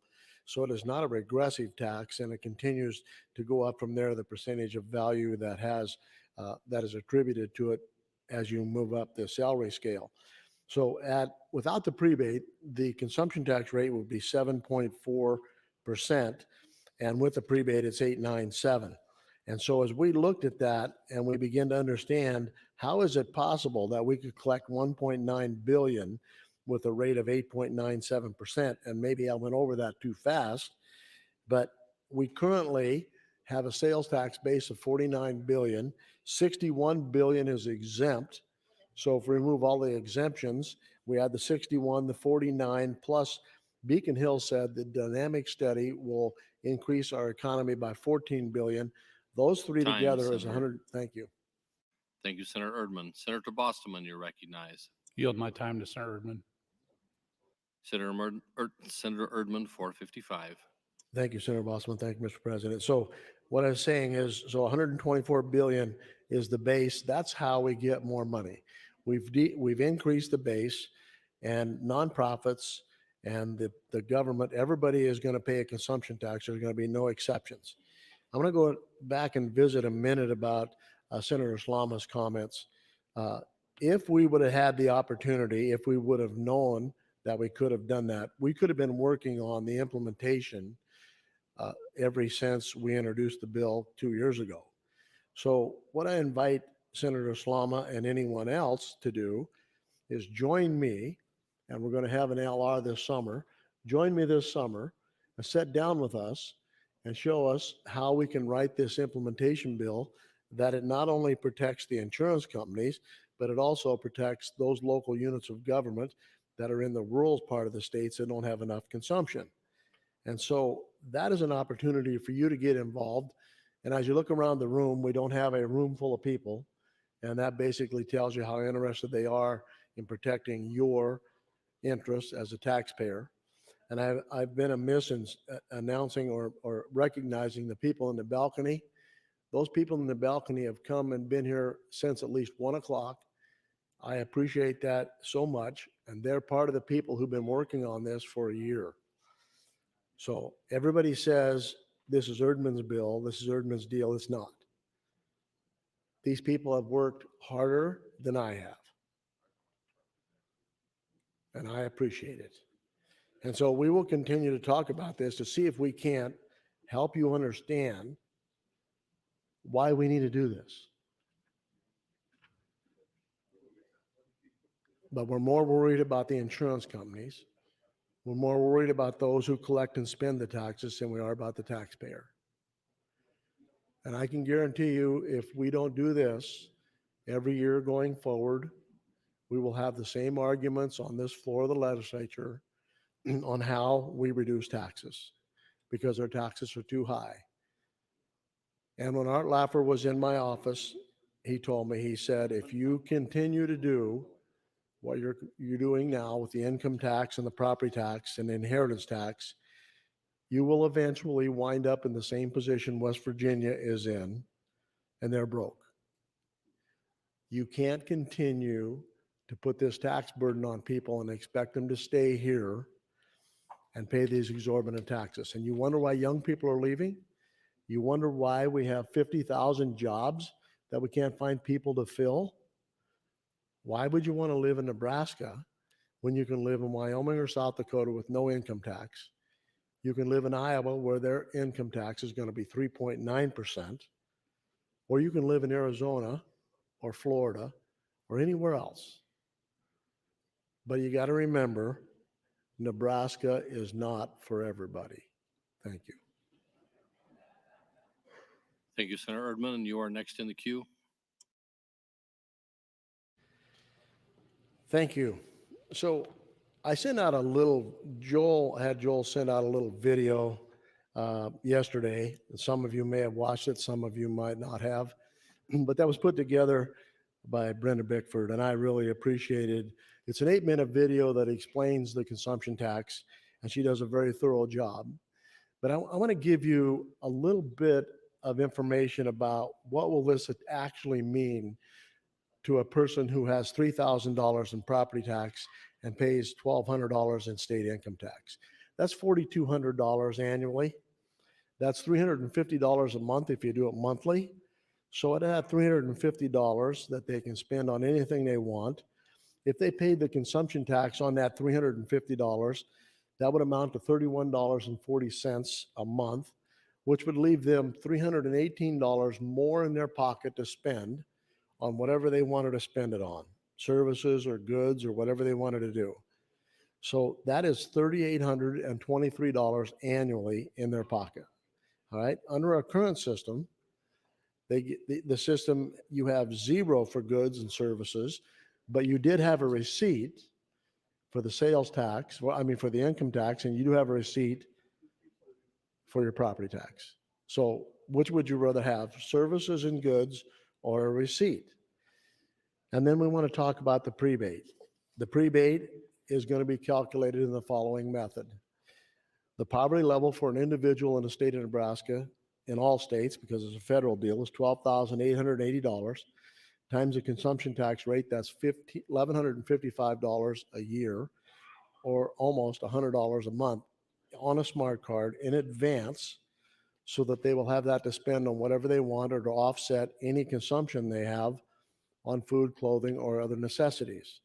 Now remember, the prebate is your money to spend however you want to spend it. And I'll just bring this to your attention. A family of 4, now get this, a family of 4 in the state of Nebraska, the effective rate for that family would be just over 5% after you subtract the prebate. Now imagine you pay no income tax, you pay no property tax, and everything you buy that you consume, you pay 5%, less than our current sales tax. What does that do for the economy? Our economy will explode. We will have people wanting to move here.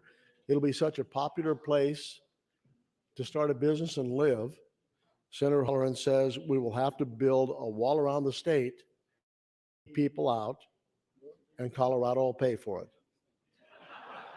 And if you think that's a joke, think about this. Let me explain what I mean.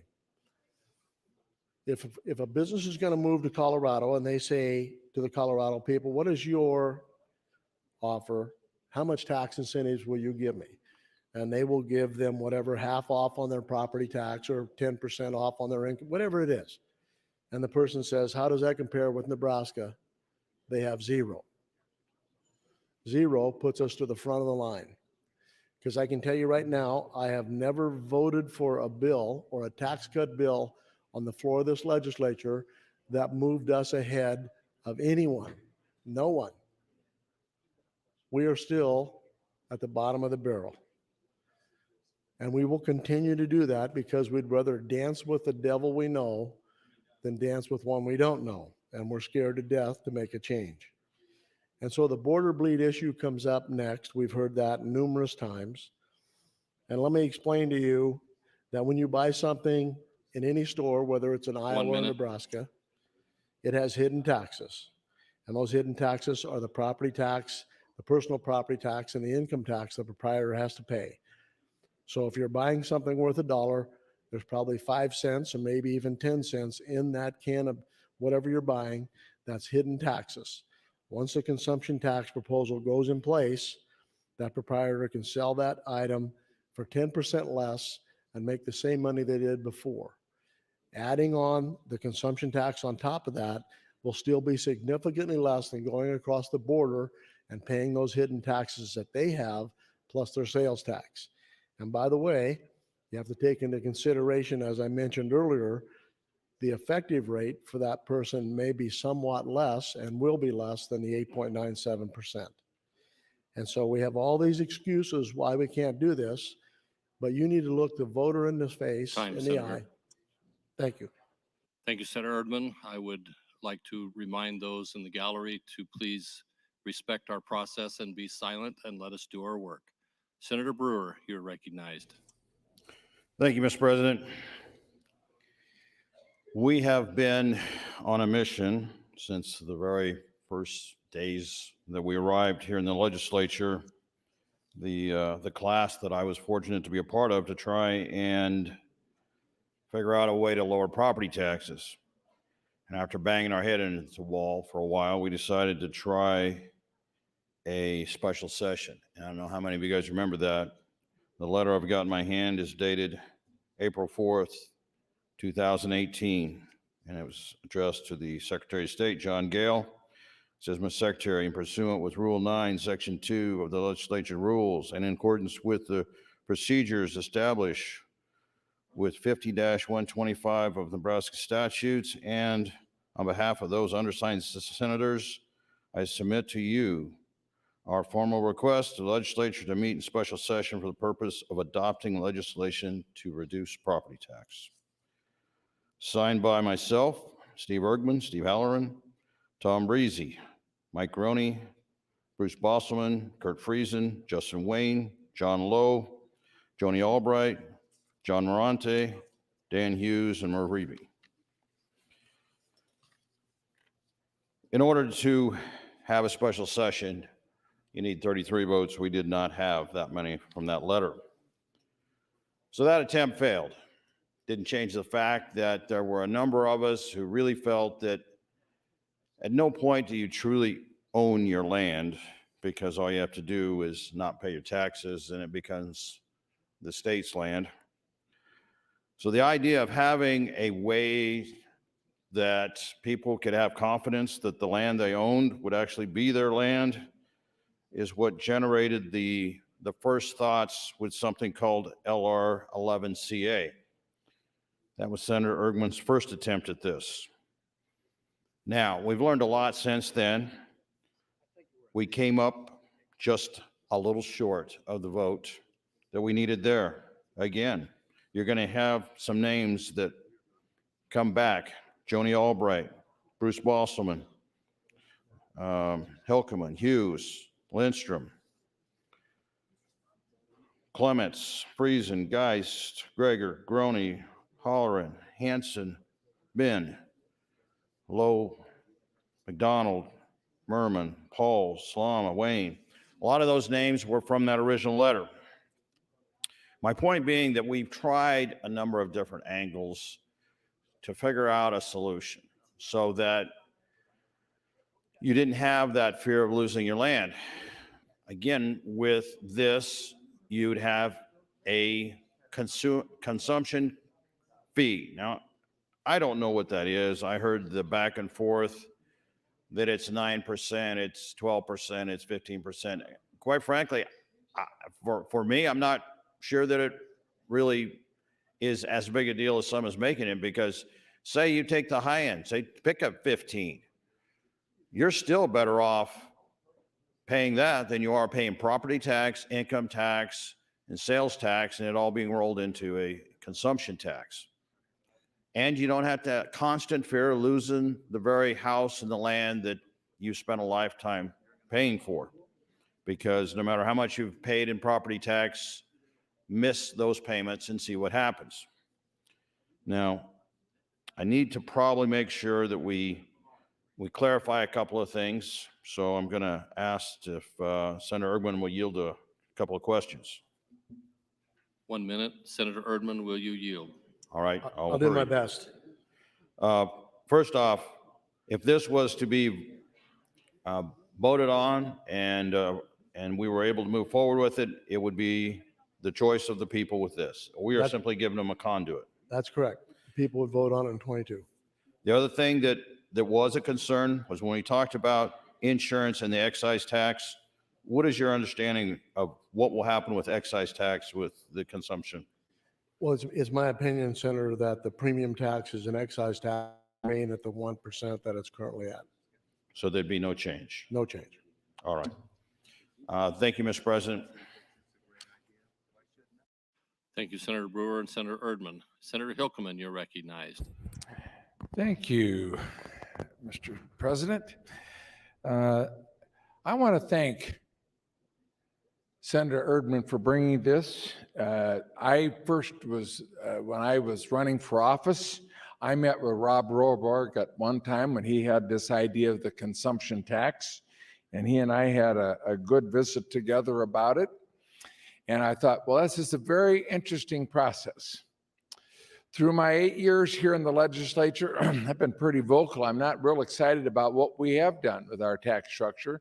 We've added money to the property tax relief fund and so forth, but we've really not addressed the whole process of collecting too much income and sales tax and diverting it over to property tax. Maybe we need a new system. And so when Senator Erdman brought this bill several years ago, I was one of those who signed on with that bill at that time, because I think this is a worthy discussion. And I like the way that this bill it worked for the collection of taxes. But I have some concerns, and here are my concerns about this bill. Been in Nebraska all my life. I was raised around Randolph, up in the northeastern part of the state, a small town. And when you talk about how this money is going to be dispersed or how it's going to be distributed, all it's going to go through the state. That kind of concerns me.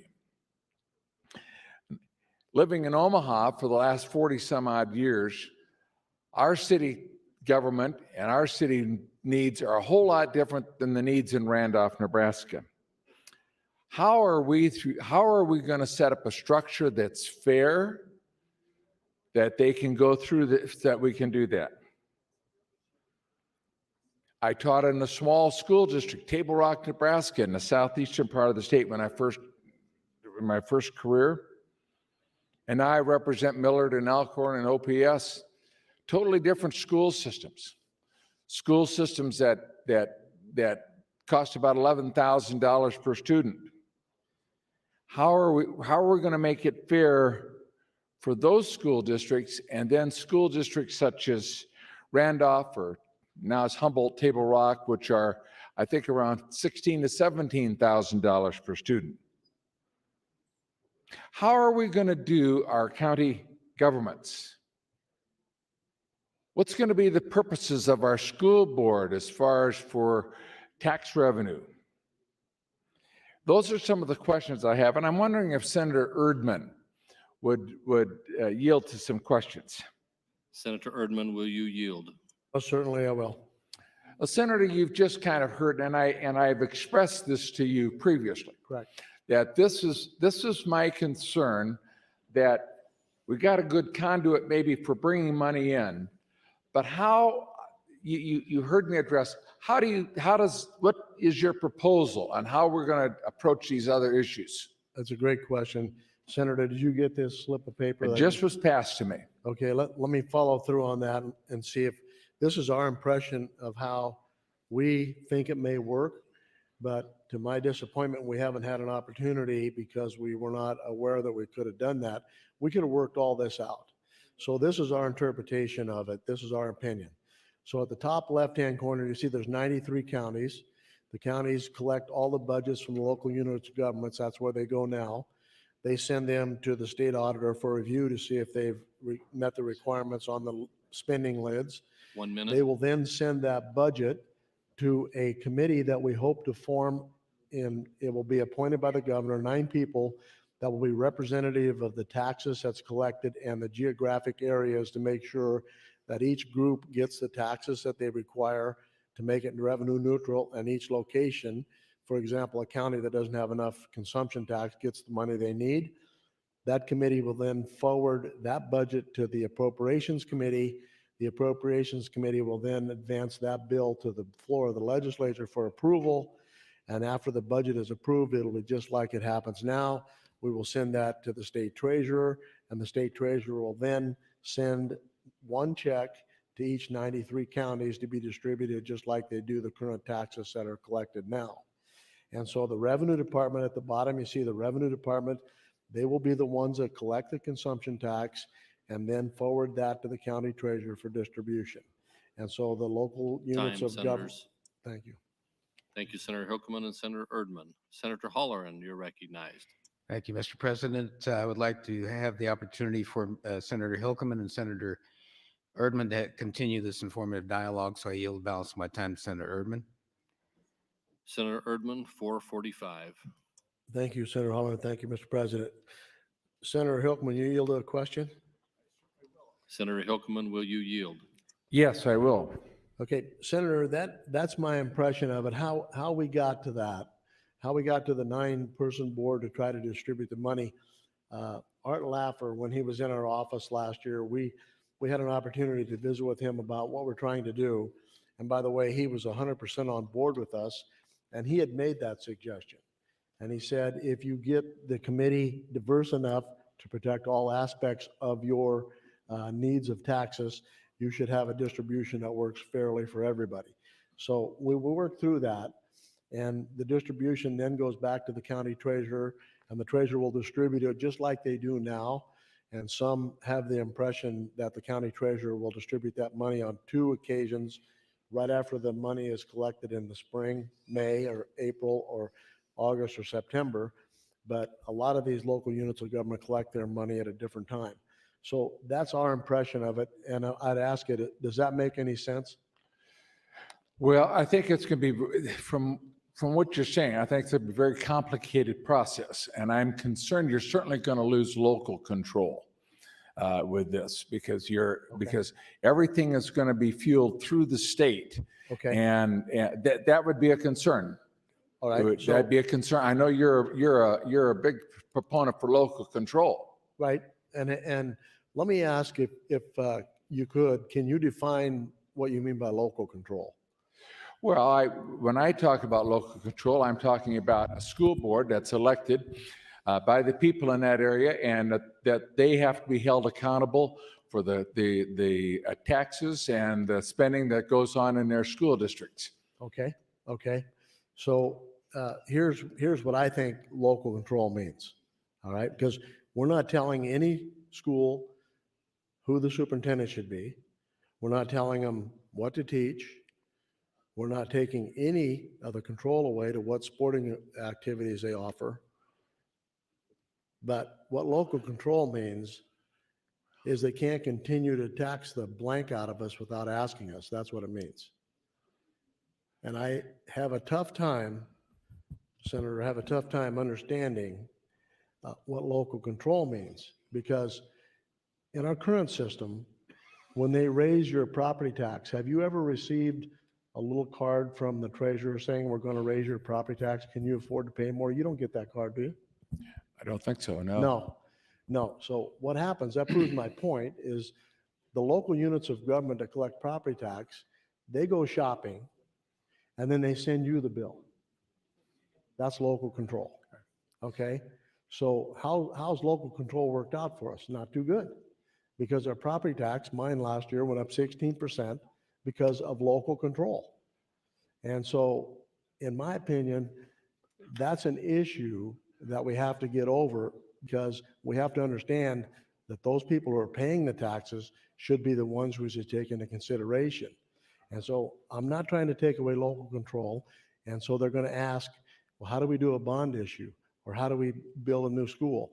In 133, if you read through that bill, we placed in there escalation clauses for inflation connected to the CPI and for increase in student population. We had all those things written in there that were built in to give people the opportunity to collect more money. And so that's the opportunity we have as a body, to sit down and write that implementation bill so that it protects all those things that you're talking about, because I'm concerned about it as well as you are. Yeah, because for example, I know that there are even some smaller schools now that are going with field turf and so forth on their football. What's going to keep from all the schools saying, oh, we ought to have a field turf just like they do it at the Burke High School? Well, I think somewhere along the road, somewhere down the road, we have to have, when that committee receives that budget request, someone has to say what is necessary and what isn't. And so we talk all the time about holding down taxes, and the only way you can do that is to hold down spending. And so I'm not intending to hold down spending. This is not a revenue reduction bill. This is revenue neutral. So the 49 of us, whoever are here, have to sit down and figure out how to do those Time, things going Senator. forward. Thank you. Thank you, Senator Erdman. Senator Hilkeman. Senator Wayne, you're recognized. Thank you, Mr. President, colleagues. A couple years ago, I actually co-sponsored this bill, and people ask me why do I support this? And it's not because of the binder and the thousands of information that Senator Erdman provides me, although it is all helpful. There's still some things I don't like about the bill, such as taxing food and those kind of things, and I get the prebate system and all that. But the biggest reason I'm supporting is because I truly believe we're at a point in our society where people are asking, does capitalism work for everyone? And part of that capitalistic structure is our tax system. And when we continue to give away millions and billions to corporations, and people are trying to figure out how to just keep their property, their home, in their family, we may have a broken system. And maybe this is a little extreme. I don't really know. After each year, I kind of buy more and more into what Senator Erdman is saying. But at some point, we have to shake up what we're doing because it's not working. And what's interesting, coming from an urban perspective, representing some areas that have homeless shelters and some of the poorest areas in the state, if it doesn't work for us and it's not working for farmers, then who is it working for? Actually, it's not working for people. It's working for corporations. It's working for businesses. And I understand the trickle-down effect that eventually they hire people and they pay good jobs, et cetera. But at the end of the day, I've never been afraid to take a vote to the people. If we believe it's that good, let's send it out. If we think that maybe we don't know where people stand, send it out. Get an up or down vote by the people. I'll tell you the scariest thing I ever did when it came to a vote of the people was the slavery amendment. I wasn't sure how that was going to go in Nebraska. And actually, 32% of the people thought it was still okay as a punishment of a crime to enslave them. I was really scared of the mark that might make, but I did not introduce the bill. I didn't work hard. We pushed it because it's the vote of the people. The one thing we always say we should listen to is the vote of the people. So I'm willing to pass this forward. I'm willing to keep having these conversations. One, because I think we have to shake it up. Senator Erdman, our tax code doesn't work for us in North Omaha. So I'm willing to have a broader conversation to make sure that we create a system where if you want to do something, you have the opportunity, the resources, and the ability to do something. It shouldn't be government who is taxing you to death to make sure you can't do it. Nobody should lose their property over taxes. There has got to be a better system. And there are people who make a lot of money off of unpaid taxes and acquire a lot of property. We have to figure out a system, and I don't know what it is, but I'm continuing to support this bill and this CA, and continue to have these conversations because we're in a fight. If you don't like what the left is saying about government giving handouts and everything else, and you don't like what the right is saying by saying we're being fiscally irresponsible, then we have to do something. And unfortunately, we continue to spend billions on tax relief and property tax relief. 1 minute. And it's not moving the needle. That means we have a problem with the entire system. So I give a great deal of respect to Senator Erdman, although I think he's voted this year yes than more than all the years combined on my bills. So we are making progress, Senator Erdman. But at the end of the day, I support this because we got to shake up something and we got to do something different. We got to make sure the system works for everyone. Thank you, Mr. President. Thank you, Senator Wayne. Senator Arch, you're recognized. Thank you, Mr. President. I remember the first time I had this concept explained to me. It was an event, I happened to be sitting at the table with Senator Erdman. He was explaining it to other people at the table while I was listening to him explain it. And I have to say that it really piqued my interest, because I am kind of like where Senator Wayne is. We have gotten into our situation, in our tax situation here in Nebraska, incrementally. A little exemption here, a little tweaking there, and we are where we are with some very incremental steps along the way. And I'm not sure that we can get out of where we are incrementally. I'm not sure that there's a reverse on that car where you can just slowly back your way out of where we are. And so we talk about tax reform. We use that term, and we use it to mean, well, we have to get the three-legged stool balanced, or we have to do, we have a lot of different ideas for tax reform, but whatever it is, it's going to probably be major. It will be a major vote when that comes. That being said, I compare tonight to last year, when Senator Erdman also had this. I think it was last year, wasn't it, Senator Erdman? It wasn't 2 years ago, I don't think. Time flies. But when he had the last time, and now I'm hearing more details. I mean, I'm seeing a chart on distribution, and I'm seeing more of those details, which I think is very healthy and very necessary, because this is big. I mean, we all know that this is major. This is throwing out our present tax system and bringing in a totally different system. And that is not to be taken lightly, and it's not to be taken without understanding. So redistribution of funds, yes. I think to the future of the power of that committee, the power of the state to say, well, I'm sorry, you don't need that. You don't need that. I mean, who wants to sit on that committee to determine something out of an alliance and say, well, you don't need that. From my position in Sarpy County, I don't think that you need that. That gives me pause. Exemptions.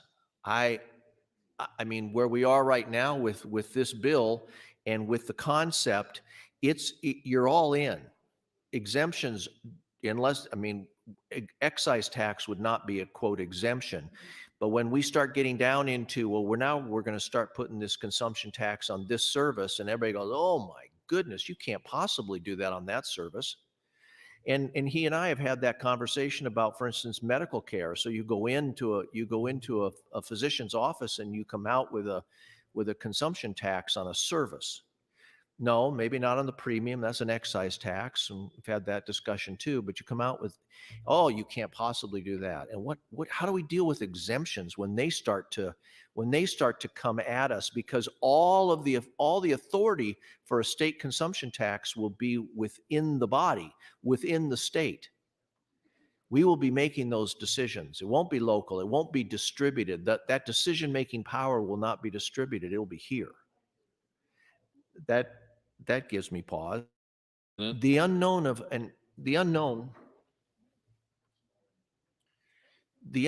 how this shapes behavior. We know that tax policy shapes behavior. We put in incentives, we put in subsidies, we put in all sorts of things in an attempt to shape behavior. So this will shape behavior. How will we do that? How will these policies do that? And I'm certainly going to allow Senator Erdman to respond to any of these or all of them if he wants to do that. So I would say for myself that the development of legislation, and he and I have also had this discussion, the development of legislation, that accompanying bill that talks about the details here would give me much more comfort. And with that, I'll stop, and I'll use my time later when my time comes back. Thank you, Mr. President. Thank you, Senator Arch.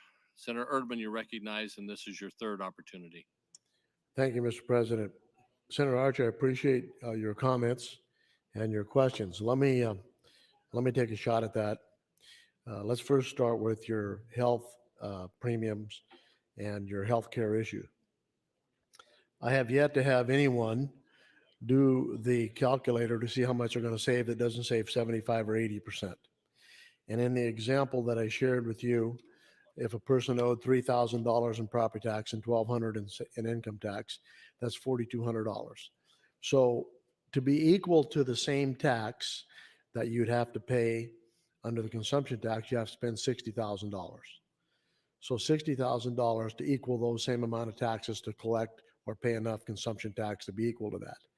And so if you had to pay consumption tax on your out-of-pocket costs, if your deductible was $1,000, you had to pay out-of-pocket costs, that's $87, $89.70. And so at the end of the year, when you're done, if you saved $3,800 or $4,200 in your taxes, and you had to pay $500 or $600 in consumption tax for health care, you're still $3,500 better off. And so we look at this as being a net sum game here. And we're going to say at the end of the day, how much did it cost me to have the consumption tax? Well, it didn't cost you anything. You saved $3,500. And that's like people that get an income tax refund. They say, oh, I got a refund. Well, why did you get a refund? Because they charged you too much. They took too much out. And so this is an opportunity for you to have those tax dollars that you spend when you want to have them, when you want to spend them. And then they spend that money, those local units of government that you give them. So I think the issue with the health insurance is probably the most troublesome one, and health issues, because as I said earlier, you have to spend $60,000 to use up that much, and that may not ever happen. And any insurance payments that would be paid to the hospital or the doctor would not have a consumption tax, because that is a business-to-business transaction. So it's an issue that we have to deal with, and we have to have people understand there's going to be some consumption tax paid on some of these items that you don't currently pay. And the reason we're in the position we're in, Senator Arch, is because we have exempted $61 billion worth of sales tax that we don't collect. That's why we're in this position. And why are we there? It's because the three-legged stool. If we collect that much sales tax, then the three-legged stool on the sales tax side is way too long. And so, as I said earlier, when you're competing against one tax against the other, you're never going to have a fair tax. And you are certainly correct. We are making a wholesale change. They made a wholesale change in 1966. They made a wholesale change back in 1934-5 when Chuck Norris started the unicameral. We made a wholesale change. And so until we get to the place where we're more concerned about what we have than change, we won't make any changes. And I can tell you right now, I'm not feeling real comfortable about my kids and grandkids living in Nebraska for another 20, 30 years under this tax system we have. And so the issue is, how much will the consumption tax return to you in a prebate? How much will it save you on your property and income tax to offset that consumption tax you have to pay on your health care?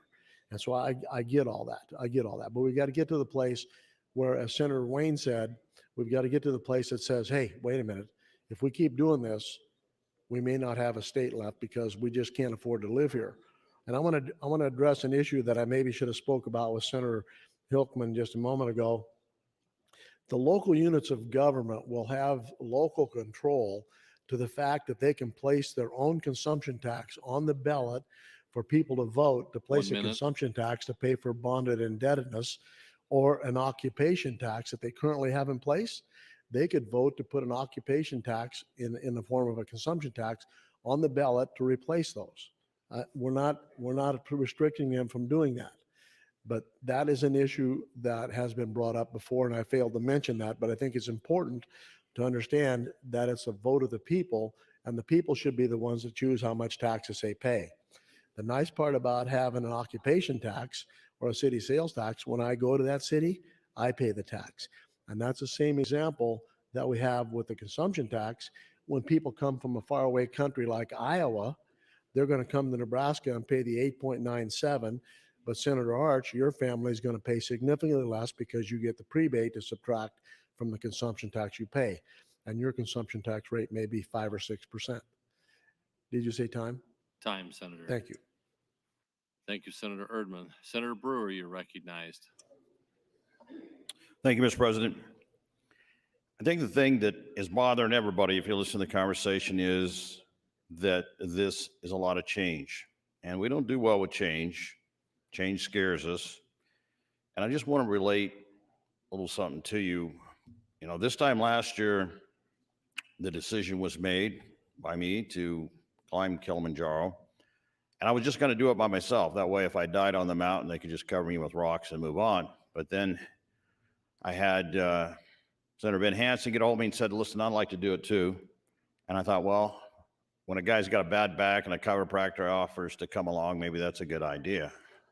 Now, keep in mind that he did absolutely no adjustments on me on the mountain, so it didn't turn out to be as good an idea as I thought. But Anna Wishart also came to me, and Justin Wayne came to me, and Justin blindly trusted that I knew what I was doing, taking on climbing this mountain. And I really didn't have the heart to tell him that other than hanging off a mountain a few times with the Army, I really didn't know what I was doing. But he believed in me, so we moved forward blindly. I took him up Bomber Mountain in Wyoming, demonstrated how to fall into a river with a backpack on.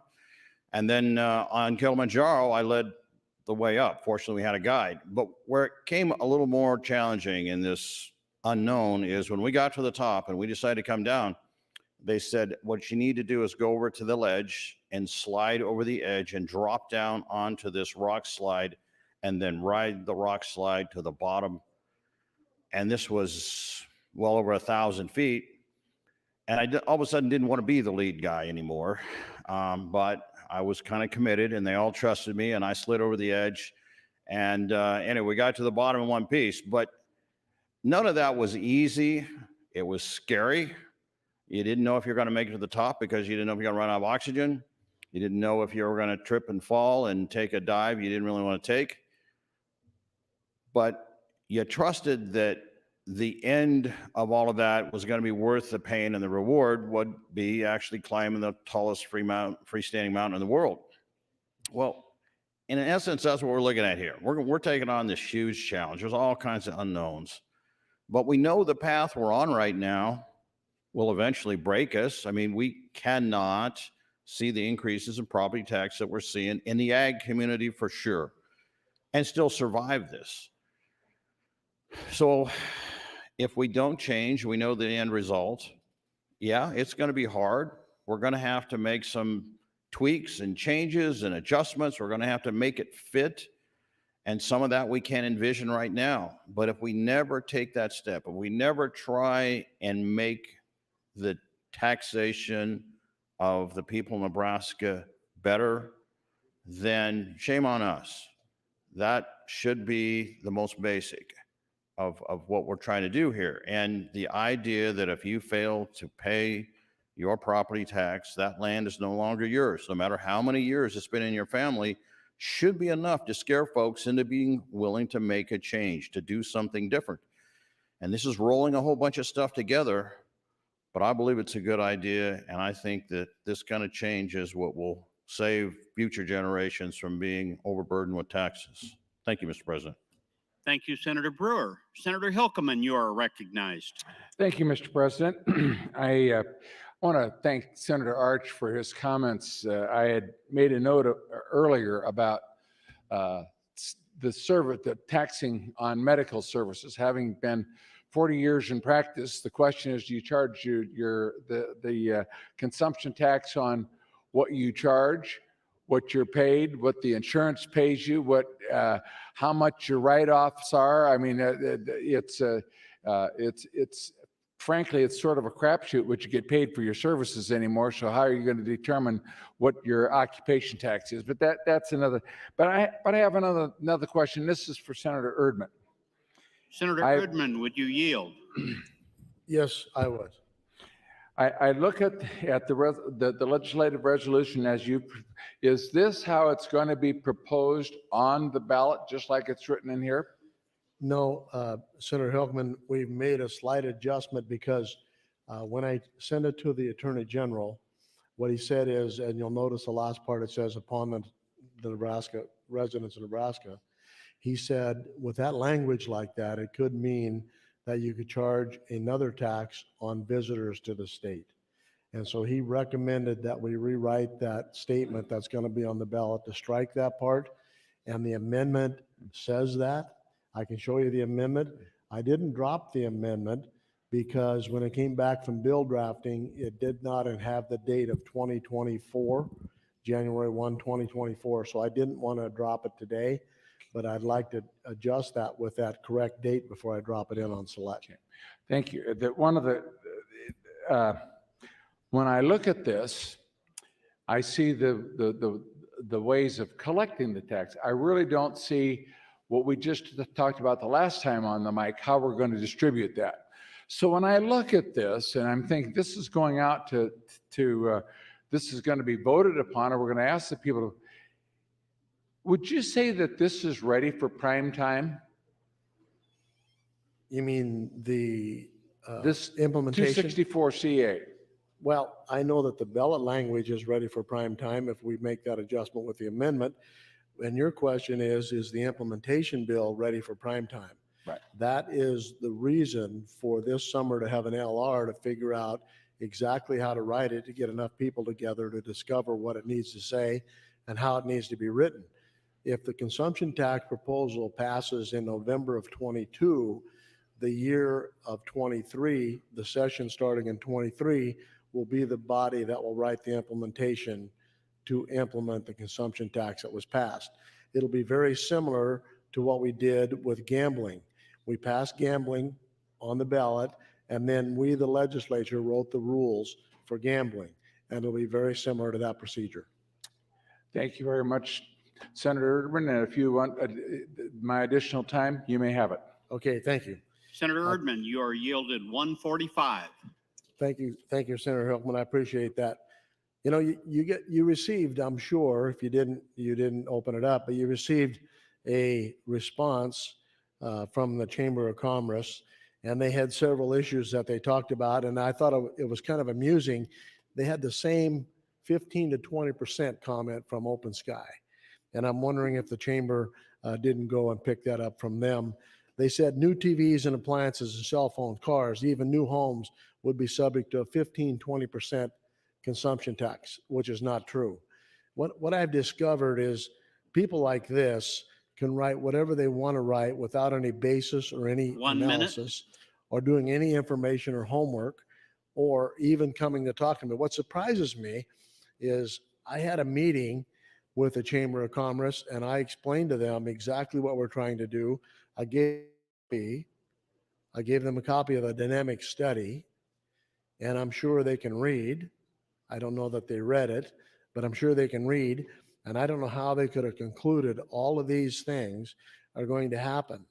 This is very much similar to what was told to me in 1966. A gentleman was circulating a petition to eliminate property tax, and he said, people said, oh man, the schools are going to close, the roads are going to go to shambles, and the state of Nebraska is going to be no more. Guess what? It didn't happen. And so they don't have any better argument than these 10 reasons to be against the consumption tax. I'm beginning to wonder what kind of research do they actually do. Thank you, Senator Erdman and Senator Hilkeman. Senator Arch, you are recognized. Thank you. I want to continue just a couple of thoughts, and this probably won't be 5 minutes worth, but I'd like to ask Senator Erdman a question if I could. Senator Erdman, would you yield? Yes, I would. In your analysis of this, have you given any thought to the distribution of revenue being collected across the state? Would you see any geographic issues in where revenue would be collected under the epic tax? Yes, I would, and I'll give you an example. There are probably 8 of my 10 counties that don't have enough consumption tax to pay for all of the consumables, or enough consumption tax to pay for all the taxes that is going to be removed. I didn't completely understand that. So what are you saying? There would have to be, I mean, across the state, there would be that revenue to pay for the expenses of that local area, but it wouldn't be collected within that local area? Is that what Correct. you're saying? Okay. Yes, that's what I'm saying. Okay, well, that's what I was thinking. I was thinking about I mean, this is, again, dramatic shift. So right now, of course, it's a very heavy burden on property taxes, and that's what's driving it right now, but that would go away, and so then something Correct. else would have to That's take right. its place. Okay. Second question, my last, and that is, the development of legislation, interim study this summer, trying to flesh out more of that. And as I say, it's happening already. I see that here. So I guess the question is, would you be opposed to opposed to bringing this in a legislative form versus a constitutional amendment where more of those details? Senator Jacobson asked you something similar very early in this discussion this evening. No, I would not. Because let's say, for example, in 66, they had a legislative fix or a statute fix. And so when they decide they need more money, they very well could remove that. So a legislature could change a statute. They can't change a constitutional amendment. If we don't fix our system, and we don't fix our system enough so somebody can't tweak with it and change it, we're going to continue to get what we've been getting. And I'm not interested in locking into the Constitution the percentage. Art Laffer said when he was in my office, if you start at 9%, he said in 2 or 3 years, you'll be at 6, and you don't want to freeze that in there. That's what he said. The advantage of starting with legislation, of course, would be that when you get done, you will have a fiscal note. Right now, study from Beacon Hill, we don't have a fiscal note attached to it. It would be more of an internal state document where you'd have a fiscal note. But I understand what you're saying. I was very much involved with Senator Breezy on the implementation of a gambling enablement bill. And that bill, of course, can also be changed in the future. Even though there was a constitutional amendment, that bill can also be changed in the future, while much more difficult for the constitutional amendment. So those are my questions. Thank you, Mr. President.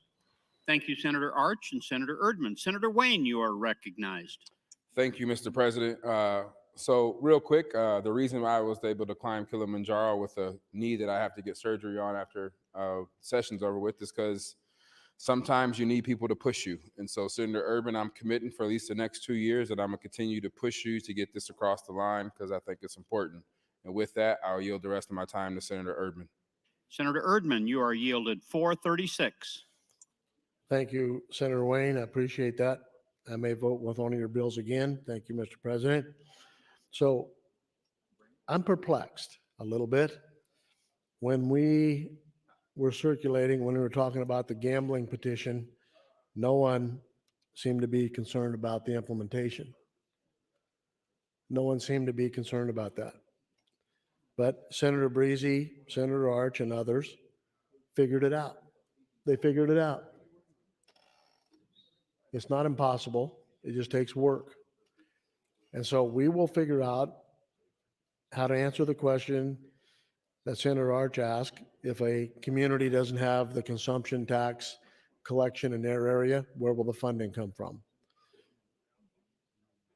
Senator Hilkman's question, how will the distribution work? And Senator Arch is exactly right. That committee that makes that decision has to have some authority. But in my opinion, we will not have a committee appointed by the governor making decisions, the final decision on how taxes are distributed. Those people have to be elected. I don't think there's any way to get around having them elected. I know I wouldn't want to have a committee of somebody who is appointed making a decision how much tax was collected or distributed. And so when we talk about implementation, and I should have done more research, I believe, to see if we could have had the discussion for the last 2 years about how to make this work. That would have been very beneficial, would have answered some of those questions. I don't know that it would have moved the needle for some people. Some it may have. Others will still have questions about it. And I think as we go forward, we have to listen to what Senator Brewer said about being scared to change. And Senator Wayne has made a decision that if we don't do something, we may get what we deserve. And so I think the opportunity for us to have that discussion needs to move on. And when we get ready to vote, I would ask that you move it from general to select so I can have the amendment changed. When it came down from bill drafting, it didn't have January 1st, 2024 in it. And I didn't want to drop the amendment in and then have to withdraw it or pull it back and do another one. And so I chose not to drop it in until select so that we can make that adjustment for 2024. And so all of these questions that have been asked today are very important. And it's very important that you understand that what we're trying to do is a wholesale change of our system. And people have asked me, why don't you work into this slowly, 20% a year over 5 years? And it's because I have not been able to figure out how to put in a constitutional amendment that says 20% this year and 20% the next year and 20% the next year. That doesn't work. And so it either has to be all or nothing. And the day when they made the switch from the state having property tax to not having property tax might have been a very tumultuous day. There might have been kind of anxiety in here, but they figured it out. Now, I don't claim to be a rocket scientist, and I'm not a nuclear physicist or even actuarial. 1 minute. But I think we can figure out how to make this work if we sit down together. And Senator Walz asked how this is going to work. I said, the good news, Senator Walz, you get to help me. You get to help me figure it out. And that's exactly what I mean. We'll work together to come to a solution, how to implement this so that it's fair for everybody in the state of Nebraska. Thank you. Thank you, Senator Erdman and Senator Wayne. Senator Mosier, you're recognized. Thank you, Mr. President. I'll get around to having a question for Senator Erdman. I'm going to push my light in case I run out of time. I want to talk about municipal bonds. So a city typically will borrow money to improve its water system or build a library or update their football fields or whatever purpose. And we were required to get a vote of the people to approve the project. And then we would pledge a half cent of our sales tax or some revenue stream to pay them if they're a revenue bond. If they were general obligation bonds, they were just backed by the full faith and credit of the city. And the interest rates were put together by the bond company, and then they tried to sell the bonds to fund the bond so we could get the cash to do whatever we wanted to do. And the rates would change based on the cost of money and the credit rating of the city. And there are a lot of variables that are involved in setting those rates. So generally, revenue bonds have a little lower interest rate than a general obligation bond because in the revenue stream, they build a coverage factor. They like to have 25% or so in extra revenue to cover if there are problems with the revenue. If it's a sales tax bond, sales tax revenue stream that pays the bond, there may be a downturn in sales, and they don't want the city to get into financial trouble because they want to get their payments and their interest paid. And so you have coverage. And then each city is rated, and I don't know the rating system, but it's double A, double B, double C. There's a lot of different ratings. It's been so long now, 6 years or so since I was in the middle of this.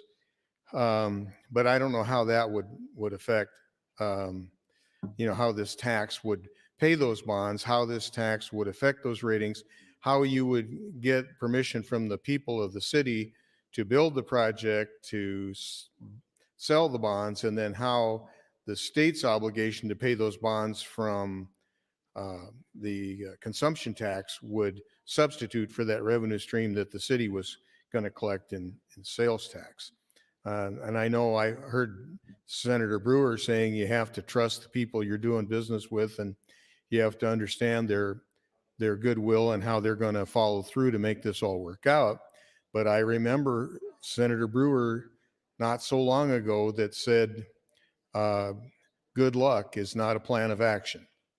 And so that kind of stuck with me. I never thought about that before, but you hope things turn out the best.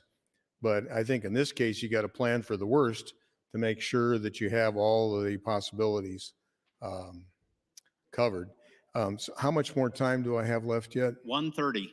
Okay. Senator Erdman, do you have some ideas to allay my fears on how we would replace current bonding systems with the consumption tax? Senator Erdman, would you yield? Yes, I would. Senator Moser, if you look at the dynamic study, and I've read that numerous times, and I went through it again yesterday 1 minute. and this morning. Where's the dynamic study in your book? Yeah, it's in the file. I was looking for it to see where I could find it. But okay, well, that's all right. Continue. Here's what it says. Here's what it says. It says that 8.97% times the base that we have, 124 billion, is going to be all revenue currently collected. Sales tax, bonded indebtedness, all property tax is included in the 10.9 billion.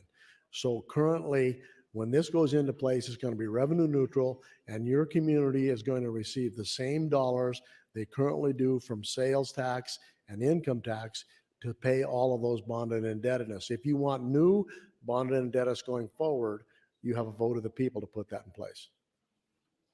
Well, they have bonds currently for general obligation bonds, and then they have revenue bonds for sewer and water fees, and they use that money. Time, Senator.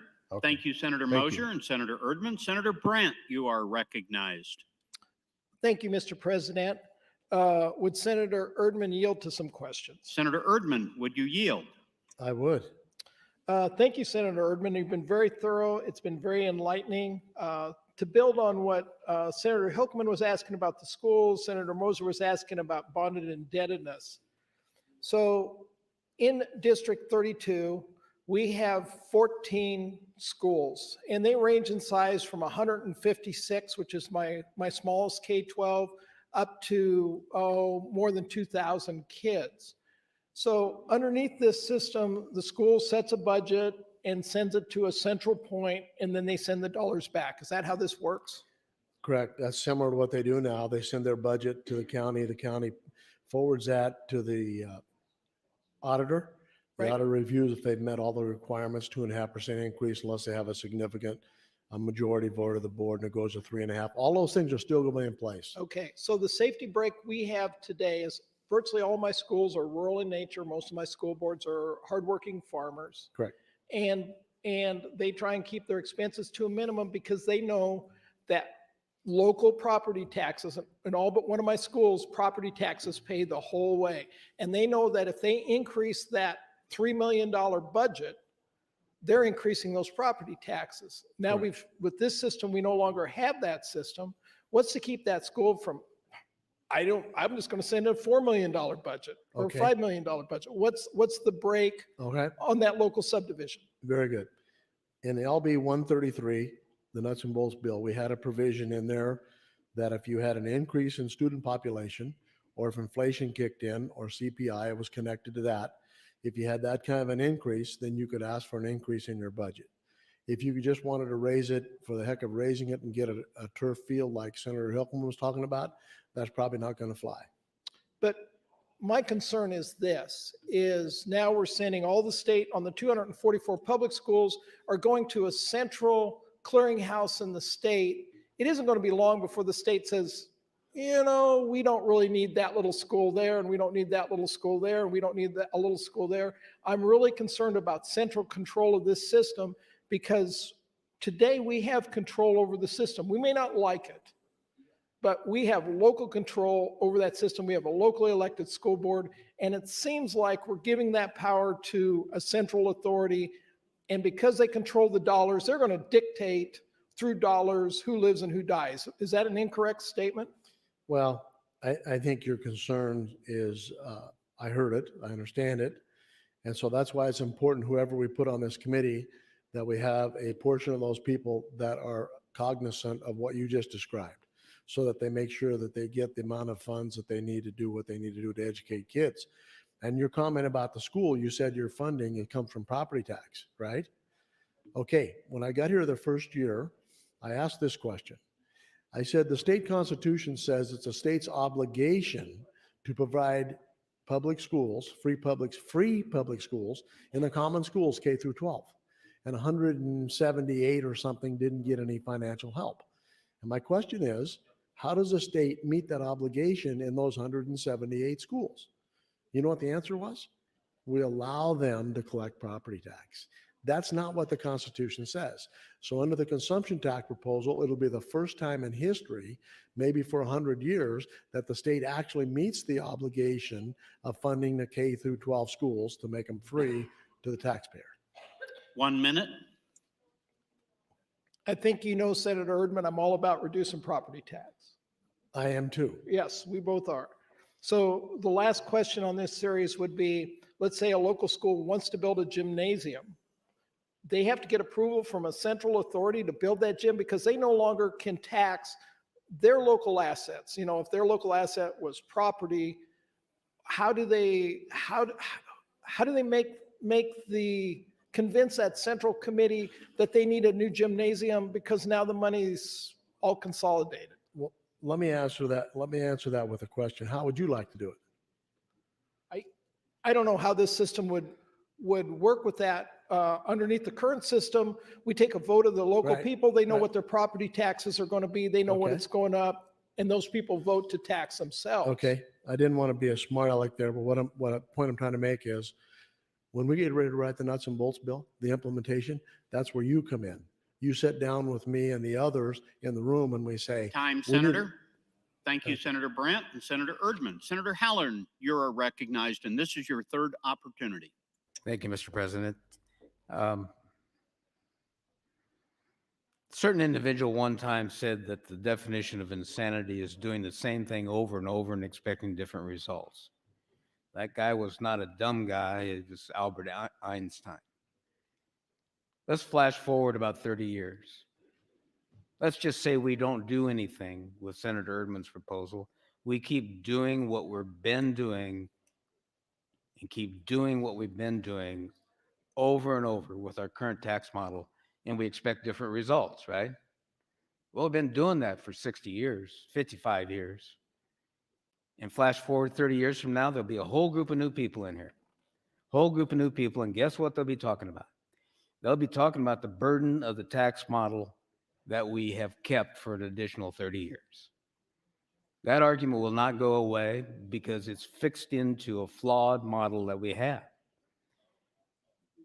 So there's been some tremendous conversation and discussion about LR 264CA. And we got to keep in mind, what was the bill, LB 133? What Senator Erdman keeps referring to as the nuts and bolts bill. Well, that'll be up to us to put some meat on the bones to make this work. And I've heard a lot of good discussion and talk here on how that might happen and will happen. But that will be our obligation to make it work. And if I understand the timeline right, if it goes to the ballot this fall and it passes, it won't be implemented until 2024, correct? Okay, 2024. So next session, beginning January 2023, guess what will be a primary priority topic and bill for us to work on? It'll be the nuts and bolts to make this consumption tax work. I have no problem with trusting the second house. There are a lot of smart people out of there. An example of the smart people right up here in the balcony. But we discredit how smart the public is. And I think we need to be cautious about thinking that we're smarter than the second house. We need to give the second house a chance to decide the tax model that's best for them. And we'll work out the details. We will. That's our job. And I think Senator Erdman's done a tremendous job to this point. And I would yield the balance of my time, if there is any, to Senator Erdman. Senator Erdman, 210. Thank you. Thank you, Senator Holland. Thank you, Mr. President. So Senator Brand, I didn't mean to be a smart aleck on that, but smart people like yourself and others will be able to sit down and think of all those issues, go through those just as we did with the gambling bill. We figured it out. We can do that again. But people have asked me, how's the distribution going to be? What are you going to do about this? Or what are you going to do about that? All those answers I gave you are my opinion and the group that we've been working with, their opinion. That means that I need your help to finalize it so that is what everybody else wants it to include. I don't want you to leave here or think that I have said how it's going to be.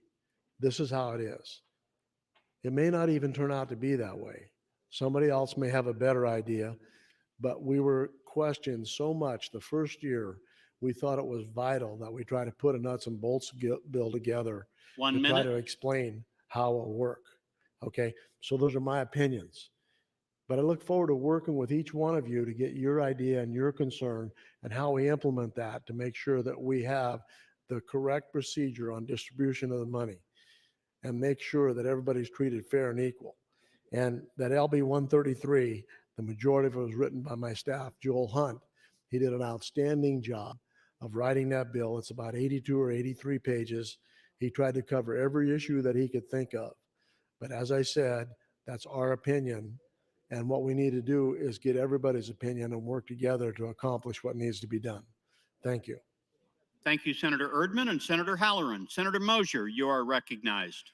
Thank you, Mr. President. Well, I don't think you can blame people for being questioning about how this is going to work out. Because when I look at what I pay in tax now and I compare what I predict my tax might be under the consumption tax, my tax would be a lot less. And I'm trying to figure out who's going to be paying what I'm not paying. Is it going to be people who make more money than me or people who make less money than me?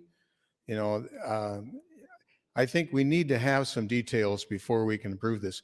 We don't want to be like a famous Speaker of the House that said, we need to pass the bill first to see what's in it. We want to know how it's going to work before we approve it. One more comment about the bonds. So the bonds are rated based on the city's credit rating and on the likelihood that they're going to be paid back. So that's how they rate them. And we've got bonds. Well, I shouldn't say I haven't been mayor for 6 years. So, but I would predict that there are bonds that are going to go on for 10 years or more based on revenue. And the rates were given based on what the bond companies thought was the risk of them defaulting. And so if all of a sudden they're an obligation to the state rather than the city, you know, how does that affect the contract that already exists between the bondholders and the city? So you'd have a substitution of debtor where now it's the city for the state. And who do you trust more to pay that debt? Is the state going to do what it says it's going to do more so than the city would do what they say they're going to do? I mean, one of the things that Senator Erdman said was he'd like it to be in the Constitution so it can't be changed because he doesn't trust the legislature to keep the consumption tax viable. And I think that's a perfect example right there. Are the bond issuers going to feel like the state is more stable or more unified in its outlook on funding and taxes than the cities are? You know, that would be the question. So I'm not saying I won't eventually vote for it, but I want to know more about how it's going to work before I do. Thank you. Thank you, Senator Mosier. Senator Blood, you are recognized. Thank you, Mr. President. Fellow senators, friends all, I continue to listen to the debate and have not decided yet where I stand on this bill. But I have yet to hear several of my questions answered that I had at the very beginning of this debate. So I'm going to talk about them real briefly, and then perhaps when Senator Erdman has more time to talk, he can address the issues. The first question I have would be, who's going to pay the county treasurers for their time? Because to me, this sounds like another unfunded mandate that we're passing down to them when we ask them to distribute this. I have two really pressing questions that I'm concerned about. Senator Erdman said, and Senator Mosher just reported it, that he doesn't trust the legislature to do the right thing, so he wants to have it in the Constitution. And I can respect that. But then he also said, we're going to sit down and figure it all out. So here's my concern, and I've said this before across the state. So this isn't anything new. We know that rural Nebraska already lost one senator during redistricting, and they almost lost two. So we know that our job, be you an urban or a rural senator, is to get the most that you possibly can for your districts. So I really wonder if I lived in rural Nebraska, if I would trust that the urban senators were going to be fair when it came to how we were going to divvy this out. And I really haven't heard anybody address that. We hear a lot of distrust about why we want to put this in the Constitution, why we want to make this a constitutional amendment. But the elephant in the room that nobody's really addressing is that if we don't trust the body enough to make this happen, so we want it to be a constitutional amendment, why do we trust that the body is going to be fair to everybody across the state? And I don't know that I have that trust. The other question that I have is, and also Senator Mosher said that he wants to know how it's going to work. I think that's why LB 133 is in committee. I think that's how you make it work, by the way. But then I read LB 133, and I think that's the implementation, and Senator Erdman can correct me if I'm wrong, but we had a discussion last week when we talked about my constitutional amendment off the mic. So if it's the implementation for the counties, for the cities and the villages, the question that I have, they're allowed to impose a separate consumption tax in that bill. Now, maybe that's not the intent of it, but if you read it, that's how it reads. So if that is indeed the case, that they can do their own consumption tax separate from this consumption tax, be they a county, a city, or a village, it doesn't appear in LB 133, which again, we were told was implementation. There's no limit on that rate. So as written, if there's no limit on that rate, the frequency of change, and no indication that the state is to collect local consumption taxes, if this is correct, based on how I'm reading it, how can we argue that the tax rate will be under 9% within a couple of years? Logistically, that makes zero sense to me. And I know we can say, well, we'll figure that out after the fact, but if we're going to the trouble of doing an implementation bill when we also present the constitutional amendment, to me, it says that the intent is what's in LB 133. And if indeed that is the case, and you were to put pen to paper, what would prevent us, based on these numbers, from being $4 billion in the hole in about 5 years? And then where do we go from there? Because we've tied our hands with the consumption tax. So there's a lot of serious questions that I've yet to hear answers on. I have legitimate questions that need answers, and the answers shouldn't be, we'll work on it later and figure it out, because you've already told me you don't trust the system. How do they trust us to work it out? And by the way, it wasn't like a really beautiful gathering when they started working on the casino bills either. Lots of people had different opinions, and I'm not saying that they were going fisticuff, but it wasn't an easy process, and I know they had a lot of rewrites on their bills. So my concern is the implementation bill. My concern is the unfunded mandates, and my concern is, do we really trust the urban senators with the rural Time, Senator. money? Thank you, Senator Blood. Senator Clements, you are recognized. Thank you, Mr. President. I wanted to speak about this Beacon Hill. I've been hearing about them over the last few months, And I see the section in the notebook here tells that they focus on federal, state, and local economic policies, how they affect citizens and businesses. You see there's a couple of names here. One is a PhD, and that last September they analyzed this proposal. And on their second page, I thought, excuse me, it's page 5.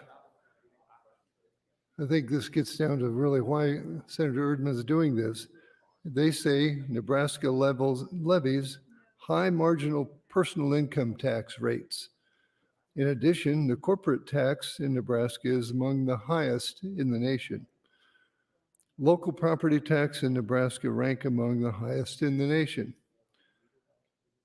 Nebraska is one of only 6 states with an inheritance tax. The consumption tax that replaces all state and local taxes is one way to correct for the competitive disadvantages Nebraska faces today. And so I think if we were one of the leaders in the country with our tax system, we wouldn't need to be talking about how to fix it. But we are some of the highest tax people in this Beacon Hill opinion. And so I think it's worth continuing to go down this road and investigate how we're going to have this work. And I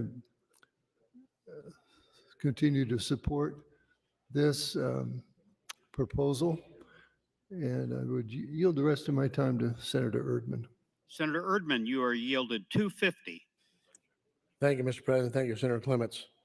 So just so I don't go away with letting Senator Moser and Senator Blood put words in my mouth, I want to make it clear, okay, very clear.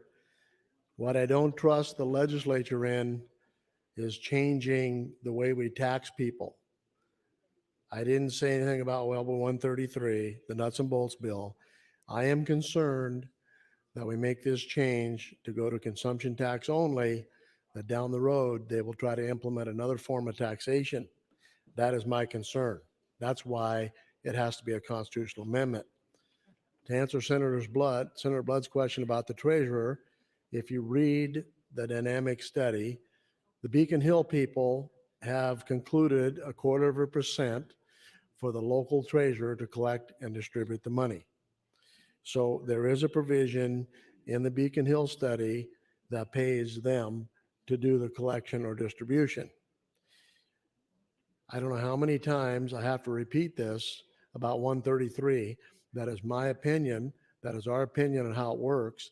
And Senator Blood was speaking to it like it was law, like it was a statute already passed. It is not. We have to figure it out in a way that works for everybody. I am not nearly smart enough, and you all know that, to be able to implement this or write the implementation of this without other inputs, other people having input. 133 is a suggestion, a starter on how we have the discussion about how to do this. I don't know how much more clearer I can make that. And to answer Senator Moser's question about his bonded indebtedness, I will say it again. We are going to collect the same amount of revenue that we currently collect from all taxes collected, and we'll send him the money to pay the bonded indebtedness. Those people that are loaning him money, those bonds, they do that on sales tax. There is no difference. The difference between a consumption tax and a sales tax is a consumption tax is collected by the first purchaser who hires a service for personal use or consumes something. A sales tax is collected every time something sells. That's the difference. It's double taxation with sales tax. You ever buy a used car, you pay sales tax and somebody else paid sales tax before you did. That's double taxation. We have to eliminate that. This is an opportunity for us to put the taxpayer Senator. first. Thank you. Thank you, Senator Erdman and Senator Clements. Seeing no one in the queue, Senator Erdman, you are recognized to close on LR 264CA. Thank you, Mr. President. I'd like to call the House. Members, there's been a request to place the House under call. The question is, shall the House go under call? All those in favor vote aye. Those opposed vote nay.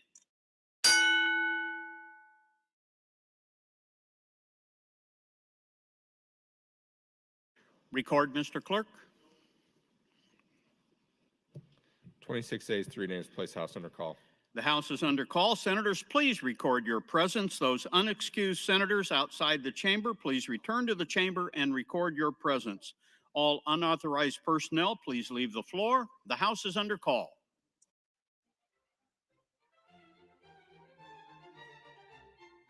Senator Erdman, you may continue your close. Okay, thank you. All right, let me state the following. The reason some people vote no for this bill is because the person who introduced it. The reason some people vote yes for this bill is because of the person who introduced it. The reason you'll vote no is because the chamber said vote no. Open sky, without having any study done, says vote no. The local units of government are concerned about their funding. They'll be opposed, say vote no. And perhaps it wasn't your idea. Maybe. That may be one of them. What are the reasons you should vote for it? It changes the focus from those who collect and spend the tax dollars to those who pay the taxes. It fixes our broken tax system. It will increase economic development like nothing else that we've ever done. It will grow the state's population so that we'll have people to fill those job vacancies we currently have. It will also create new jobs. It will stop people from leaving the state, whether they're older, like myself, that have to decide whether to pay your medication or your property tax, or young people who are graduating from college and say, where shall I start my life? Where should I live? Because we will have the most opportune tax system in the nation. This is an opportunity this evening for us to advance this to the next round so that we can have those discussions with those of you who've had concerns about the implementation, with those of you who think this is a problem for the insurance company. Maybe for once and for all, we can sit down and have a discussion about how to fix it. Because there'll be probably some people here who say, I don't want to take the time to get involved. This is more complicated. This is more of a significant issue than I thought it was going to be. I'm just going to pass on this one. So those of you watching at home, I appreciate you watching. I appreciate those people in the balcony. You will know whether they care about the taxpayer or if they care about those who spend the taxes. And I would assume there'll be people that are running for election to some office or re-election will be present, not voting. I believe you owe it to your voters to put it up there, green or red, and defend your position with them. We will see in a minute as we vote to see what your concern is, whether you're really concerned about people who pay too much taxes. And to answer the question that's asked all the time, if I'm paying so much less, who's going to pay more? And I explained that. I explained that several times today. I don't know why I didn't get caught, why I didn't catch it. 1 minute. We're going to increase the base to $124 billion, which will collect $10.9 billion. Those people who visit the state will get to pay. And currently, none of your sales tax goes to funding your schools or any part of that. And we'll have an opportunity to fix our tax system.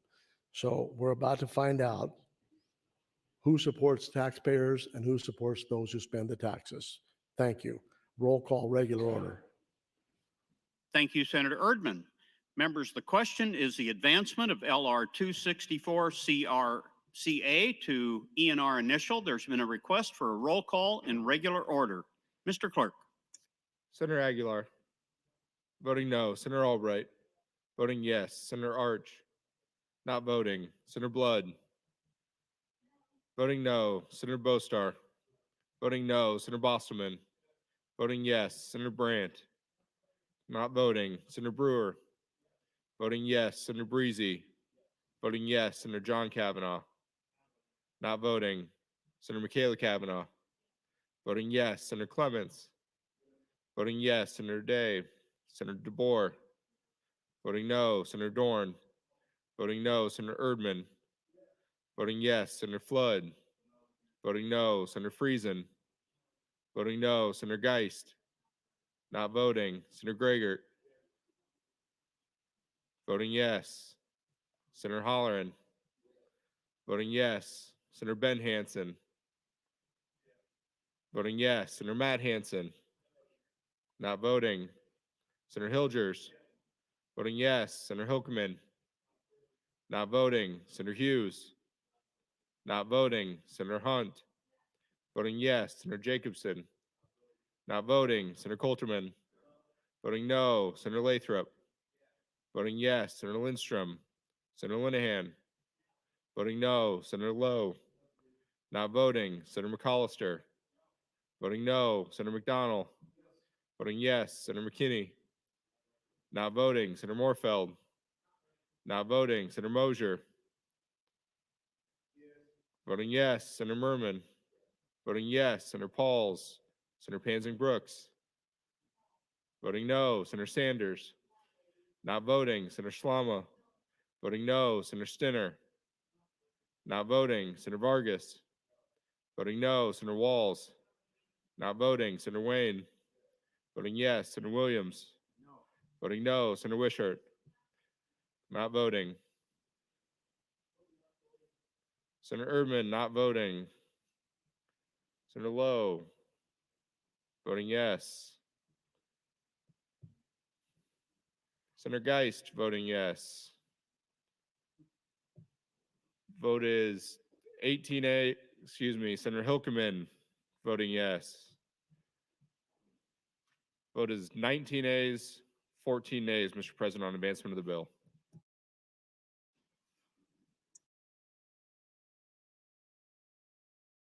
LR 264 CA is not advanced. Mr. Clerk for items. Thank you, Mr. President.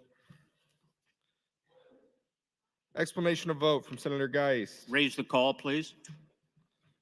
New A bills. Senator Lathrop, LB 922A, LB 920A. Both will be placed on general file. Senator Moorfeld, 1130A, placed on general file as well. Legislative Bill 921A from Senator Lathrop, placed on general file. And LB 1144A from Senator Friesen, placed on general file. Amendments to be printed. Senator Stinner to LB 1068 and 1068A. And Senator Wayne to LB 917. Additionally, your Committee on Enrollment and Review reports Legislative Bill 873 is correctly engrossed and placed on final reading. That's all I have this time, Mr. President. Thank you, Mr. Clerk. Returning to general file, committee priority bills, LB 920. Mr. President, Legislative Bill 920, introduced by Senator Lathrop. It's a bill for enacting into criminal justice. Amends several sections, changes provisions regarding problem-solving courts, mandatory minimums, penalties, and provisions relating to controlled substances, theft, and burglary, sentencing, set-asides, restitution, pretrial diversion, and parole, provides for applicability, states legislative intent regarding appropriations, creates a pilot program regarding courts, probation, and parole, creates a Justice Reinvestment Oversight Task Force, terminates the Committee of Justice Reinvestment Oversight, provides for parole for geriatric offenders, defines terms to provide duties for the courts, probation officer, the Board of Parole, the Division of Parole Supervision, State Court Administrator, and the Department of Health and Human Services, and Department of Correctional Services, provides for additional benefits under the Rural Health Systems Professional Incentive Act, harmonized provisions, repeals the original section. The bill was read for the first time on January 10th of this year and referred to the Judiciary Committee. When the legislature left the bill last, Mr. President, pending were the committee amendments as well as an amendment from Senator Geist, AM 2337.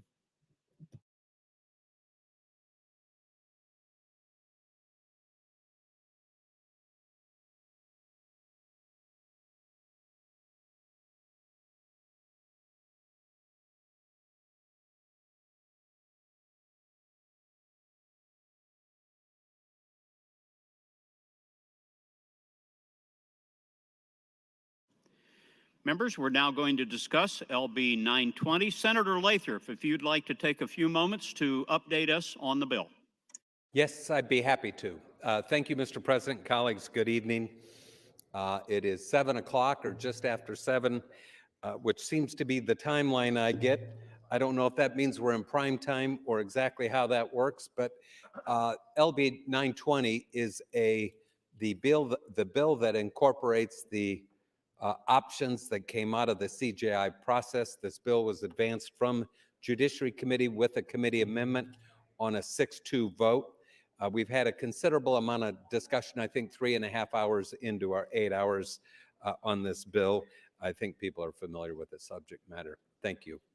Thank you, Senator Lathrop. Senator Geist, would you like to refresh us on Amendment 2337? Sure, absolutely. Amendment 2337 are the consensus items that, as the working group got together and came up with consensus and non-consensus items. My Amendment 2337 are the consensus items that were not controversial. There are some that are not in there that we had some discussion about. I think when I was on the mic before, I'm happy to answer some questions about those. But right now, 2337, what that represents is all the things that we all agreed upon. And I believe that there are 15 that are included in that amendment.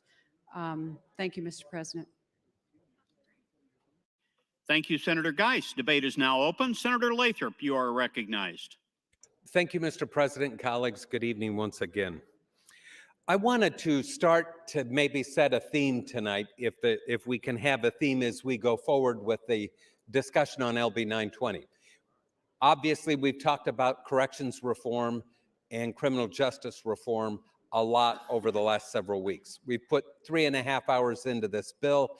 Tonight, I want to start by pointing out that I've handed out copies of my chart. You've all seen my chart that has the population projections and where we're at after we build a new prison, and the fact that even with a new prison, we will be 1,300 beds short by 2030. That is a fact. That is not a gray thing. That is not subject to some dispute. That is not something to be discredited. We will be 1,300 beds short after we build this new facility. And so tonight, my question to you as we debate LB 920 is this, very simply. If not 920, what's your answer?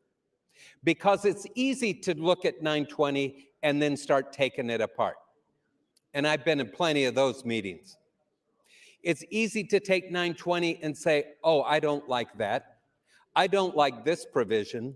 I can't live with that provision. But what's your answer? What's your answer? Because the proposal to build 1,500 beds is a $270 million undertaking for a facility we can't staff. And we need 2 of them just to get us through to 2030. We need 2 of them. So if it's not 920, what's your answer? What is your answer to the rate at which our population is growing at the Department of Corrections? And instead of trying to take apart and complain about what's in 920, let's hear what your solution is that flattens our rate of growth. And I'd like you to be specific, and I would like it to be data-driven, not wish, not hope. In the last debate, my friend Senator Mosier made this comment, and I'm going to repeat it. Good luck is not a plan of action. Wishful thinking and good luck is not a plan of action. I hope maybe we should try isn't a plan of action. We need to know tonight, what is your plan to bring down our population so that when we build and make the $270 million investment, that we have right-sized the Department of Corrections? That's what's at stake tonight, because tonight, if you're not on board with 920, then you are on board with building more prisons. And we don't need one, we need two. And it's not 270 million, it's closer to 500 million. That's what's at stake. And it's not okay to say, oh, I don't like that bill because I just can't get on board with that provision, because that's not an answer to the problem this state faces. This state faces. It is a overpopulation in our Department of Corrections, and it will not be solved by building. We have spent $150 million in this administration trying to catch up, and we're not. We cannot build capacity fast enough. The 1,500 beds won't get it done. We'll need 2 of those prisons. We'll need a $500 million investment just to manage the population that we will have incarcerated by 2030. So what's your answer? Did you say time? 1 minute. Thank you. What's your answer? And colleagues, you are here to do a job to ask questions, to dig into this issue, and then make a decision. And we can't simply say, I don't like it, because that doesn't fix the problem. It does not fix the problem. And we can't have solutions that are wishful, that aren't data-driven. We had CJI in here for 9 months, and they were available to come up with data-driven solutions. And people, if they had a solution, they could have run it past the data, and we could find out whether it's effective. But it's not enough today to poke holes in 920. That is not a solution. That will not solve our problem. That will not meet the needs of the Senator. growing population. Thank you. Thank you, Senator Lathrop. Senator McKinney, you are recognized. Thank you, Mr. President. I rise in support of LB 920 and AM 2286. I am opposed to AM 2337. And I've been waiting for this moment all day because I just have. And honestly, going through the process of the CJI process, this is where I felt we would get to a point where we go through a process of meeting, going through data, and all the other things to make it look good. And then we get to a point where the rubber hits the road and this is where we're at. You know, and I'm okay with that. And I would say I'm okay with that because I wouldn't want to walk away from this session just passing anything and then saying we did criminal justice reform and we didn't do criminal justice reform. And that's where I'm at on it. You know, I'm not going to stand up here and say who's bad, who's good. I'm just going to say that to the people that I know are watching that are currently incarcerated who call my phone and ask about debate and ask about what's going on, I would just tell you guys that are watching, the fight will continue. We'll keep fighting. And we're just not going to just vote to vote because we need some substantial changes in the state of Nebraska. You know, there's been comments that said we underbuilt for years. And I would say we've underbuilt unless you're a Black individual in Nebraska. Because currently our prisons are overpopulated with Black individuals or people of color. You know, our state has one of the highest Black incarceration rates in the country. That's a fact. You can't deny it. And, you know, it's annoying. It is what it is, you know. We came down here, and I came down here to fight for those who sometimes feel as though they don't have a voice or, you know, they don't have support. And that, you know, just the criminal justice reform, just the 3 words are, a hot topic to some people.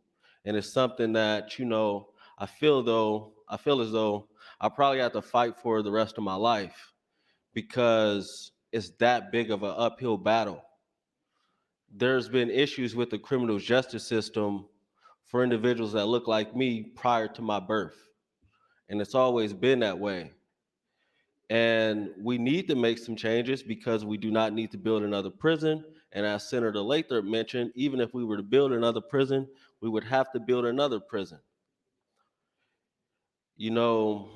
It just is what it is. I'll keep standing up and talking about this, but I did try to go into the process trying to be optimistic that we could get some things across the aisle.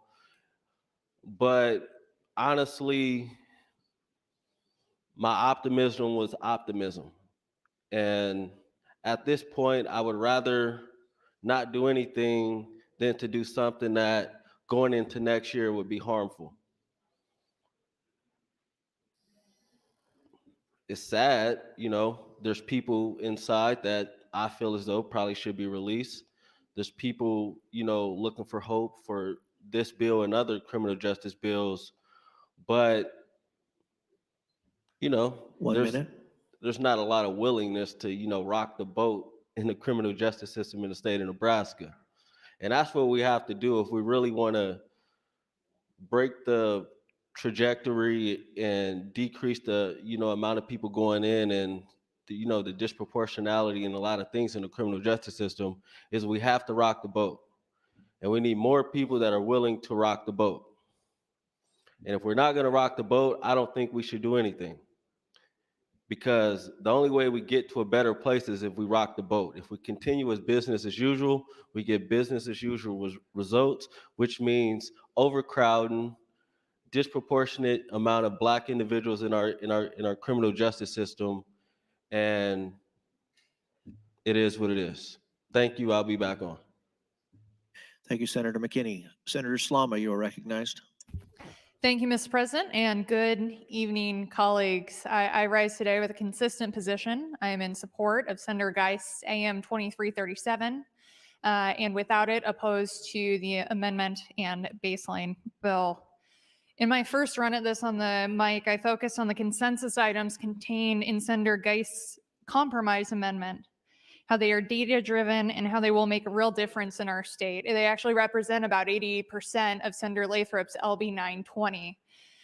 Tonight, I'll be turning my attention to the non-consensus items, so the differences between Senator Geist's amendment and the baseline 920, because it really is important that as we get to a vote on this, that we understand that if we don't pass Senator Geist's amendment, what we are unleashing on our communities. And I'm going to start this with a very important data point that I raised the last time LB 920 was up, and that I think should be in everybody's minds as we are debating LB 920 tonight. Nebraska has one of the lowest incarceration rates per capita in the country. We are 36th. We imprison a relatively low number of people compared to other states in the country already. Shortening the sentences, freeing the felons is not the answer. And the first point that I'm going to work through today is something that I feel very passionate about, and that is the provision in LB 920 that would downgrade drug possession cases, save for fentanyl, to a Class 1 misdemeanor. Something that came up during negotiations in LB 920 was perhaps we could have a concession of the 5th drug possession charge for a person, and this is under 0.5 grams, which if you know how to measure drugs, that's a lot when you're talking about some kinds of drugs like meth, but not as much when you're talking about others. That if we let this go to the 5th possession, well, then we'll concede and we'll make it a felony. Right now, it can be treated as a felony. LB 920 would downgrade that to a Class 1 misdemeanor, punishable by up to 1 year in jail. That is your local county jail. And I know I've got a lot of colleagues on the floor with me today who have dealt with the horrors of meth and meth abuse in their counties. And it's something that I've dealt with firsthand in Southeast Nebraska. When you want to talk about unfunded mandates, let's talk about downgrading that drug possession charge to a class 1 misdemeanor punishable by up to 1 year in the county jail. You are going to see an influx of meth possession cases be imprisoned in your county jails where they have neither the access nor the room nor the personnel to provide the proper programming and rehabilitation that those who are abusing meth need to get better. So what you're going to see is a cycle of meth abusers not be able to get the access to programming they need, not have any incentive to participate in the drug court program. Right now, the incentive over their head is if they fail to complete successfully the drug court programming, they're going to have a felony on their record. That incentive goes away with LB 920. All the work that we have done to improve our communities with drug court, that incentive goes away when you downgrade those charges to a class 1 misdemeanor, because odds are that person's not going to get any jail time. And if they do get any jail time, they're not going to have access to the programming they need to get better. So if you're a rural county sheriff or you care about unfunded mandates, I hope you're paying attention to this part, because this is going to be a massive expense for our rural communities. And you are just going to see more people cycle through without any intervention, without any incentive to participate in drug courts. And I have rural sheriffs in my district who are working overtime, who are working their tails off. Thank you, Mr. President, to fight this meth epidemic in our state. The Attorney General's office has done a wonderful job as well. We're tying their hands with LB 920 and making it a class 1 misdemeanor and saying, well, your only recourse is county jail. You're not going to go to prison. You're not going to have any incentive to participate in drug court. So when we're talking about data, let's talk about the unfunded mandates and potential dangers to our communities with downgrading those drug possession penalties. Thank you, Mr. President. Thank you, Senator Slama. Senator John Kavanagh, you are recognized. Thank you, Mr. President. So I rise in support of AM 2286 without this amendment, though I have been engaged in some of the negotiations around this, and I do appreciate everyone's willingness to talk through these important issues in here and outside of this room and have a serious conversation about what each of the suggestions, recommendations are, and how they affect our populations, how they affect our communities, and how they will address this underlying issue. And so first off, the changes suggested in 2286 and 920 as a whole are mostly changes to parole eligibility, which means it will not let anyone out of prison. It will make them eligible for release, which then allows a case-by-case determination by the parole board to decide if somebody has done the work in prison, has actually rehabilitated, and should be released earlier than their jam date. So it incentivizes people to participate in programming, and then it gets them into the community with supervision, which are all things we all agree should be done, as opposed to locking somebody into a sentence at the beginning where they are admittedly at their worst stage, having just committed an offense and haven't gone through programming. So that is the crux of 920.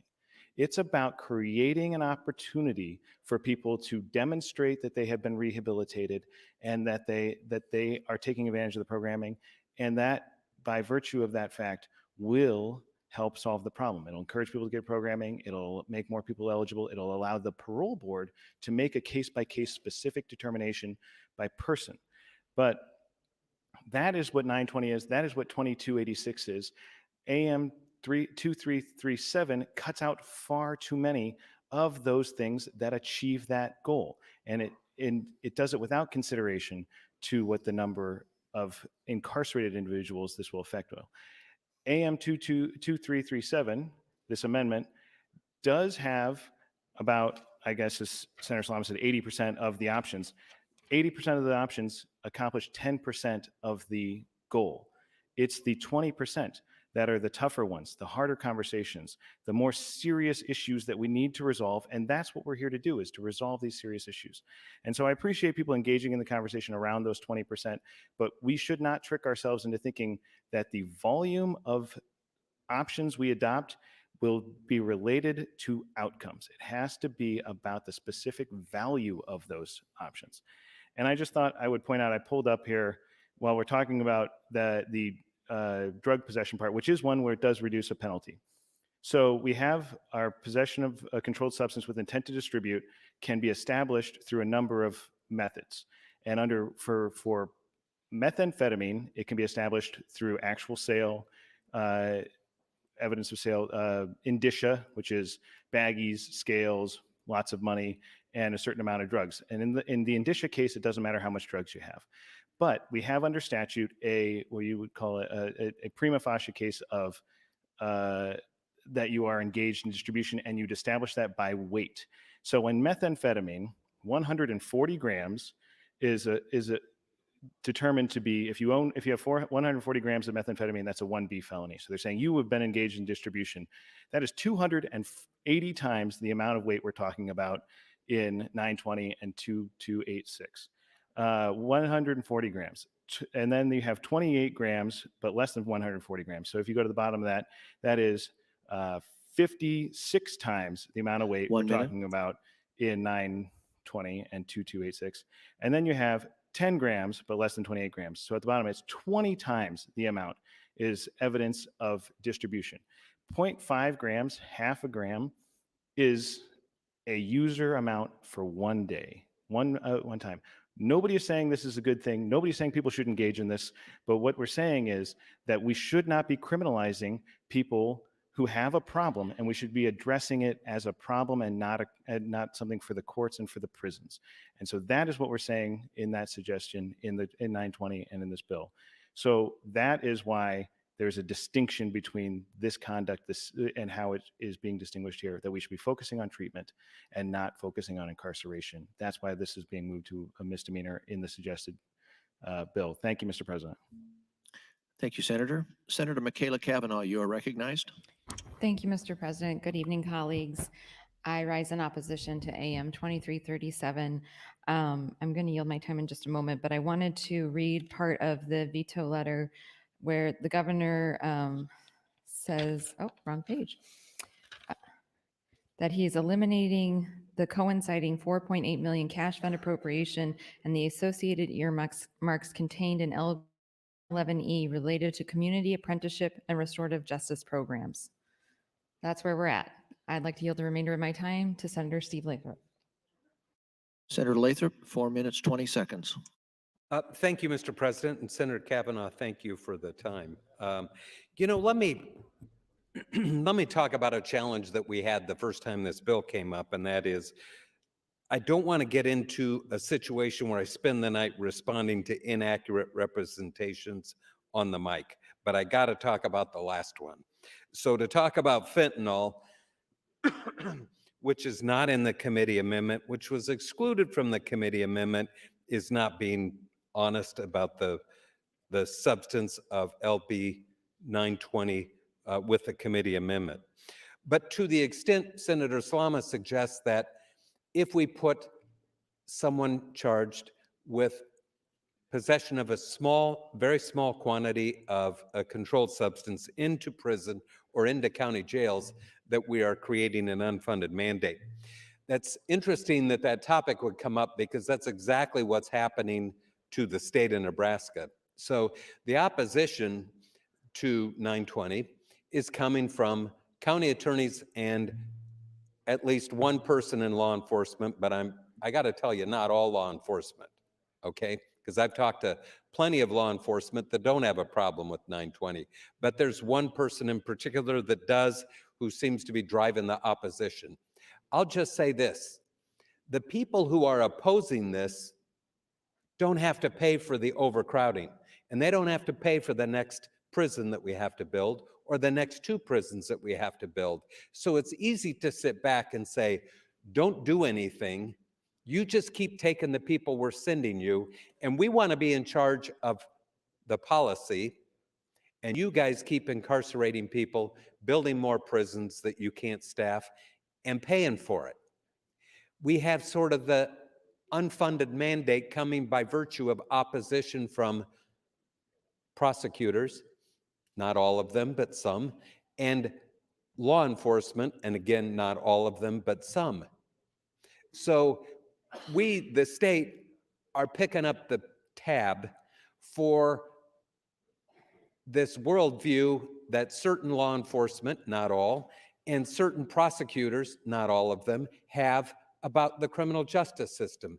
And today their answer is no. It's opposition. You got to keep doing what we're doing, the status quo. I want to talk about the status quo because that's a very good way to describe the Geist Amendment. The Geist Amendment is the status quo, colleagues.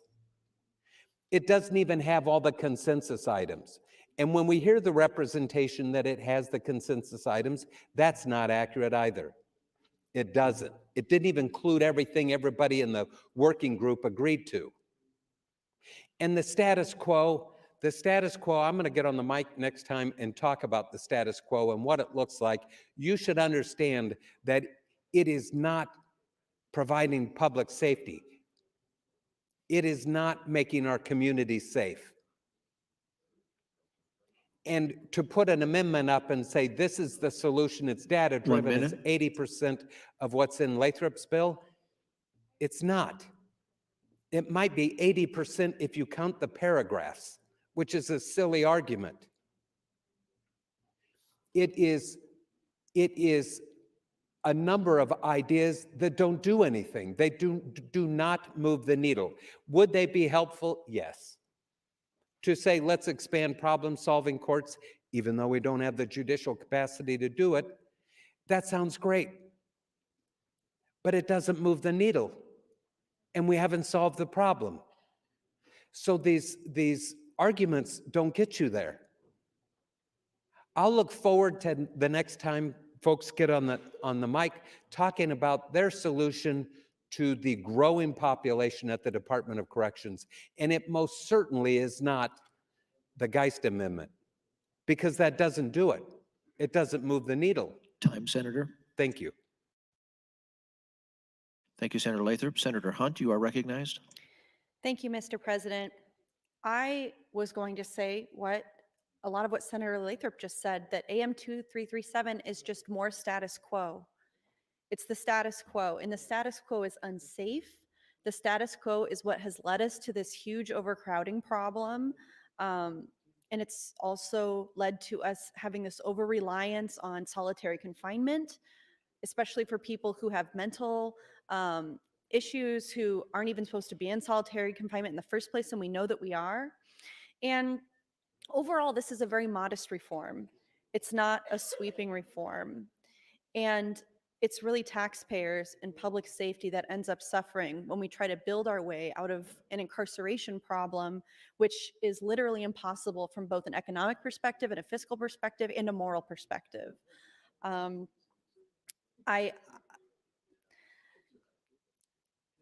As we've debated this bill, I've thought about a lot of the men that I've met in the state penitentiary over the last year. I spoke with the Circle of Concerned Lifers a couple times, and when folks like Senator Halloran, or a lot of people say this, that we trust the second house, that the second house isn't stupid. And that's another contradiction that we hear on this floor. The second house isn't stupid. We can trust the second house unless they don't want to be pregnant. We can trust the second house. The second house isn't stupid unless they've made a mistake and they're incarcerated. And then they're a felon. We have a lot of dog whistle language going on the floor today of free the felons and capital F felons and all this stuff. It's scary language meant to scare you about people who are not necessarily being rehabilitated by the status quo. And this amendment doesn't do anything to aid their rehabilitation, and it doesn't do anything to help with public safety. And if we pass this way, we're not going to be able to leave here and say that we did anything. But again, in an election year, maybe that's something that's going to look nice on a mailer. We expanded problem-solving courts, even though we have no judges and no judicial capacity to fill these problem-solving courts. Oh, and we're going to build a new prison, even though we don't have any staff to staff the new prison. I do trust the second house, and they are not stupid. And I think that they can see through that kind of stuff and see that it's not realistic. Mr. President, I'd like to yield the remainder of my time to Senator Lathrop. Senator Lathrop, 2 minutes 15. Thank you, and thank you, Senator Hunt. I want to talk about the status quo because when we talk about not making any changes, as some are advocating for here, and getting rid of or killing 920 or amending it with the Geist Amendment that doesn't change anything relative to the problem the state faces, you should know that we had, last year, we had 307 men and women leave the Department of Corrections on a mandatory discharge. That means that they jammed out, right? Those are people that are now free and they are in our communities straight from the Department of Corrections. In addition to that 307, we had another 421 that had flat sentences. They also left with no parole officer. And you should know, colleagues, when you talk about leaving things the way they are, and as Senator Kavanagh said, most of this bill is about opportunities for parole, that we actually do an assessment of these people before they leave. The 307, they had an assessment done. 70 of these people that went straight from the Department of Corrections to your neighborhood, 70 of them were at a high risk for violence, property, theft, that kind of thing, and drugs. 85 of them were a high risk for violence, left because they jammed out. No parole officer, no supervision, high risk, and they are done. High risk for property, that would include thefts, 25 of them. And this is just in 1 year. This is just last year. 25 of them left with no parole officer, jammed out, and were assessed to be a high risk. Did you say time? I'm sorry. High risk for drugs, 23. They jammed out. No one's following them, no programming. They didn't have to do programming because they jammed out. These are the people, the 95% that are coming back to your neighborhoods. Time, Senator. Thank you. Thank you, Senator Lathrop. Senator Lowe, you are recognized. Thank you, Mr. President. Last time we had a conversation on this bill, I had some questions and I was hoping to get them answered. I still have a lot of these same questions, so hopefully I will be able to get some clear answers on some of those. But I have another question I'd like to ask Senator Lathrop at this time. So would Senator Lathrop yield to a question? Senator Lathrop, will you yield? Yes, I will. Thank you, Senator Lathrop. I'm specifically looking at the changes made in section 33 on page 48. Near the bottom of the page. Okay, go ahead. I have two questions about this area. First, can you explain what purposes these changes are? These changes provide a 2-year window. They have a 5-year threshold. So you have to have a sentence greater than 5 years, and then it would create a 2-year window. And it is included in the bill because it would apply to the current population. It will not let anybody out any sooner going forward than the 60% rule contained in the other parts of the bill. Okay. And secondly, would you explain where the idea from this came from? Was it one of the 21 recommendations from the CJI? The consensus, thank you for the question, Senator. The consensus items from CJI included preventing jam outs. Okay? This is a policy proposal to address the consensus item of preventing jam outs. Okay. Thank you. And I work hard in the General Affairs Committee, and I put through a bill this year for microbrewers and microdistillers and the distributors. And we had to work out some differences, and we came to not something that everybody was happy with. Would you think that maybe 75 or 80% of your bill would be workable, Senator Lathrop? if I might ask another question. Yeah, no, happy to answer it. Thanks for the question. It depends on which 70% we're talking about. So there are a lot of items that do not affect our population projection, like, for example, giving gift cards to people on parole or probation to incentivize good behavior. That will not affect our population projections. So those kind of items, even though they represent a significant number of pages in the bill, don't do anything. The lion's share of the benefit, lowering the trajectory of our population, they're probably 20% of the bill, or even maybe even by pages less than that. So comparing the number of pages or the number of paragraphs or sections and saying you're getting 80% of the sections in the bill, it doesn't really work that way, because they're the greatest share of the substance of the bill are these fluffy things like giving out gift cards to probation, people on probation, when the goal is to try to affect the growth in our population at the Department of Corrections. That's going to be the heart of the bill as it relates to solving the state's problem, but it doesn't represent more than probably 20% of the pages, if you will, or the sections in the bill. All right, thank you, Senator Lathrop. I'd like to yield the rest of my time to Senator Slama if she'd like to take it. Senator Slama, 1 minute. Fantastic. Thank you, Mr. President. I would just briefly like to address Senator Lathrop's comments about my first speech on the floor. I did literally say at the start of my speech that the change in drug offenses excludes fentanyl. I said that very clearly at the start of my speech. I mean, if Senator Lathrop wants us to have a substantive debate tonight, he's going to have to listen a little bit more closely before he calls me a liar. Thank you, Mr. President. Thank you, Senator. Senator Geist, you are recognized. Thank you, Mr. President. I just want to start with saying that 2337 has nothing in it worthwhile. I kind of think is insulting in the sense that we all sat around from August to December and came up with these. There were 5 that we disagreed with, 3 of which, or at least 2 of those, we've had some kind of negotiation and agreement over.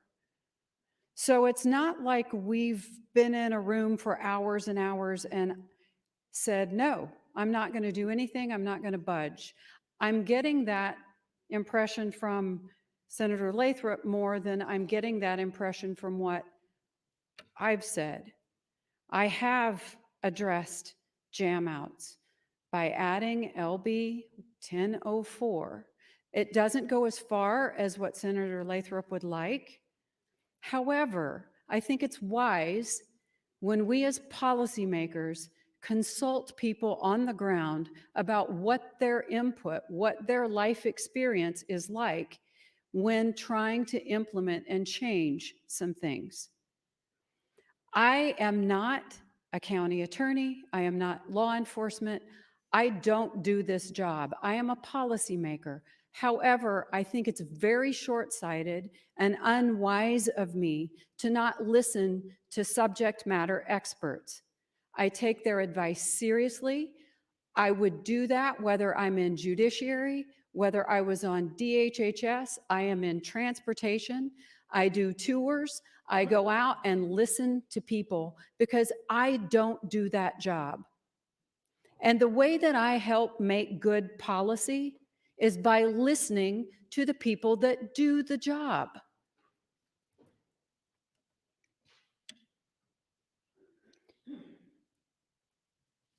I do believe that the items that I would not compromise on would compromise public safety. I do believe that. We have a philosophical difference in that, and I'm glad we're discussing it. It doesn't necessarily mean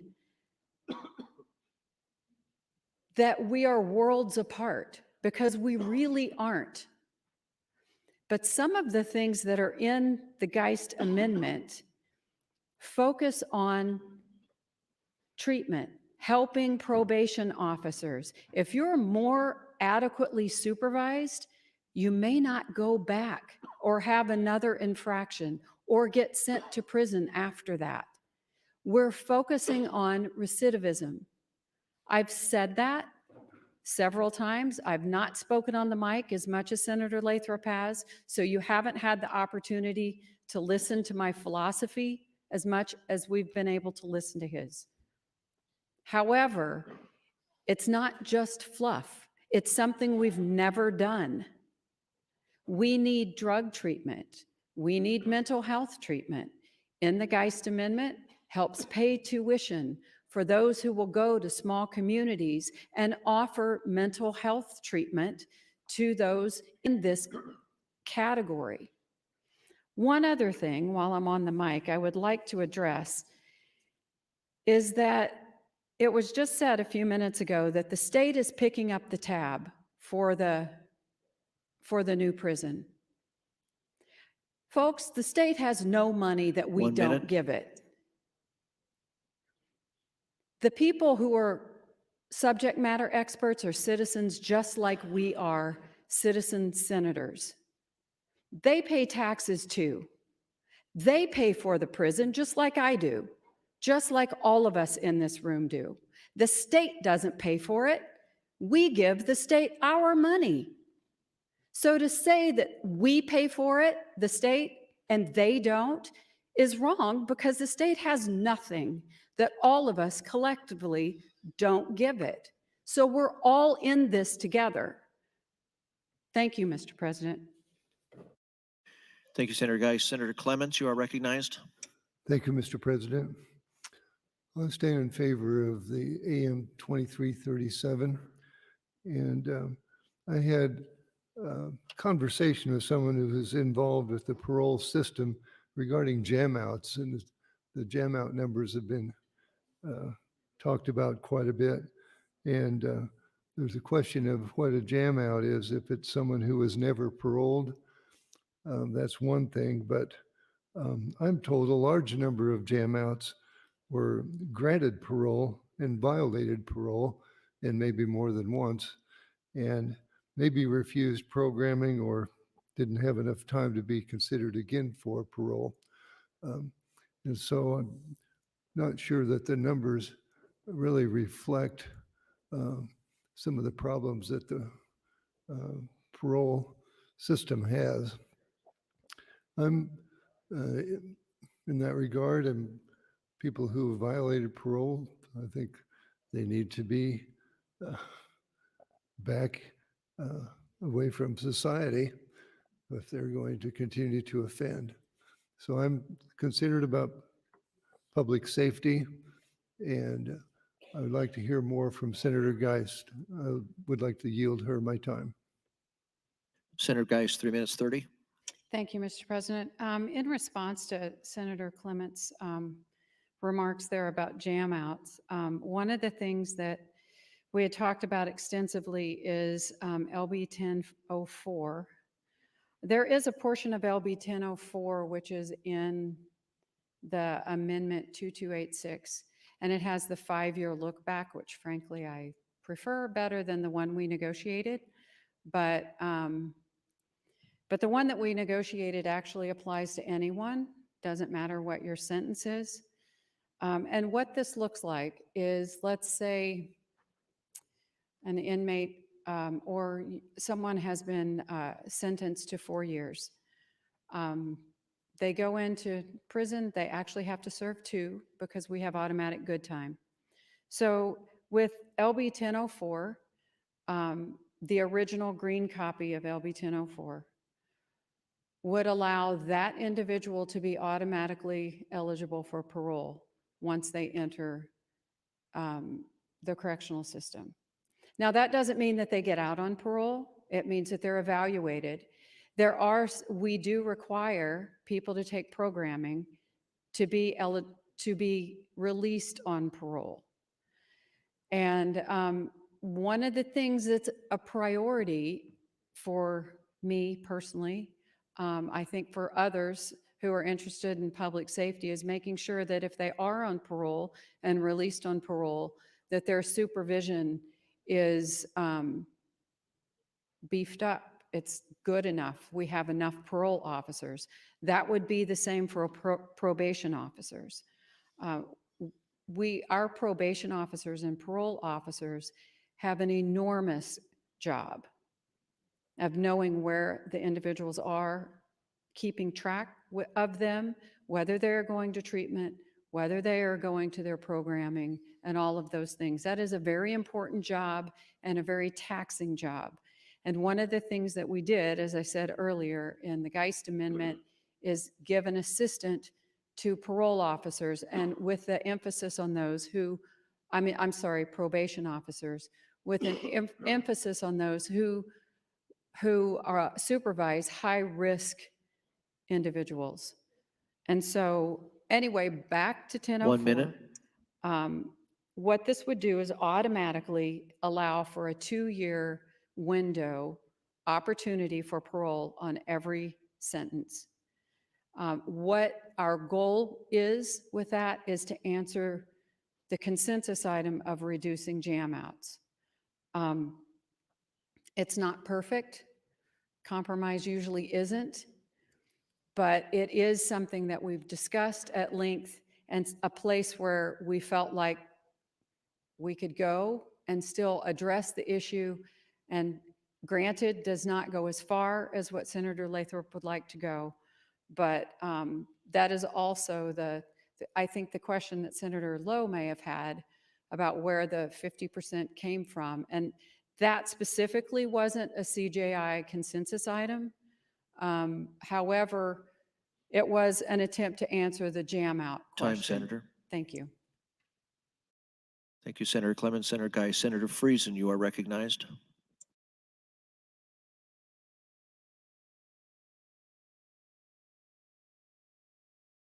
Senator Friesen in the room? I don't see Senator Friesen. We'll pass over. Senator Pansing Brooks, you are recognized.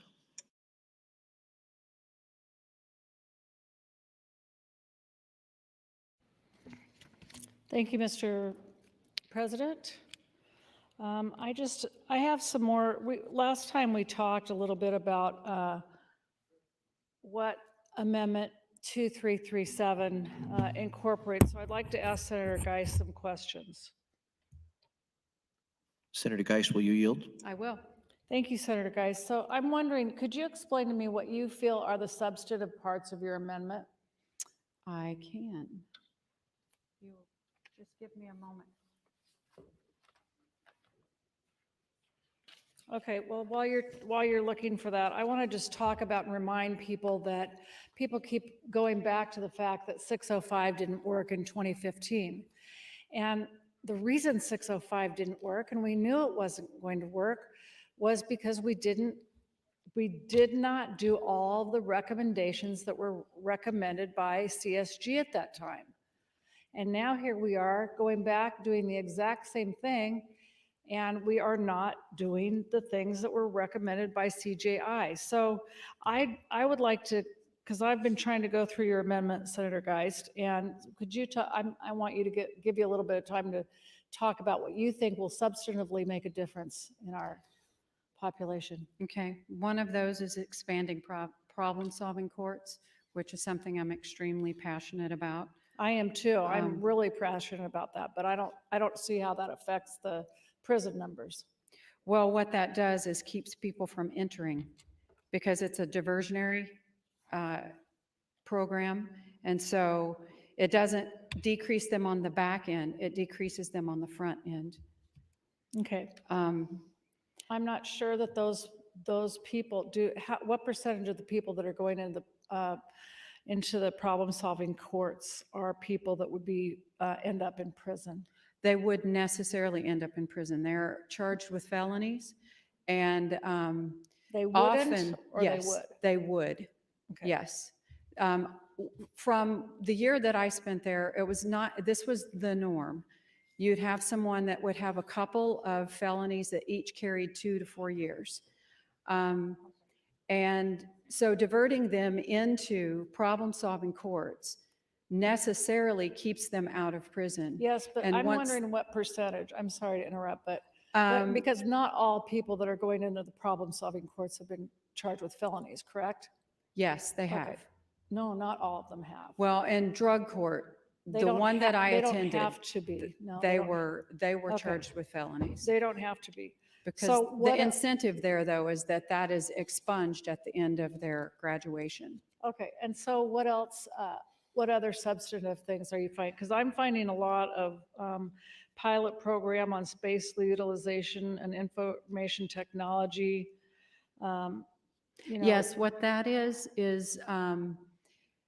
is tuition reimbursement for people who will, it's in the information technology because that's in the section of statute that talks about tuition reimbursement, I believe. Okay. And so it's tuition reimbursement for students who study psychiatry or psychology Okay, and will go into small communities and get tuition reimbursement for that. Okay, there were more pilot programs. That wasn't the one I was talking about. Yes, there was but another pilot one. program. For assistant parole officers. Yes, additional Or probation officers. I'm sorry, probation officers, yes. And there's information on set-aside information. Also, a pilot program, incentive 1 minute. program, restitution, fines and costs. They're going to do restitution. To me, we're lacking any true substance. We're doing lots of pilot programs. We have the Justice Reinvestment Oversight Task Force. This sounds like more of the exact same of what we've done with CSG and CJI. Well, the task force itself was instituted by, or actually recommended by CJI. But that and was, has wasn't that- enough, it's to oversee that Yeah. the things that are passed are working, Yes, to be but able to oversee that and tweak it as needed. Thank you. So, but what I'm concerned about is that was set up to oversee substantive changes in our system. Well, rather than it just didn't say that. Pilot programs and overseeing probation officers and the needs for them. And Which I is a mean, we huge might as need. well go back to having another study, it seems to me. And- A Time, pilot Senator. program is not a study. Thank you. Thank you, Senator Panzing-Brooks. Senator Geist. Senator McCollister, you are recognized. Thank you, Mr. President. Good evening, colleagues. I think most of you are aware of my somewhat checkered history coming from the Platt Institute all these years ago. And the Platt Institute was interested in limited government, personal responsibility, and free enterprise. And interestingly enough, the Platt Institute and all the free market think tanks embraced criminal justice reform. That, along with the ACLU, the ALEC, American Legislative Exchange Council, CSG, and all these bodies embraced criminal justice reform. And here we are now, 12 years later, doing the very same thing. And it's the same thing we did in 2015 when I first came into the body. 605 came before the legislature. We talked about 605, we discussed 605, and we only passed half of 605. And the result is what we have now, 5,500 people in our criminal justice system. I say again, in 1980, we had 1,400 people in our criminal justice system at a time when criminal rates are going down. Explain that to me. That's an interesting juxtaposition. It just does not match up. Nebraska is going the wrong way, and we need to embrace criminal justice reform now. Federalism works. 35 states have gone down this road, and yet Nebraska tarries.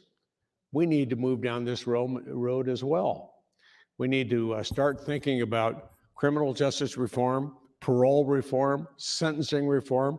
Some of those selections that we chose not to embrace in 2337 by Senator Geist.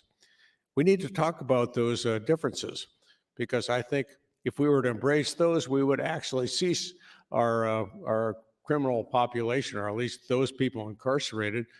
They would go down, and we would not reduce public safety. What is the downside? What is the downside? 35 states have gone down this road, and they've closed prisons. I look at Texas, they've closed 2, 3, 4 prisons, and without reducing public safety. It's time for us to move down that same road. It's time for us to do that and save the state some money. Thank you, Mr. President. Thank you, Senator McAllister. Senator Bosselman, you are recognized. Thank you, Mr. President. I yield my time to Senator Geist. Senator Geist, 4-minute 50. Thank you, Mr. President. We had a discussion, if you rewind to last week when we were, I think it was Senator Pansing Brooks and I were talking, and she was concerned about staff shortages. And I just wanted to update the body on what's going on. A lot of money has been provided to the unions and to the correctional department to hire more people, and I want you to hear about this. After a major staff shortage within the Nebraska Department of Corrections last year, the issue appears to be improving. Last November, Nebraska prisons had a staff shortage of more than 400 unfilled jobs before the corrections union and the state made an agreement. The labor agreement seemingly made the job as a corrections officer into a more alluring job. The state poured in millions to corrections staff to pay raises of $8 an hour, a bump of over $16,000 a year. Plus, they added signing bonuses and a 2.5 times pay for overtime. Now the governor says the state receives an average of 100 applications a week. We've nearly tripled the number of applications we're receiving per week, and that's allowed to cut our staffing vacancies by more than half. So I think that's some positive news that addresses a conversation that we were having about the concern of staffing shortages. Yes, we still need to continue to hire. Yes, that needs to move forward. But at least there is something that is being done to address that. But to say that I am all for status quo, I think is to not hear what I've said.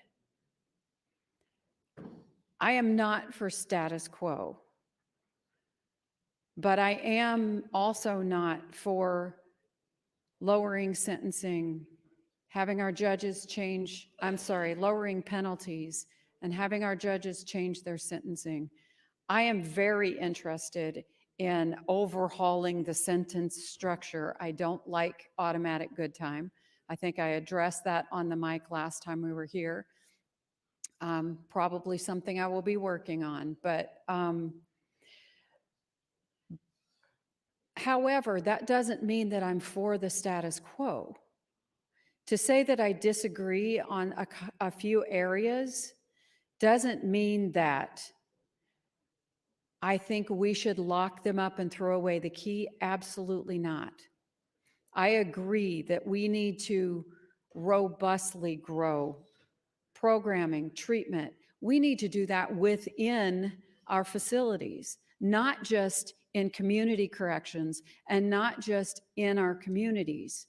We need to make programming, which is such an all-encompassing word. I would like to have addiction treatment within the facilities so that an inmate gets that treatment there, they're followed there, and they're transitioned out and handed off to a community corrections or an outside treatment facility that they can be connected with and check in with. I also believe that we should not incarcerate people who have severe mental illness, but we have no alternatives right now. Not that that's good. Do I think that's good? Of course not. 1 minute. I would be so in favor of finding an alternative facility where we can have good access and treatment to mental health rather than incarceration. I'm 100% for that. It's why I brought a bill for mental health courts. It's not perfect. It doesn't solve the problem of keeping people out of the system, but it does help people who are caught in the system to get out. So to say that I'm for let's just keep going the way we're going is patently wrong. That's not where I'm coming from. Thank you, Mr. President.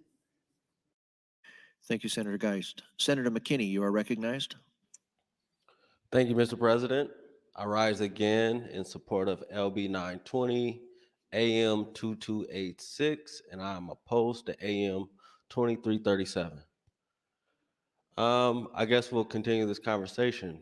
And I would say that, you know, if we're here to actually do some things to, you know, change the lives of individuals that are affected by the criminal justice system, and do something with the population, because even if we were to hypothetically vote for a prison this year, we still would have to deal with an overcrowding situation. And even if we were to build another prison, we would have to build another one, because by the time another prison got online, it would be overcrowded. I strongly believe that we need to do a lot of things within our criminal justice system to change a lot of things for a lot of people. And I just don't believe AM 2337 encompasses all of what we need to do to take our state to a better place as far as our population and things like that.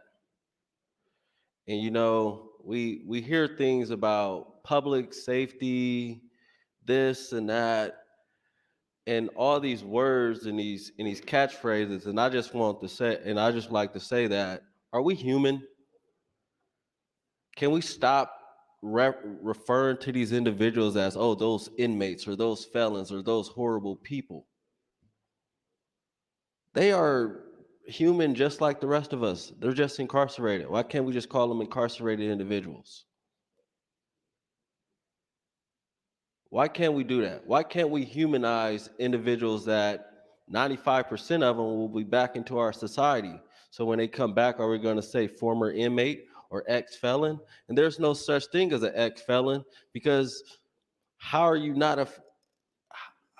take that away? Our pardons board is not pardoning people from felonies. Our parole board is barely beaten as a full body. I just don't understand.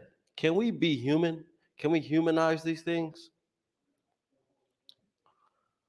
Again, I went into this process trying to be optimistic and hopeful that we could do some things that would really move the needle and take our state into a better place. As of right now, I don't believe that's possible this year, but that doesn't mean I give up hope. I still have time here, and I'll continue to fight for these issues, but I don't believe that we should just say yes to something to say yes, because what I fear is what happened with LB 605. We'll pass something, it really doesn't do anything, and then somebody will stand up and say, we passed something, so why are you trying to bring another bill this year? We're either going to rock the boat or we're not going to do anything. And that's where I'm at. I'm okay with that. I'm perfectly fine with that. We live to fight another day. I'm a wrestler. You take L's and you keep going and you find a way to win. And I'm perfectly fine with that. But I would just ask you all to be human. You know, mentioning people, it just shows the lack of cultural competency or lack of competency we have in this body and how we look at individuals. 1 minute. Are we going to forever penalize somebody for making a mistake? Are we going to forever say you're a horrible person? If that's the case, just say it. Please just say it. Let's be real tonight. Well, I don't know how late we're going, but let's have a real conversation. If you think these people are horrible people, say they're horrible people and they should never be let out. Let's have a real conversation. Please, let's be honest tonight. Let's open it up and have an honest conversation. Thank you. Thank you, Senator McKinney. Senator Slama, you are recognized. Thank you, Mr. President. I rise with a consistent position, and I do appreciate Senator McKinney's comments about having an open and honest conversation tonight. And I think we are closer to a compromise than what you might expect if we're watching from home. The Geist Amendment, just to review, is like 80% of Senator Lathrop's LB 920.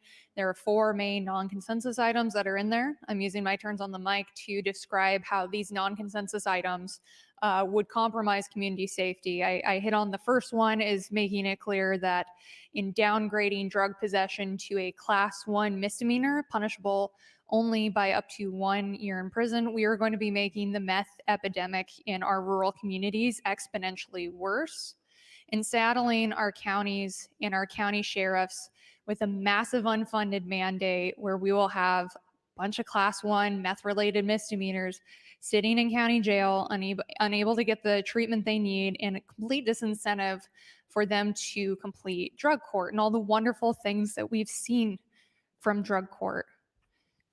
Now we can just refocus here on my fact of the night, which is that Nebraska has one of the lowest incarceration rates per capita in the country. I'll say it again, Nebraska imprisons fewer people than the national average.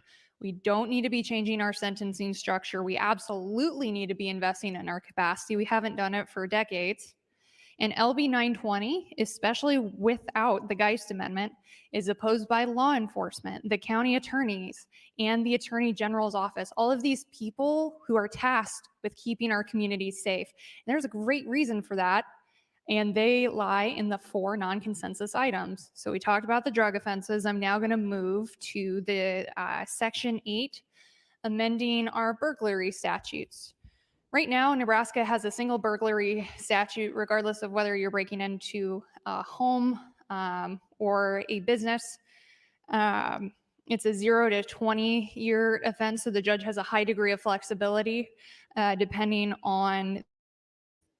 So Section 8 of LB 920 would amend our statutes to create a 2nd and a 3rd degree burglary. So we're creating 3 different sections of types of burglary.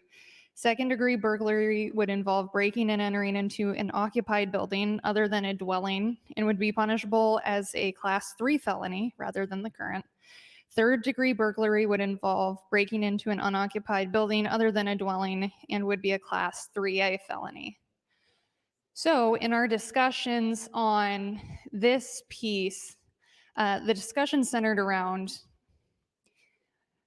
why are we incentivizing, I believe, in breaking up these 3 categories to incentivize the scenarios we're seeing in California and New York, where we're making the punishments less severe for smash and grab burglaries. You've all seen on the news, individuals going in as a group, smashing in the windows of a department store, a designer store, taking all they can and leaving before police arrive. That's called a smash and grab burglary. We'd be lessening the penalties for this since it's not a residence, it's a place of business, especially if that place of business is unoccupied. And the example was given during our discussion that, you know, someone breaking into a shed and stealing an ice cream cone is different from somebody breaking into a house full of terrified kids. And that's true, and that's why our current burglary statutes work, because we have flexibility, 0 to 20 years. And I can tell you right now that our prisons are not full of people breaking into sheds and stealing ice cream cones. Like, that was literally an example that was given. And this is another one where— 1 minute. Thank you, Mr. President.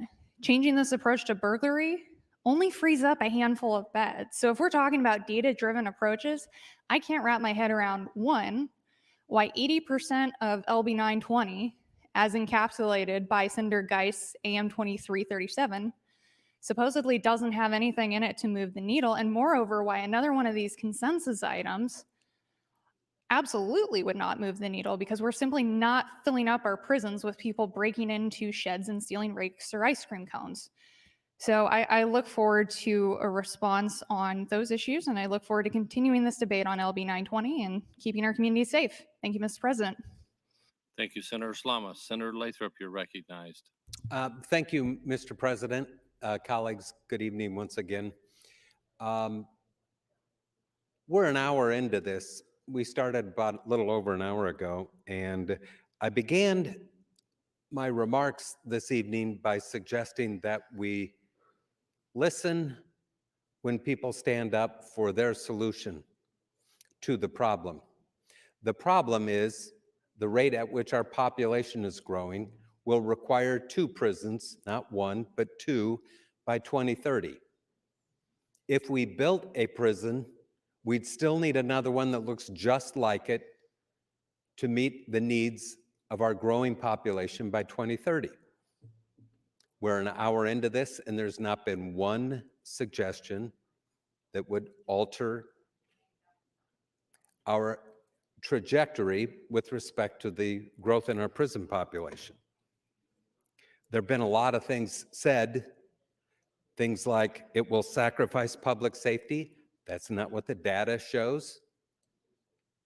Okay, that's just a statement. It's somebody's belief that's not supported by the data that we had CJI bring to the state. We talked about problem-solving courts. Problem-solving courts, we just need to expand them, and that's in the bill. We can't expand problem-solving courts because we don't have the judicial capacity. They can't do anymore. We can put it in the bill and say we would like to see it grow, but for those of us on Judiciary Committee that have been at the hearings on problem-solving courts, we understand that we can't grow our problem-solving courts because we don't have enough judges able and available to expand those. And without the judges, it's not going to happen. To say that the solution is as simple as having better treatment, listen, we've talked about this. No one's going to get treatment unless they have a parole opportunity, and that's what's in 920. You can't wish these things to happen. You can't wish these things to happen. Or to say that there are a third of the people in the Department of Corrections are on psychotropic medications and they shouldn't be there. I give you that one. I'll concede that one. I would agree with you. Senator Geist and I both agree that people need more substance abuse and mental health treatment, but a third of the people there are on psychotropic medications. And by the way, there's no bill to take care of that this year. There's nothing in the amendment that takes care of that. It's just conversation about wouldn't it be nice? And I don't want to make this sound condescending, but I'm struggling when we're having a debate about a problem relative to the growth in our population, and we're talking about wouldn't it be nice? Yeah, it would. It'd be nice if we had more judicial capacity and we could actually expand problem-solving courts. And by the way, that doesn't mean we've kept one person out of prison, because some of those people weren't headed to prison in the first place. We have data, we have information that we can make a decision on. And maybe you need to hear this too. You don't want to do this and this doesn't work this year, you're not going to get anybody to come back here. Like, we're going to be the state that doesn't listen, that doesn't appreciate the work of the CJIs and the Council of State Government when they come into your jurisdiction, because it's a waste of time. 1 minute. If you're not going to listen to the data and be driven in your solutions, then all we're doing is just repeating something that you heard from law enforcement or some guy that you talked to. But today, on this bill, we have an opportunity to come up with solutions. And now we need to define the problem. It's the growth in our population. It's the growth in our population. 920 has proposals that will flatten that rate of growth. And now we have fear. We're going to sacrifice public safety. But that's not what the data shows. It's not what the data shows. I mean, we have people that aren't looking at data, talking about fear, talking about somebody getting out. My God, we have people that are getting out that we have assessed as Time, Senator. Thank you, Senator Lathrop. Senator Branch, you're recognized. Thank you, Mr. President. Thank you, Senator Lathrop and the Judiciary Committee, on which I have served for 4 years, for bringing this bill. Senator McKinney, you're correct in your first statement tonight. You said you'll need to fight for this for all the years you are here. My advice is just keep fighting. I support the Judiciary Amendment, and I oppose the Geist Amendment. Senator Slama, would you yield for a question? Absolutely. Senator Slama, you're right also. Somewhat, the state is soft on crime. Part of this argument is the county attorneys are not sentencing people the first time that they're in front of a judge. Do you think that if the county attorneys would sentence these people the first time and send them to jail right away, that they would learn their lesson rather than giving them a pass 3 or 4 times? The county attorneys don't sentence, the judge says. The county attorneys recommend the sentence, and I do believe, depending on the county attorney and the situation, we do run into situations where the county attorneys are a bit more lenient when it comes to offenses and recommending prison time. So do we need any new laws? I constantly hear from a lot of people in the state that we have plenty of laws in this state that just aren't being enforced. And you and I have served on judiciary the same amount of time. I'm not an attorney, and you will be next month, right? I won't be an attorney for another about a year, fingers Okay. crossed. But in your study of Nebraska law, do you feel we have enough laws on this subject already? It would depend on which subject you're talking about. When it comes to providing support for things like drug courts, veterans courts, things like post-release supervision, I don't think we have enough on the books, and that's why I support the Geist Amendment. But when it comes to rolling back criminal penalties in an effort to solve a problem, I don't support that, no. So you would be in favor of having the judges and the county attorneys be more aggressive on crime today? I would say it would absolutely depend on the situation. But LB 920 is a step in the opposite direction of that, which I don't think addresses any of the long-term issues that we're discussing here. All right, thank you. Thank you. Senator Lathrop, would you yield to a question? Senator Lathrop, will you yield? Of course I will. So if we were to build a new prison in the state and we tear down the state penitentiary, is the net result a sum zero game? We net 700 beds. So we already had 700 beds. We will, if we close the penitentiary and open a 1,500 bed facility, we pick up 700 beds. All right. Because I think the pin's at 800, the new facility's 1,500. So if we close that, by the way, there's more people than that in there right now. But if we closed it, off go 800, up come 1,500, and we net 7. So for $270 million. Would the state of Nebraska still be #1 in overcrowding after the new prison is built? I do not know the answer to that. Okay. We will not be out of an overcrowding emergency, I don't believe. All right. Thank you, Senator Lathrop. Senator John Kavanagh is coming this way. Would you yield to a question? Senator John Kavanagh, will you yield? Yes. So One minute. Could you express to me what advice you gave me on how to keep the public safe? Well, I said if you lock everybody up forever, then they won't be able to commit any more crimes. So basically you said lock them up, throw away the key, and they can't reoffend if they're in jail, right? Yes.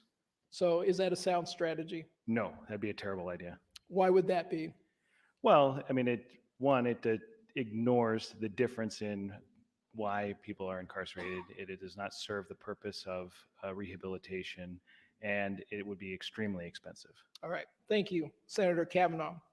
CGI presented 21 modest ideas to help the state of Nebraska, and that is AM 2286.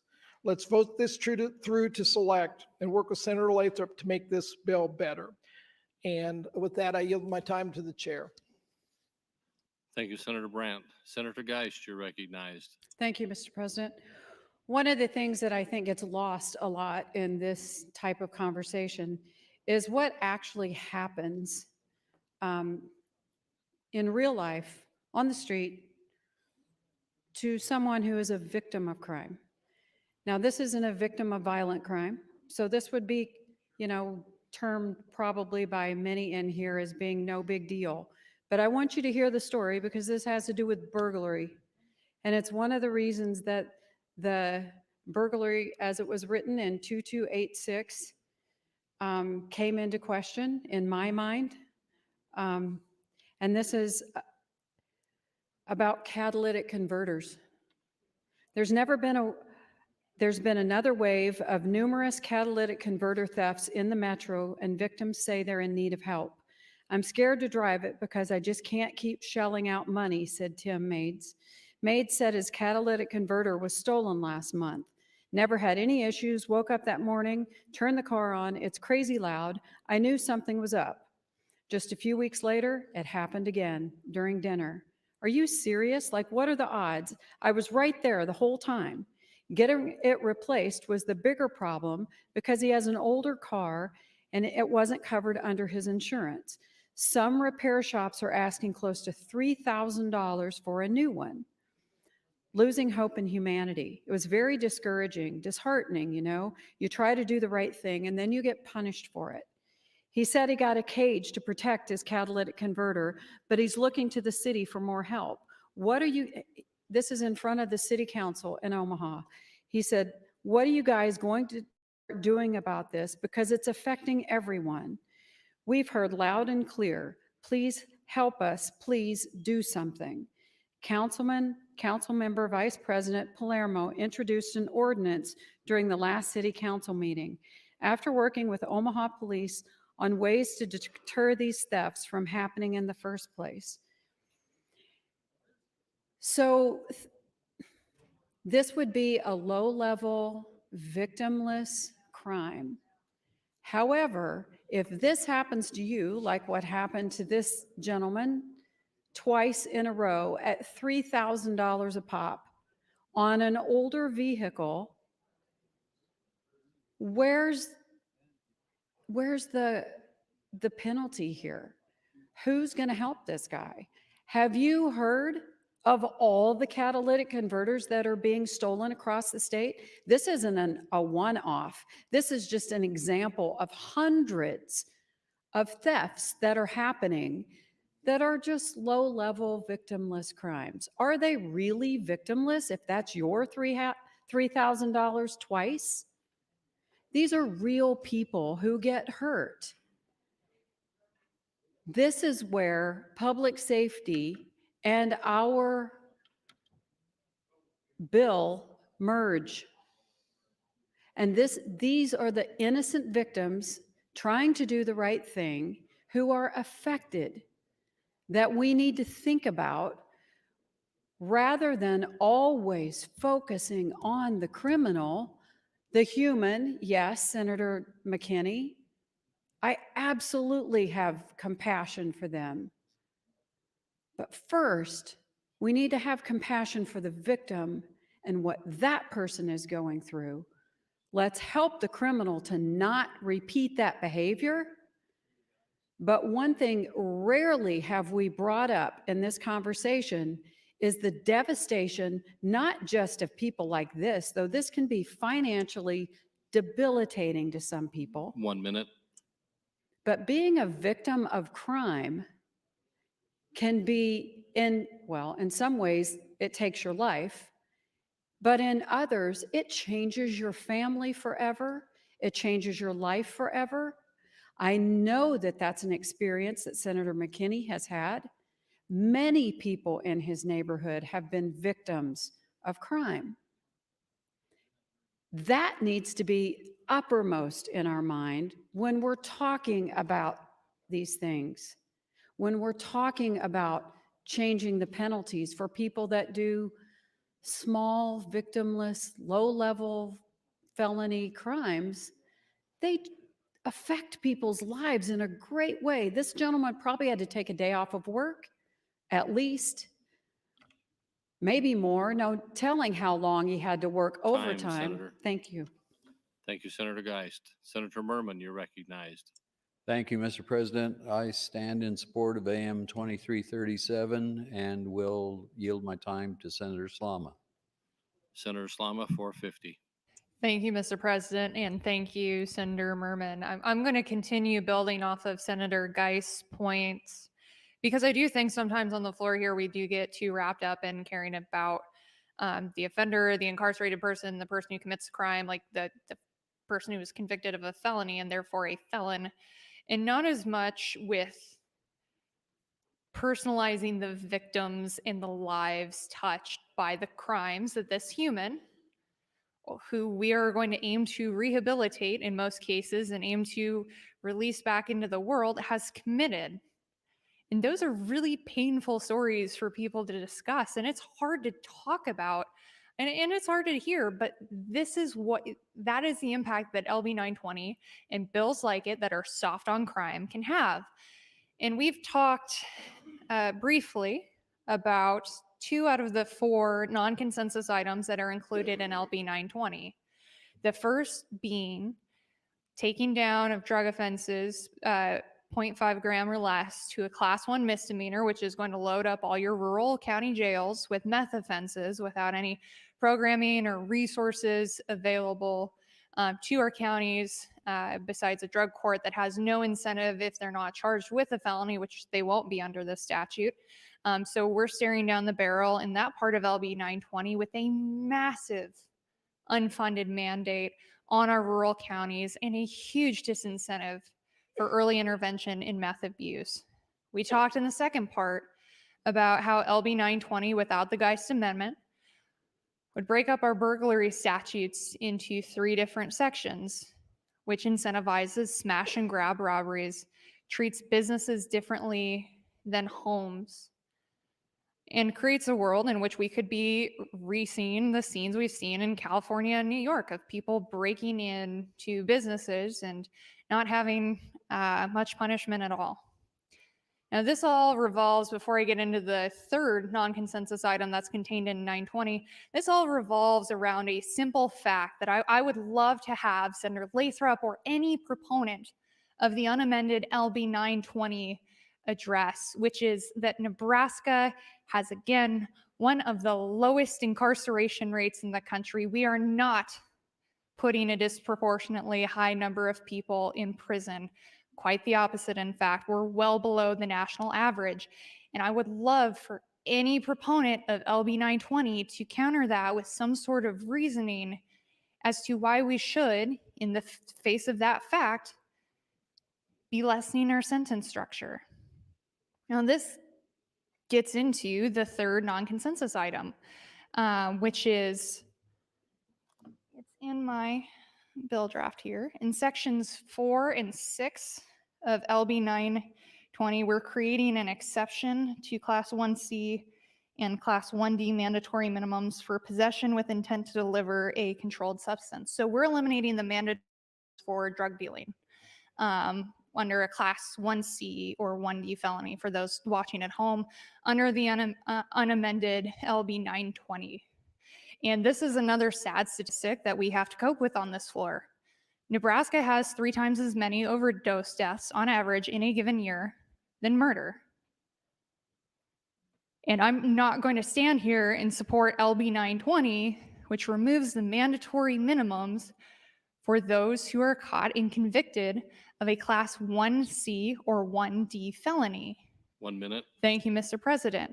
And moreover, these felonies with the mandatory minimums are a useful tool for law enforcement, much in the same way that Al Capone was busted on a tax evasion charge, that if you can get a gang leader or a leader of a criminal entity with enough drugs on him to charge him with intent to deliver, you don't need to drag in witnesses that are scared for their lives. You can simply convict them on the Class 1C and 1D felony with possession with intent to deliver. getting rid of that provision and eliminating the mandatory minimum eliminates a very useful tool for our law enforcement officers, and it compromises community safety by letting these guys out on the streets earlier. Thank you, Mr. President. Thank you, Senator Slama. Senator McCollister, you're recognized. Thank you, Mr. President. I had an opportunity to go through the Geist Amendment, and I don't see that there's much there. It's all fluff. As Wendy's used to say in their commercials, where's the beef? Or another saying, it's a cake without the sprinkles. At any rate, let's look at Section 2 of the Geist Amendment. It's a pilot program. A pilot program. Section 3, a set aside, another pilot program. How are we going to deal with this problem if all we're talking about is pilot programs? How about Section 5? Hire more assistant probation officers, pilot program. Section 6, probation district for gift cards, pilot program. Section 9, and that's the charge for the committee. I just don't see how we move the needle at all with the Geist Amendment. And I'd challenge Senator Geist, Senator Slama to tell me how we're going to move the needle just with the Geist Amendment. Senator Slama keeps talking about the incarceration rates. That's perhaps quite true. But again, I bring up another statistic. 1980, 1,400 people in our correction system. Now, 5,500 at a time when crime rates are dropping. Explain that to me. I don't get that at all. We have seen that many states have undergone criminal justice reform. Why doesn't Nebraska go down the very same road? It does not increase, it improves criminal safety because we can deal with the criminal jam-outs or the jam-outs of people that leave prison too early. Those are some of the issues that I think about, Mr. President. Thank you very much. Thank you, Senator McCollister. Senator Lowe, you are recognized. Thank you, Mr. President. My sheriff says LB 920 will overflood our jails. He says this is a bad thing. We can't hold any more people in our jails, and yet you want to put more in and push the cost down to us. It's not a good bill. AM 2286 or 2337 makes it better, but it's still a bad bill. I'll be voting for 2337 to attach it on the bill in case it passes, but I'll still be voting against 920. With that, I'd like to yield the rest of my time to Senator Geist, if she would like to have it. Senator Geist, 405. Sure. Thank you, Senator Lowe. That's just so interesting to me. One of the things I've listened to in judiciary, I've only been there 2 years, but is how there's no programming. People aren't getting programming. People are jamming out without programming. They're going to live next door to you. All of those things. So let's just say we just passed 920. We're going to let people get parole sooner. We're going to let them out sooner. We're going to reduce their penalties. We're not going to let judges stack their sentences so that they stay in jail or prison a shorter period of time. Then if my amendment is fluff, let's just forget the consensus items then, because we did all agree on those. So if mine is fluff, where are they going to get programming? What's going to change? They're not getting programming on a broad scale right now. So what's your plan? It goes two ways. What we have not done as a state is focus on recidivism. What we have done with 605 is change penalties and change sentencing. With 605, we did not put money into mental health programming. drug treatment, helping probation officers do a better job with their job, with high-risk offenders. We have not helped parole with more officers. We've not done those things. So how do we know it won't move the needle? We have a 30% recidivism rate right now. If we increase the number of people that we keep out of prison on the front end, we work on those that are out or trying to get out healthily, how is that not going to move the needle? Because it's certainly not happening right now. I just object to the premise that the Geist Amendment is status quo and that the whole committee amendment is the way to go. We have tried that. It is easy. It's easy to cut a sentence. It's easy to change a penalty. That takes no skin off the state. All it does is let people out earlier. Are they ready? Are they ready to be out? Have we done our job? 1 minute. If we just let them out, that's where it intersects with public safety.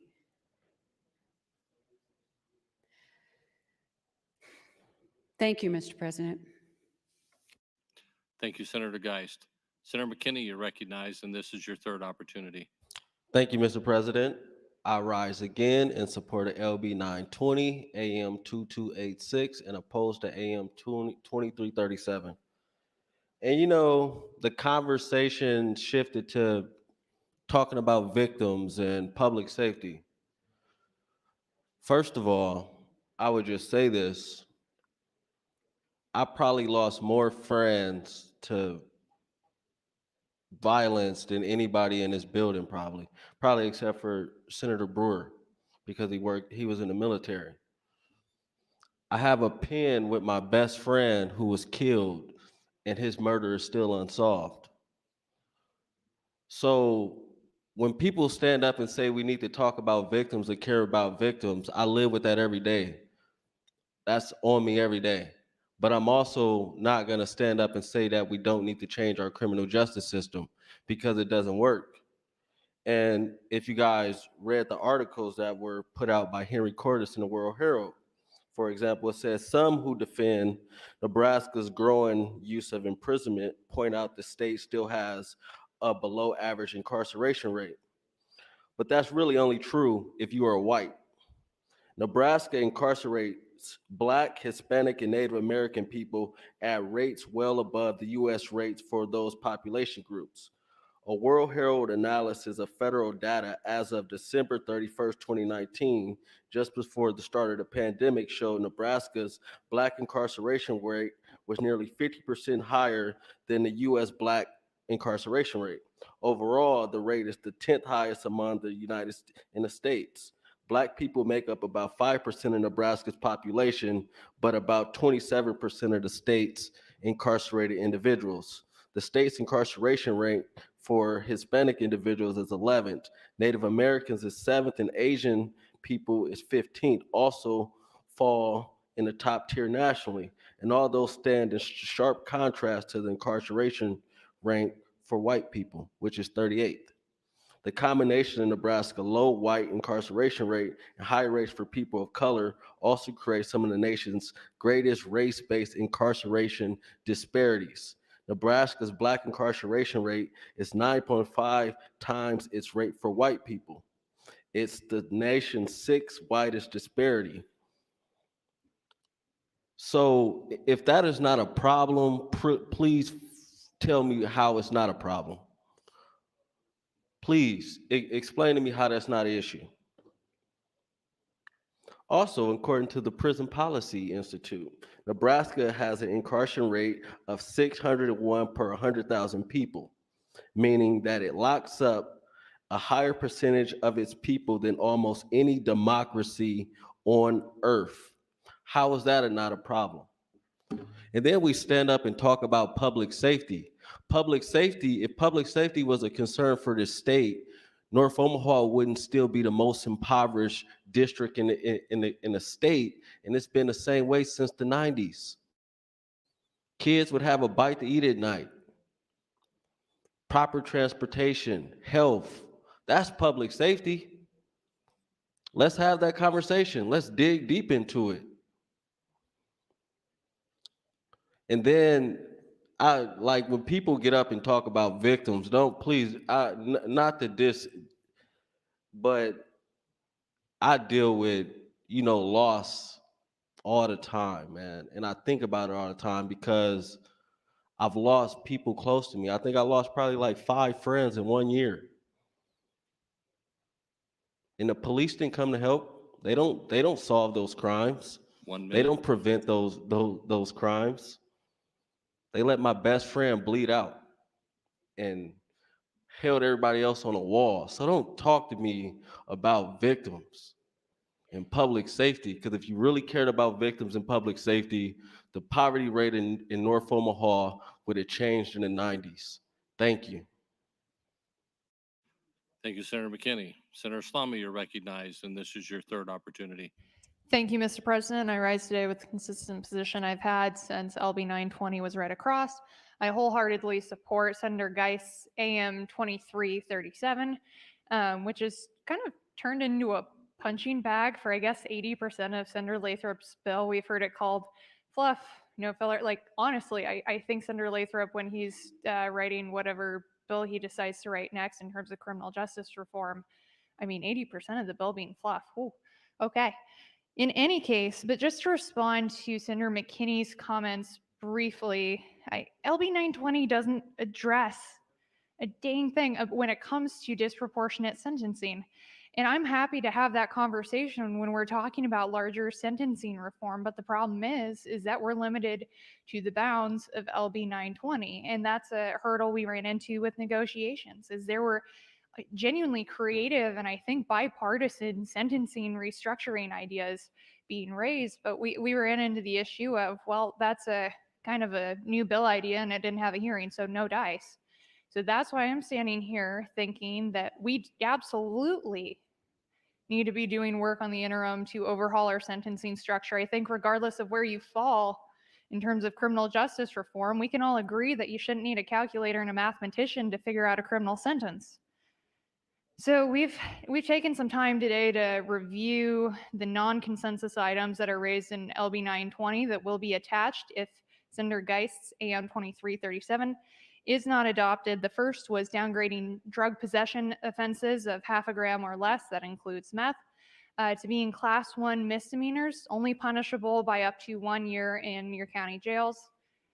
Senator Lowe, I apologize to Senator Lathrop and Senator Lowe for confusing them. It's been a long evening, but Senator Lowe is absolutely correct in that this will overflow your county jails. It will disincentivize early treatment for those addicted to meth. Number 2 dealt with robberies, breaking up our robberies into 3 different sections that incentivizes those smash and grab burglaries that we see in California and New York by punishing them at a lower degree than other types of burglaries. Number 3 is removing the mandatory minimum for Class 1C and 1D possession with intent to distribute drug offenses. Now, the big problem with that is that Nebraska has a huge problem with overdoses. Overdose deaths far outnumber the murder rate in the state of Nebraska, and I wholeheartedly oppose any efforts to eliminate mandatory minimums for those dealers. Now, the fourth one that I want to highlight on my turn on the mic, and I'll get into where we go from here in terms of my strategy. I'm going to be very transparent about this. There will be no surprises. Is the concurrent versus consecutive sentences change. Now, LB 920 says that when determining whether to impose a consecutive or concurrent sentence, a court shall impose a concurrent sentence unless the court on the record identifies one or more aggravating factors that necessitates a consecutive sentence unless otherwise required by statute. Aggravating factors, so you can't go beyond, like, you have to have one of these in this list. The offense occurred on different days or involved the use of force or threat of serious bodily harm against separate victims, or one of the offenses was an enumerated sex crime or was especially heinous. All right, well, here's the problem.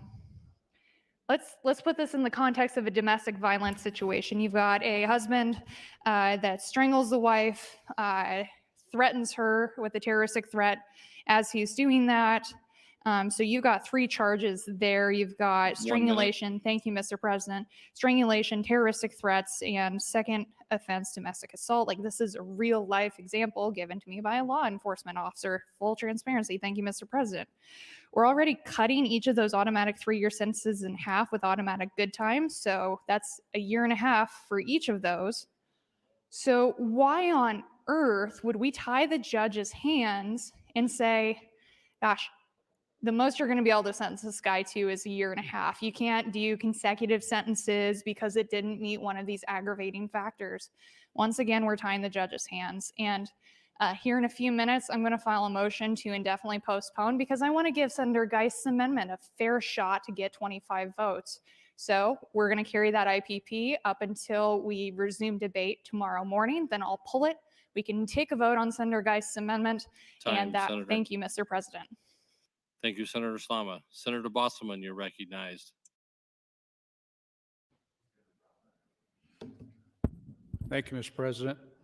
There were some conversations going on earlier, just a little bit ago, between Senator Brandt and Senator Slama, and I wanted to comment on that just a little bit before I go on. I do appreciate listening tonight to Senator Lathrop, Senator McKinney, Senator Slama, Senator Geist, and the conversations going on.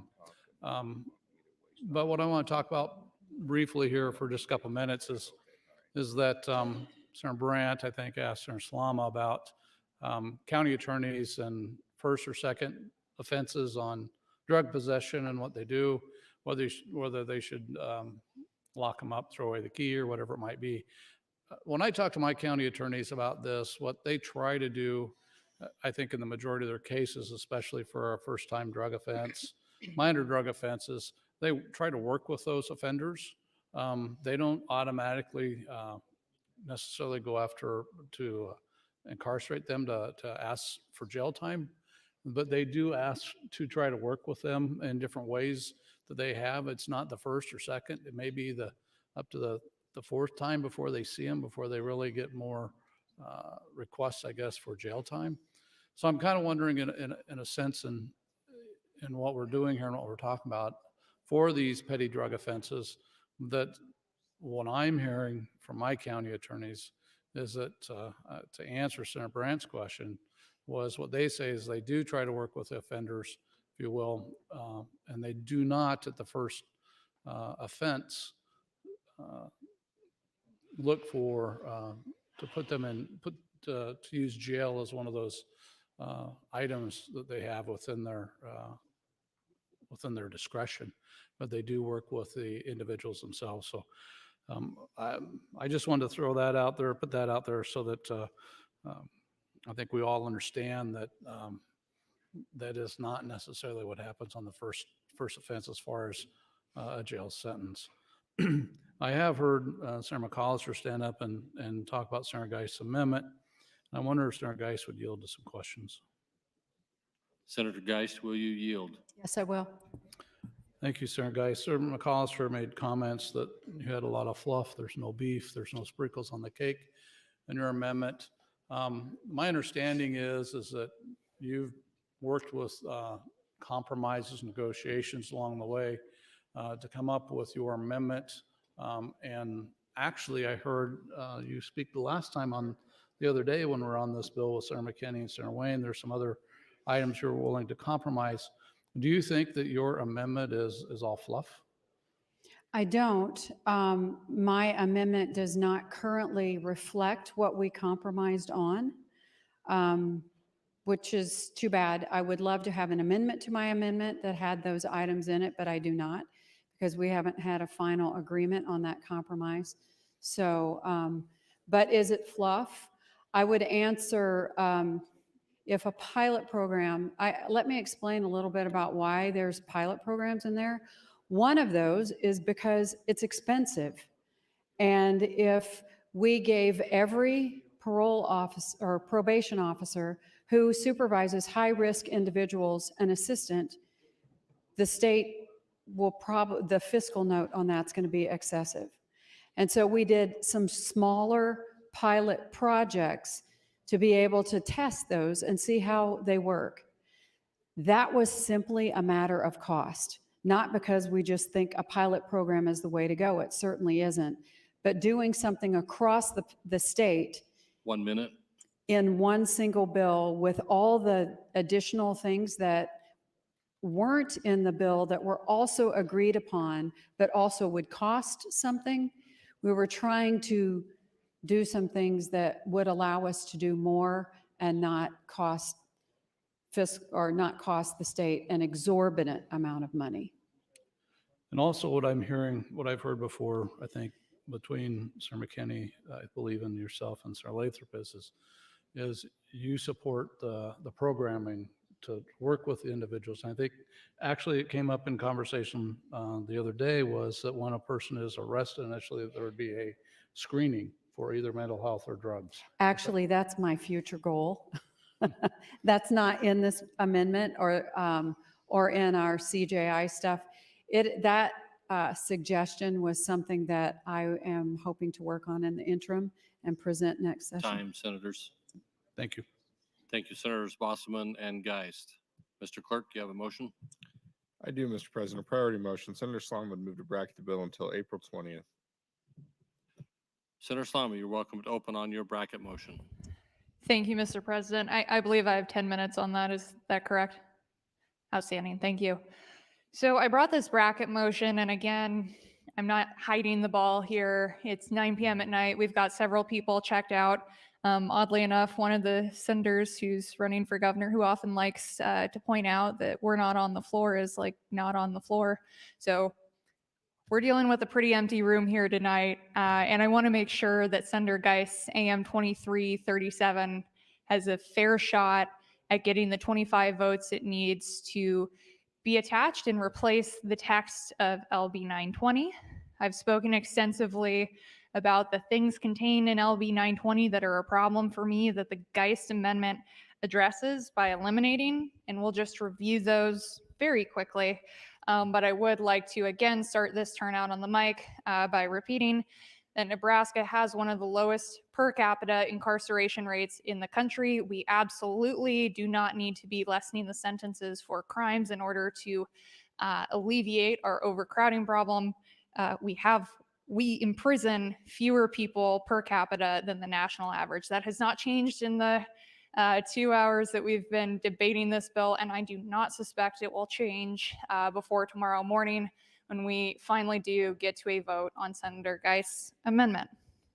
So the 4 non-consensus items that I've reviewed in opposition to LB 920 without the Geist amendment are taking drug offenses down to a class 1 misdemeanor, which if you're a rural senator, that means that your county jails will be overflowing with drug possession charges, meth possession charges of 0.5 grams or less. County jails are not places with programming or the staffing available to provide addicts with the treatment they need.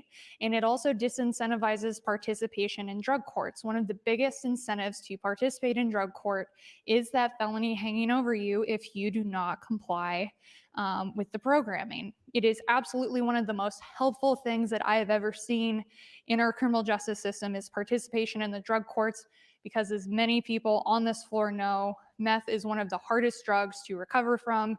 You're looking at a 12 to 18-month minimum with a very high relapse rate. So our county jails are not the place to be giving these people treatment, and to propose that making the 5th class 1 misdemeanor a felony as some sort of concession is a joke to me, because by then we've lost that person to a lifetime of addiction to meth and a family that has lost everything because of their family member being addicted to meth for a number of years.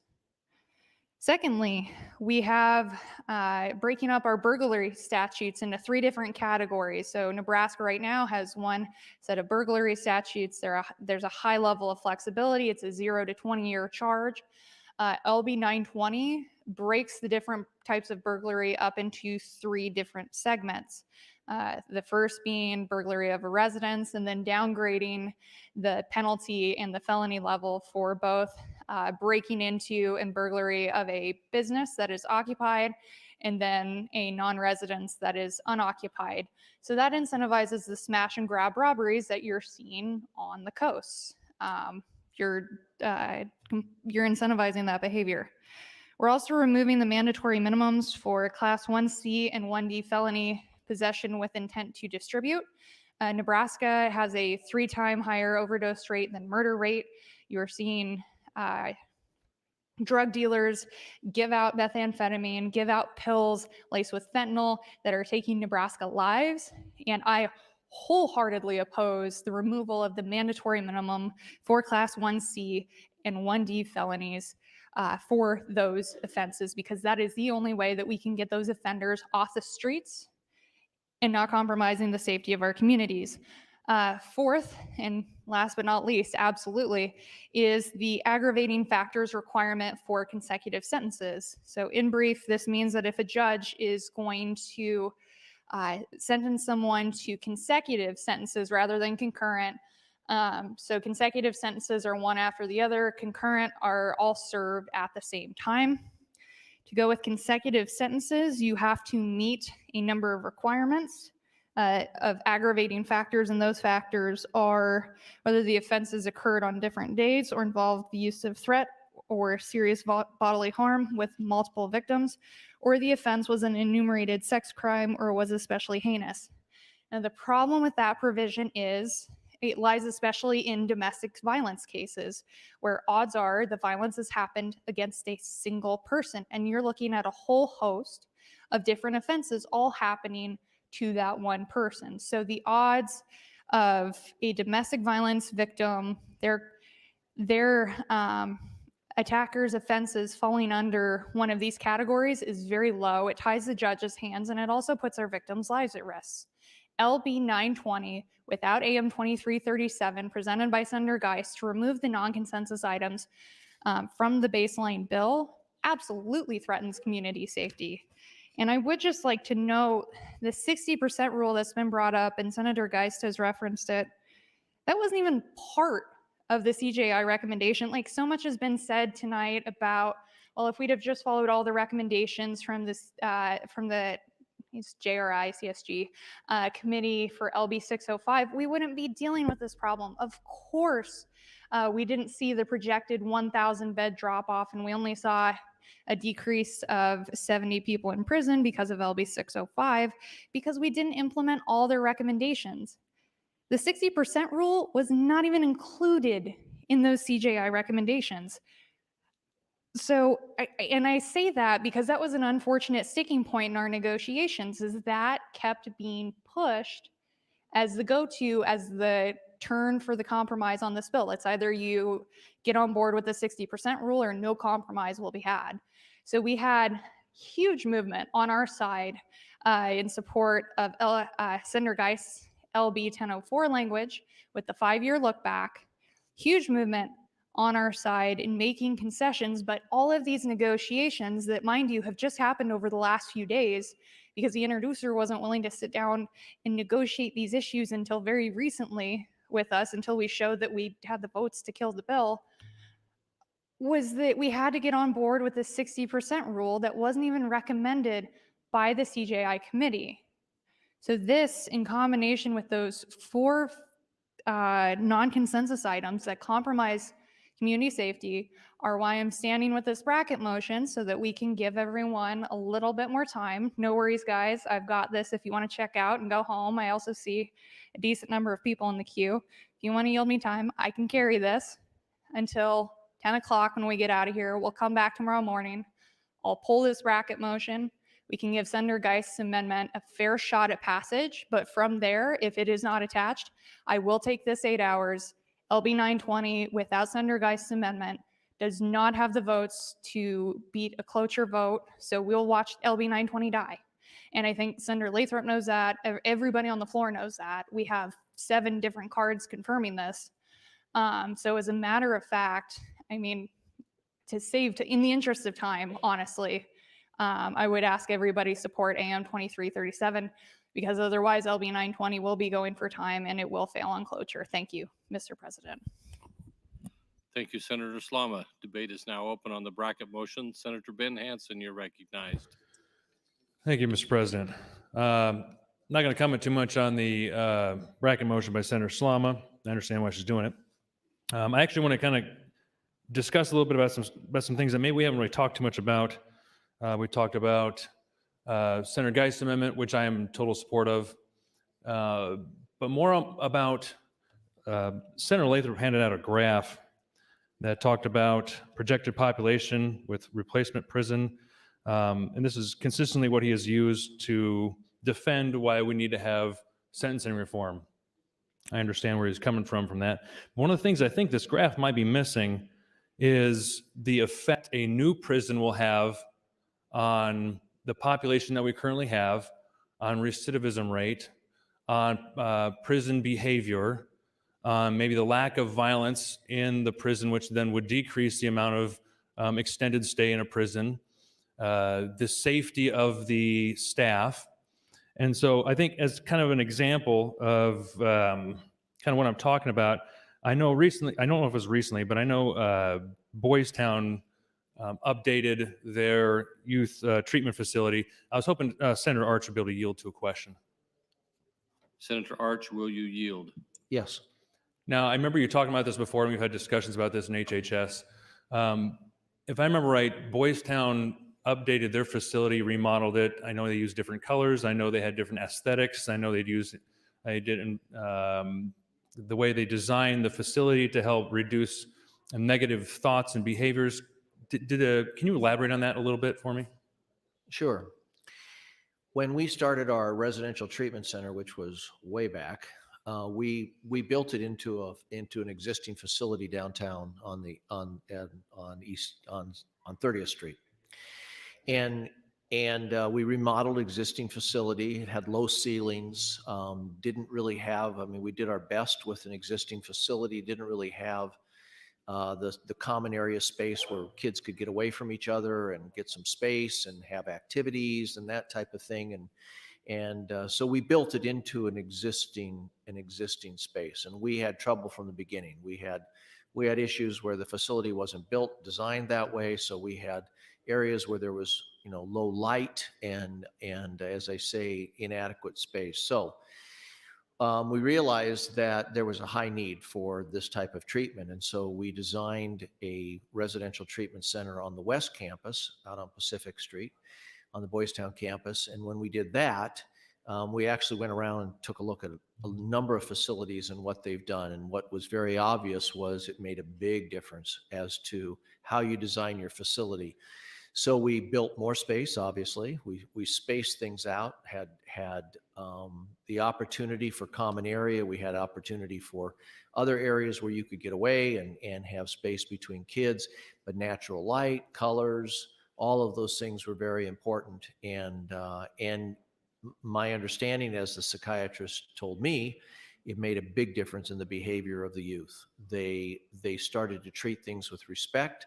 The facility was treated much better by the youth, and it actually had a therapeutic impact from the psychiatrist's report, had a therapeutic impact on their behavior as well. So it did. It made a significant difference in the milieu and in the therapeutic behavior or the therapeutic impact of the program on the kids. So yes, it did.